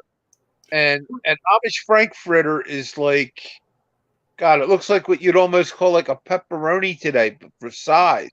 They yeah, were huge. You couldn't put them on a roll and eat them like a hot dog. yeah. But that's basically what it was. But no, like I said, I remember those places. But like I said, I remember we went to the once they opened up. They started opening up the bigger IGAs and places like that. When I was Well, if you go to my oh grandparents' farm, there was nothing. There was no tin cans of anything. That was like a luxury. yeah. Everything canned and jarred on the shelf in glass mason jars. We we had the remember the 8-ounce pop bottles, Yeah. the tiny little things. And when they came out with the 12-ounce can or the 12-ounce bottle, it was like, damn, that's big. Then, Pepsi Cola, 12-ounce bottles out selling Coke. then they came up with the 16-ounce, not where I'm from. Pepsi Cola used to be Not where I'm before from. my time. A 12-ounce bottle of Pepsi was a nickel, and you got a 8-ounce to 10-ounce Coke for a nickel. So Pepsi gave you more money. Like I said, not where I'm from. Nobody. At I 12. should say nobody. Very few people. When I was growing up, I didn't know anybody that drank Pepsi. I mean, I'm talking about from where I can first remember till I was probably in high school. How about Moxie? Moxie was a big one. I do not know a single person that drank Pepsi. No, Moxie. No, I'm just saying, no, I did not know a single person until I was late teens that drank Pepsi. Well, you Not a know, single person. the original 12-ounce Coca-Cola was meant to serve 3 individuals. But did you know the original Coke bottle, the hourglass Coke bottle, was designed in Terre Haute, Indiana? No, I didn't know that one. That's a good one. Yeah. Here's one for you too. Soft drinks back probably when you're a little older than I am, maybe look at it this way. When I was a kid, we didn't drink soda, but only on the holidays. Yeah. Oh Maybe no, like Thanksgiving, Christmas, and Easter. we used to 4th of July, maybe. as a kid, go around and pick up pop bottles people throw away, in the park and stuff. Sure, and return them for the money. Well, you return them for the money, but then you would get you return. I can't remember how many it was, 5 or 6 bottles, and you would get a free bottle of pop plus the deposit on the bottle. It was 2 cents deposit on the bottle. And When kid, deposits were a nickel, and we'd collect them and buy tasty cakes. like I said, ours was at 2 cents when I was doing it. Like I said, I am older than you, Sure. and I'm Well, in also Indiana, you probably didn't have tasty cakes. For the Philadelphia area, we had tasty cakes. no, we didn't have tasty cakes, but you also got to remember we From Tasty Baking. like I said, I am a tad bit older. We had Mrs. Smith's pies from Doylestown, Pennsylvania. Remember Mrs. Paul's fish sticks and all that? Nope. We had that from Doylestown. That's all Philadelphia regional stuff. Yeah. Well, I'm going to tell you right now, I did not eat fish growing up. Did not eat fish or seafood. I did not eat fish or seafood, either one. They didn't have it. No. I'm talking about any fish or seafood. Oh, We could go fishing. I would not eat fish oh, or seafood. There's only one fish that I know that I like. That's tuna. I've tried salmon. I've tried others. I don't like them. right. And I'm not going to spend the money to buy a lobster to find out whether or not I like it. Well, it costs way too much money to buy that and decide you don't like it. Lobster is it's an unusual thing. That's what I said. I may love lobster if I ever try it, but I'm not going to buy it to find out. It's not that expensive. Yeah, What? it is. You're from the wrong side of the tracks then. No. What I'm saying is, it's too much money to buy something if you don't know if you like it. Have a lobster roll. That's not lobster. Yeah, it is. No. What is it? I'm talking about the lobster where you crack it open, you eat it with the butter. I'm talking that. I'm not talking. It's like sushi is fish. I'm not eating it. No. Lobster roll. I know The what you're talking. lobster roll is the lobster that you crack open and eat with the butter on a hot dog roll. Oh, well, you're still buying that lobster. That's not cheap. It's If you don't know, if a you don't, lobster roll is $4, Larry. no. A lobster roll, not a lobster. No, I'm not buying. I'm not doing it. You wouldn't spend $4? Nope, not for something I don't know if I like. No, Oh God. I'm not. Why buy something I don't know if I'm going to eat it? I mean, I can tell you right now, you can put liver in front of me, and I could be starving to death. I'm not eating it. I don't like it. I've I can tried. understand that. Well, I'm just saying though. It may be for me. It may be the same thing with lobster. I'm not eating fish if I'm starving. If it's not tuna, I'm not doing it. I'm not eating something I don't like. So why spend? If it came with another part of my meal and was part of the meal, and I wanted the other part, then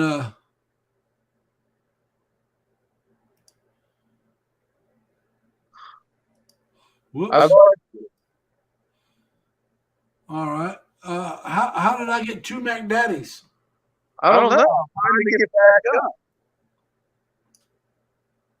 Well, talk again. Let's see if you're on both of them. Double. All right, then we're going to take you out of one. Yeah, but Now I you're can't- out of one. Yeah, you don't have your picture, but I got you. I gotta drop you and pick you back up. But Hang on a minute. yeah, but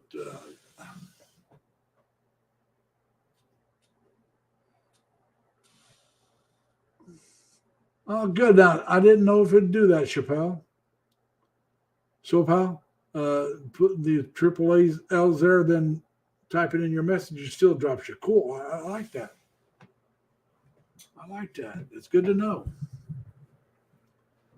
So, Dodger, you still there? Yeah, and I know Chappelle's still here. All right, we got Mac Daddy back. I'm back. All right. So good to see you back. I Well, used to make lobster rolls at the restaurant. Yeah, but like I said, you like it. I used to sell it. If I'm going to buy something to eat, I'm going to buy something I know I like. It's that simple. It doesn't matter the cost. $4 isn't a big stretch, but okay. I'm not going to spend $4 on something I don't know if I like. How you going to find out? I'm not. I can live with that. I can live with that. Okay. Have you ever had king crab? No. It's another one I'm not going to. I've had crab. I don't care for it. No. Like I said, I've had crab. I don't care for it. That didn't mean I wouldn't like it fixed a different way. Well, it depends on what kind of crab it is. I've had octopus fixed two different ways. I don't like octopus. One way stunk, and the other way wasn't so bad. When I eat king crab has an ingredient in it that nothing else in the sea really has. It has this deep water calcium. Hold on, Larry. I've had them try to scam me. At least I think that's what they're doing. But see, I'm not looking to be in a relationship right now. But I've had them come, oh, I love you, or I need some money for a load. And I've just started talking to them. You know, as a friend, I'm not talking to them to try to build up a relationship.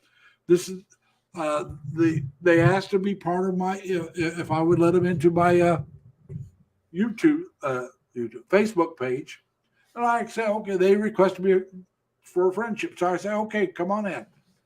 Then they send me a messenger, you know, a text message through Messenger. And hi, how you doing? At first I was answering those, saying hi, how you doing? But so many of them were either looking for a relationship, which I'm not looking for, or they were looking for money. And I'm not playing either game. Like I said, I'm not in a marriage. I'm not in a sexual relationship with anyone. I'm in a relationship with friends, and that's all I want right now. She and I have known each other for a while. We're great friends. We enjoy a lot of the same things together. But like I said, now for me, I have nothing against a long distance relationship. But I don't know when I'm going to be able to go. All right. And put that behind the picture a little bit. That'll help hide it. The thing is, it does help hide it. But the thing is, my mother's still alive. She'll be 97 this month.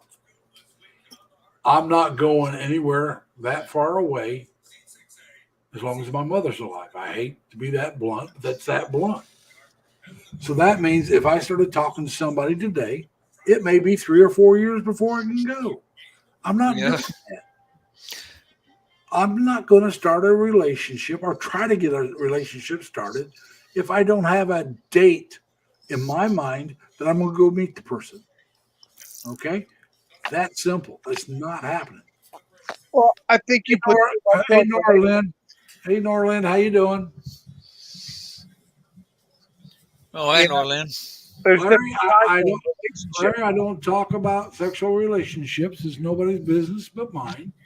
I will say this, it's been a while. But how long, I'm not going to say. And I'm not going to say who it was with. Yeah, that's not our business anyway. No, I mean, but like I said, right now I'm not in a sexual relationship. And I'm 69 years old, Larry, in case you wondered. So I'm not that sexually active. Wasn't before I got out of my last sexual relationship.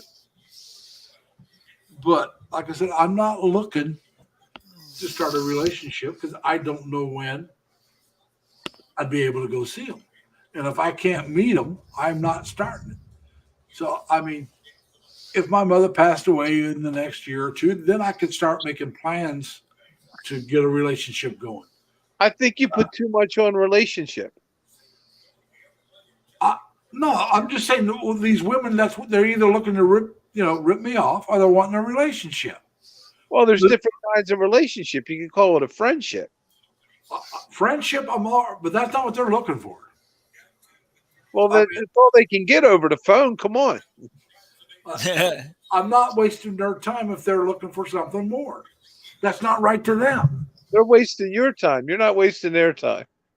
No, if I respond back and act like I'm looking for more than a friendship, because I'll tell some of them, hey, I got a girlfriend. Sometimes that's what you have to do. I do. I'll tell them I have a girlfriend, and I had one girl. Was she prettier than me? It's like, well, that's not hard. No, to me she is. I mean, look at us. We're all Larry, like you were saying a little bit ago. Today, I had somebody send me a friend request, and I said, "Oh, okay, fine." The very first chat was, "Can you help, or can I ask you a favor?" Yeah, can you send me a gift card? That was wasn't a gift card; it was money. All right, same deal. And I said, "Nope." I said, "I don't send money to anybody I haven't met already." You know, Leonard, they got a 4-letter word for that. Yes. Next. Fool. Well, that's one of them too, but I got a better one. Next. Yeah. But I'm just Yep. saying, though, actually, I'll tell you the truth. I have, like I said, I wouldn't mind a long distance relationship if I knew when I was going. And If I Leonard, knew, if, like I Uh-huh. said, Leonard, after that 4-letter word, they got a 5-letter word. Block. Yeah. That's what I do. That's what I did. I blocked her. oh, by the way, that word next, when I was in the Navy, I used to shoot a lot of pool. And when I win, I was a barber in the Navy, by the way. When I win, I would say, like the barber says, next. I did use that a couple of times. But like I said, I just, right now, in my situation, it just doesn't make sense. Because, like I said, It doesn't make sense, but you're putting too much on it, is what I'm thinking. no, like I said, It's one thing, but it should be more like a friendship. Because you ain't getting anything through the phone anyhow. no, I know that. But I Unless don't they even know. are in tune, like you turn the speaker up. I don't know, but If it looks like they're looking for a boyfriend / husband / I'm not saying it happen until you go there. So, and I would Yeah. I'm just saying, though, if that's what they're looking for, there's no sense me wasting their time. Just tell them I got a girlfriend. Yeah. And then if they want to stay friends, there's a couple I've talked with for a while because I told them I had a girlfriend. They said, "How about friendship?" And I said, "That's fine." yeah. We talked for a while, but I'm not going to say, "Oh, well, yeah, I want a girlfriend." No, I'm not doing that. Let them know that I'm in. I tell them I'm in a relationship. I'm completely happy. I had one girl goes, "Well, you're afraid of your girlfriend?" No, but I'm not going to lie to her either. My Filipino girlfriend / fiance that I've never met yet. I tell her all the time. I said, really, until I come visit, we're just friends. I mean, what else can I tell you? Yeah. But yeah, like I said, but you're planning on going. You know when you're planning on going. Well, I'm planning on going, but I can't tell you how it'll work out.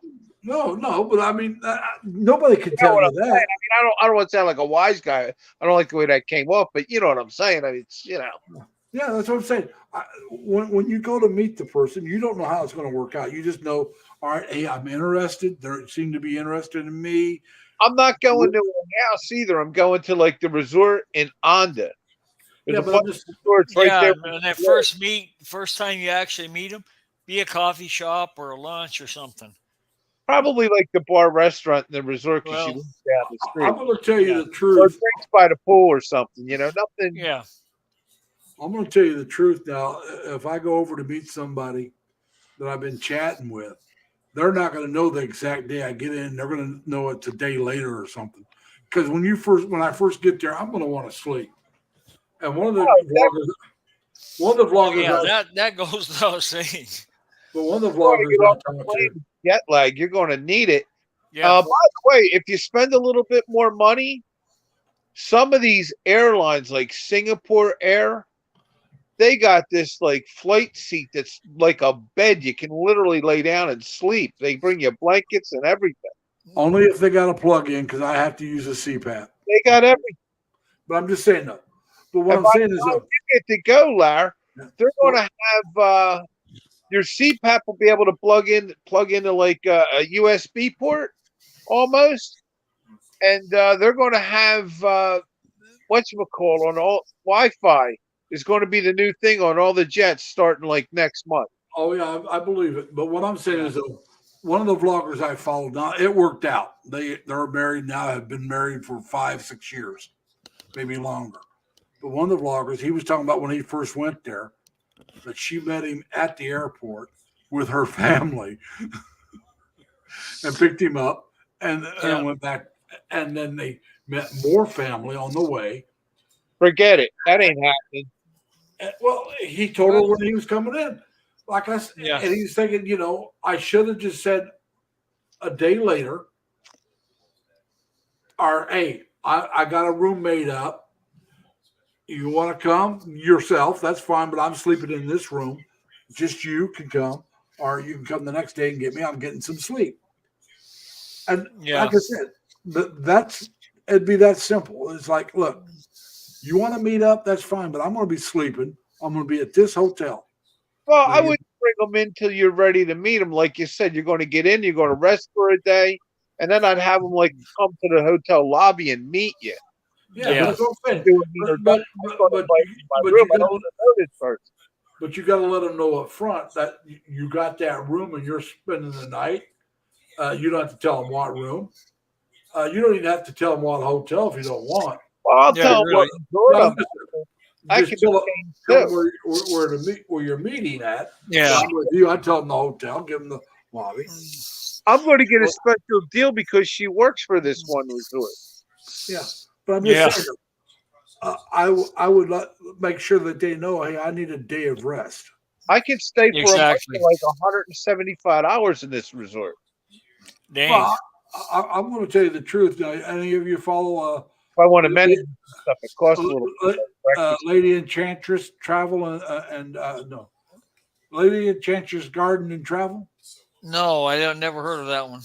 Well, it's a Filipino. She's in. Well, I think she's still in Siquijor, and where she's staying at a resort, it's a lot cheaper than that.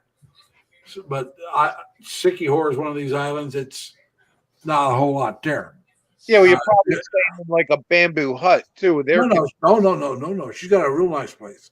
Yeah, She's showed us. Sycamore's got some pretty nice resorts. Well, Yeah. 175 a month, I think, is pretty reasonable. Oh, you said a month. I thought you were saying Yeah. a week. No, a No, month. a month. Yeah. That's not Yeah, bad. that's no. pretty reasonable. That's But real that's not a But- cheap room either. No, what my plan is, when I finally get to go, is I'm flying into Manila and probably spend between 2 and 4 days there, because there's some people I want to meet up there. Then from there, I might go ahead and go to Cebu City, but I might go to Bye Bye City first. I do want to go to Bye Bye. Yeah, I wanna go- Dan like to has go me see Dan. basically told that I'll be drawn and quartered if I don't go there. Like I said, I want to go meet Dan and Minnie. Yes. But I'm going to be honest about it. There's a few places I wouldn't mind if I move over. There's a few places right now I wouldn't mind living. Yeah, that doesn't mean well, it what- can't be expanded or contracted. Right. You know, Well, you know what you can do is find a place you're comfortable with, set up camp there, and then take time to travel, to check out other places. yeah. Well, like I said, And that's Some of the kind of pla- what I might do. the places I would be interested in right now would be Dumaguete, Valencia. I consider Right. that one area. Yeah. Cebu. Yeah. I'm pretty much saying Cebu or what's that? Mactown. Mactown. Well, Mactown, that's Mactown. part of Cebu. Yeah, that's what I'm saying. I consider Yeah. that all one area. Yeah, Well, Car is that's also all. in Cebu, but I'm not sure if I would go Which? with Car. Oh, Car is, yeah. That's Car Cebu, but I is don't know how it's far out it is. Cebu, but it's out. It's a province. It's Yeah. It's a city, but it's out. It's out Yeah. of ways. yeah, I'm it's not out sure by about San that. Fernando. Like I said, I would Cebu or you know the town, Mactown. Yeah. Mactown. Mactown, Newtown. Another area I would be interested in would be Iloilo. Yeah. I love the Then- Riverwalk. I love the video, the vlogs I've seen. They show the Riverwalk and a few other things. I love the Riverwalk. That don't mean that Yeah. would make me comfortable, but it's an No, area I would mind checking But out. it's a place to check out. I think the rent and stuff is going to be higher there, Yeah. from what I've heard. But I might be mixed up with someplace else. Well, it probably depends on what section. Yeah, They have different sections in Iloilo. yeah. And And I've also thought about Davao. Davao would be. It's a place I would have to consider. It's a low. Yeah. It's low on the list, but it's a place I would consider. The thing I Well, like about it's the there's thing the about it is the infrastructure. 911. The 911. The infrastructure is the best in the whole country. And they now have condos. They started building a condo unit there about 2-3 years ago, so they should have the condos open. Yeah. If that- I Go ahead. fly to Cebu, I'm going to go see Chris in Cebu, and put a rubber jumping cobra on his door. Yeah, if you can find him. But another thing. Casino. But anyway, another place would be in Ed's area, or Stephen from the Filipino Info Channel. Oh, like Cavite Tracy area. Martires. That's It might not like- be Trace Martires, but it'd be that area. yeah, Uh, yeah, because that's where he's at in Tracy Yeah. Martires. and you can find decent. He lives in an apartment. He's paying like $70 a month. Yeah, 70, 80, something like that. Yeah. And So you might that's, pay. that's you might close pay to 100. Manila, So said you might pay 100, but you're not far from Manila. right? It'd take you maybe a half an hour to an hour, depending on where you're at, and you're in Manila. Yeah. Uh, I can't think of the other town that he told me might be a good spot for me because of my condition and needing to be, because of my wheelchair walker situation. You're in a wheelchair? Yeah. Oh, wow. Need a walker to walk? right now, yeah. Yeah. Wow. I was just about ready to get rid of the walker, and they cut off my physical therapy. Oh, that's ridiculous. Yeah. Can you get to a pool?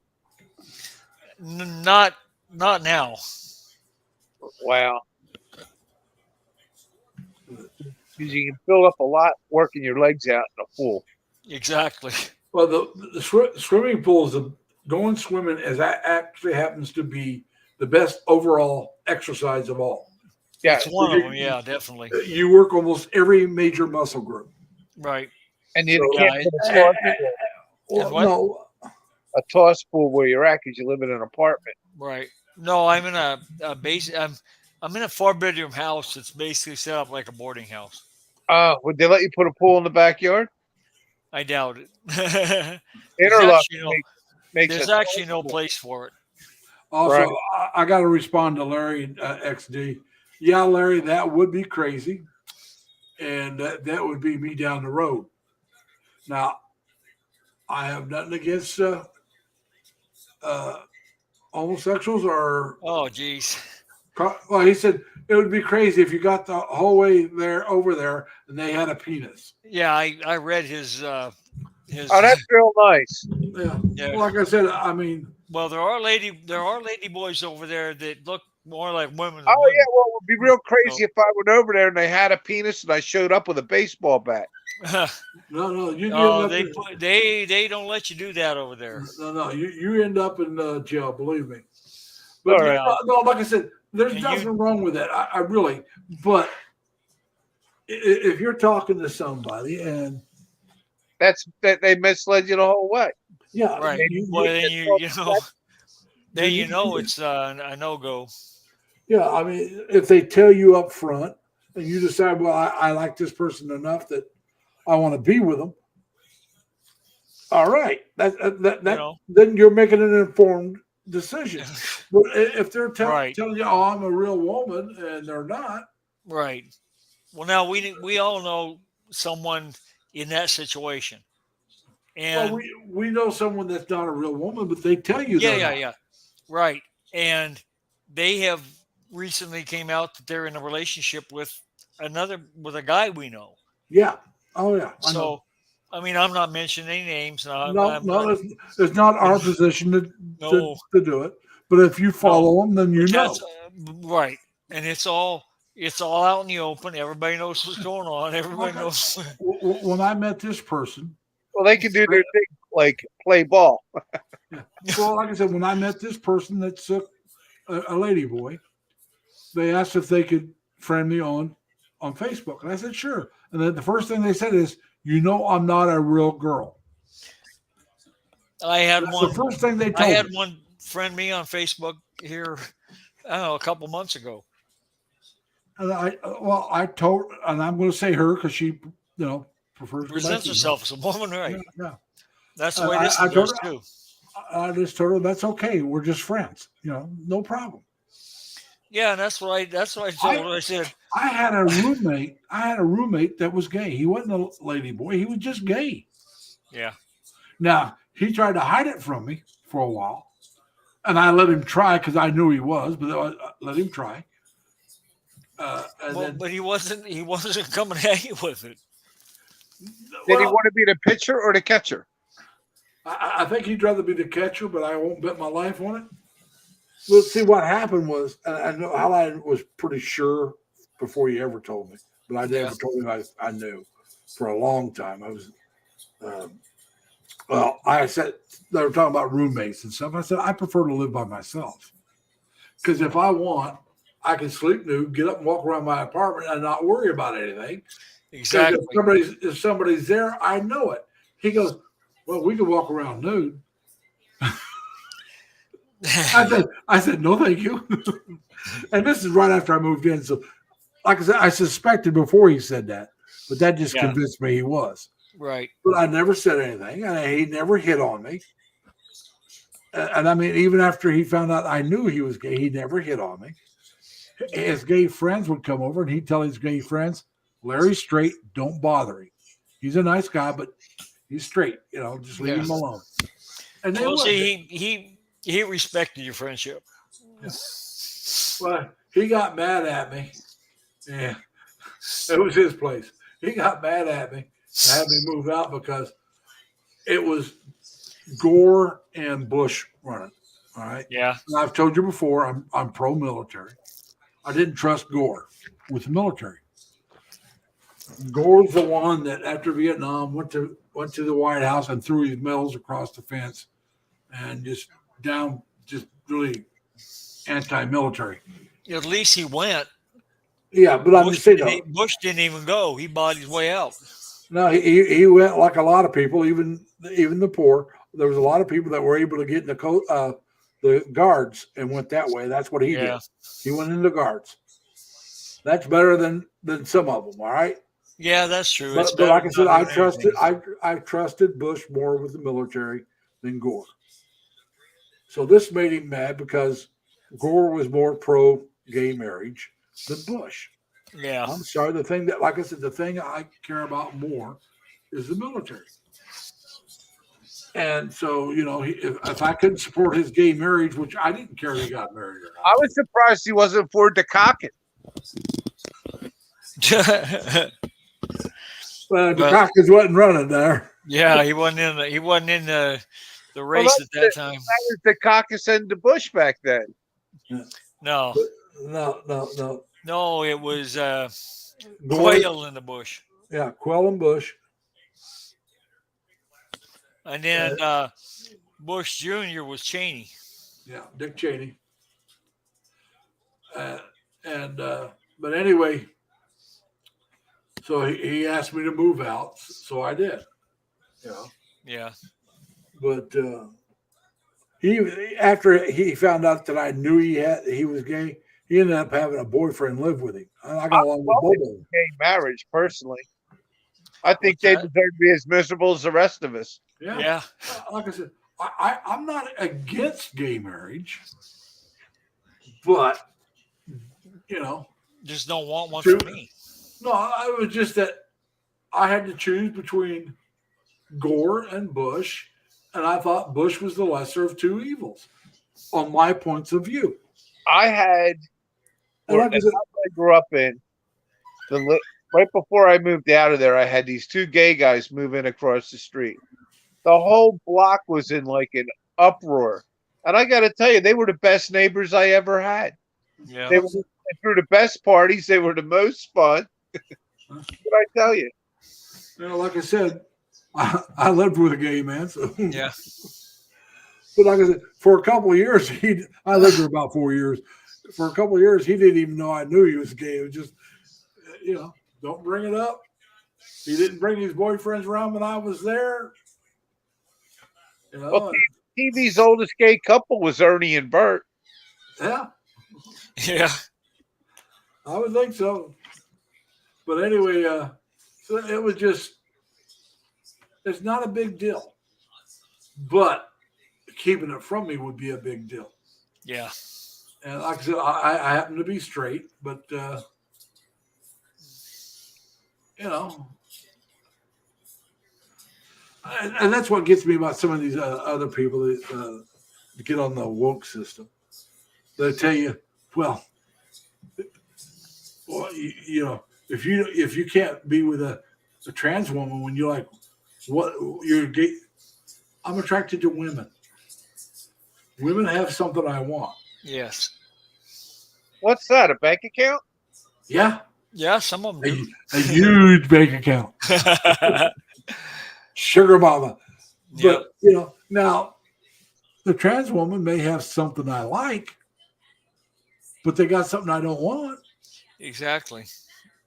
You know, nothing against, like I said, nothing against, because everybody, you know, that's I what. just like the original, authentic. You know, Yeah, I'm Yeah. old-fashioned.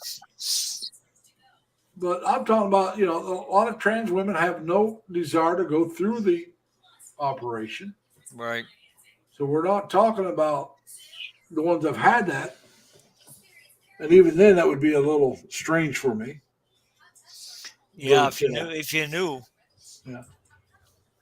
Well, you But know, like you said, there are some transsexual men, more men than I think transsexual women, that really look like transsexual. You know, going for women instead of Yeah. women going for transsexual male.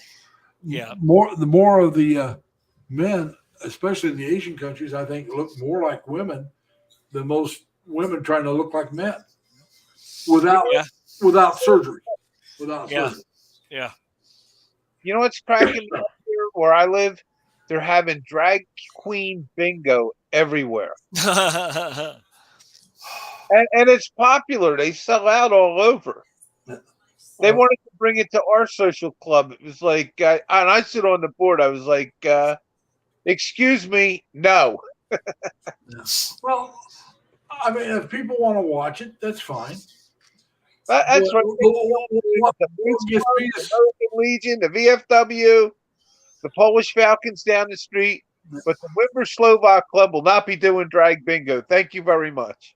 but I'm just saying, though, when they take it to the, I've heard they've been doing it in libraries and at schools. I'm against that. Yeah. I mean, you know, I'm Well, that's sorry. a public setting, and if they're getting a private meeting room for themselves, that's one thing. But No, it should be done in a public setting. yeah, I'm sorry, kids. There should be an age, just like alcohol. I'm sorry. Marijuana is legal here in New York now. There's got to be an age limit. You can't just say, Well, "Hey, it should only be presented in an adult situation, and yeah, that's not high school. Yes. Right. yeah, well, yeah." Well, they want to do it in grade schools. If you look at it, some of those places No, Yeah. they don't. they have had drag shows with little kids there. Now that might be their parents' fault, but they've had drag shows with young kids there. Yes, they have. Yeah. I've never heard them doing it in an elementary I school. didn't say it was at an elementary school. I said they've had it where young kids were there. Like I said, they've had it at libraries. Well, that's not appropriate. No, it's Right. not. No, it's not. That's what I'm saying. Some of The library was at fault there. They should have never let them do it. yeah, Right. Yeah. I mean, you know, they shouldn't be having they shouldn't be having explicit content in a public library anyhow. No. no, you're right. But like I said, some of these libraries have done it. Well, I wouldn't be that's wrong surprised. that's wrong by library charter. Lucky I'm Yeah. not on the board. But like I said, it just if you want to put on a drag show, do it. Just make sure everybody that's there is of legal age. Well, it's got to be done in the proper venue. As I Right. said, everybody's got to be legal age, and I don't care if that's 18 or 21. That's up to the state. Yeah. Well, see, Larry, there's two ways it could be done. I don't have a problem with them having a drag show, but I don't want them presenting adult content to minors. Like I said, Exactly. Exactly. whatever the state says is legal, that's what you go by. Yeah, but you're missing my point. I don't have a problem with homosexual or drag queens or anything putting on a show. Yeah. But if it's going to involve adult content, then everybody should be of legal adult age. That's what I said. legal Yeah. age. No, we all agree on Adult that. We all agree on that, Ed. Legal a legal adult age is up to the state. Yeah, it's Well, either 18 or 21, depends Yeah, on the it's either state. 18 or 21. I'm just not like talking about. I don't think the 18-year-olds, and I'll step on this one. I don't think 18-year-olds need to be able to go out and buy AR-15s or handguns. Well, No, I'm not saying they should. I'm saying that's up to the state. yeah. Well, I think it's more than needs to be up to the state because we've done that all over this place, and children today, unfortunately, are not quite as mature as they used to be. That That's is their true. parents. That's their parents' fault. Well, I'm not blaming anybody. I'm blaming society in general. No, that's Well, the But parents. if I you're mean, going to go with those as the facts, then they need to raise the legal age for possession a weapon of death or mass destruction to at least 21. Well, what would even be at least as good would be every year, first through fifth grade, have uh, gun training, Well, not shooting, not shooting, sensitivity training. proper safety and handling of a weapon. now I'm going to tell you something that a I lot don't of think children need to be taught to handle weapons. I'm sorry. Don't think who? children, he said, but I think Okay. there's a lot of conservatives may not agree with me on But this. they should. Anybody purchasing a weapon, just like you need to have a license to drive a car, you should have to have proper gun training to purchase a handgun. But like I said, I'll give you that. I'm going to, like I said, I think a lot of For hunter safety. Yeah. a lot of places do say they have to take training. Not everybody. Yeah. But Yeah, what I'm saying is, though, on gun control, I'm not for gun control. All right, I am for gun sense. I'm Right. In other words, I think every and I really like this aspect they got where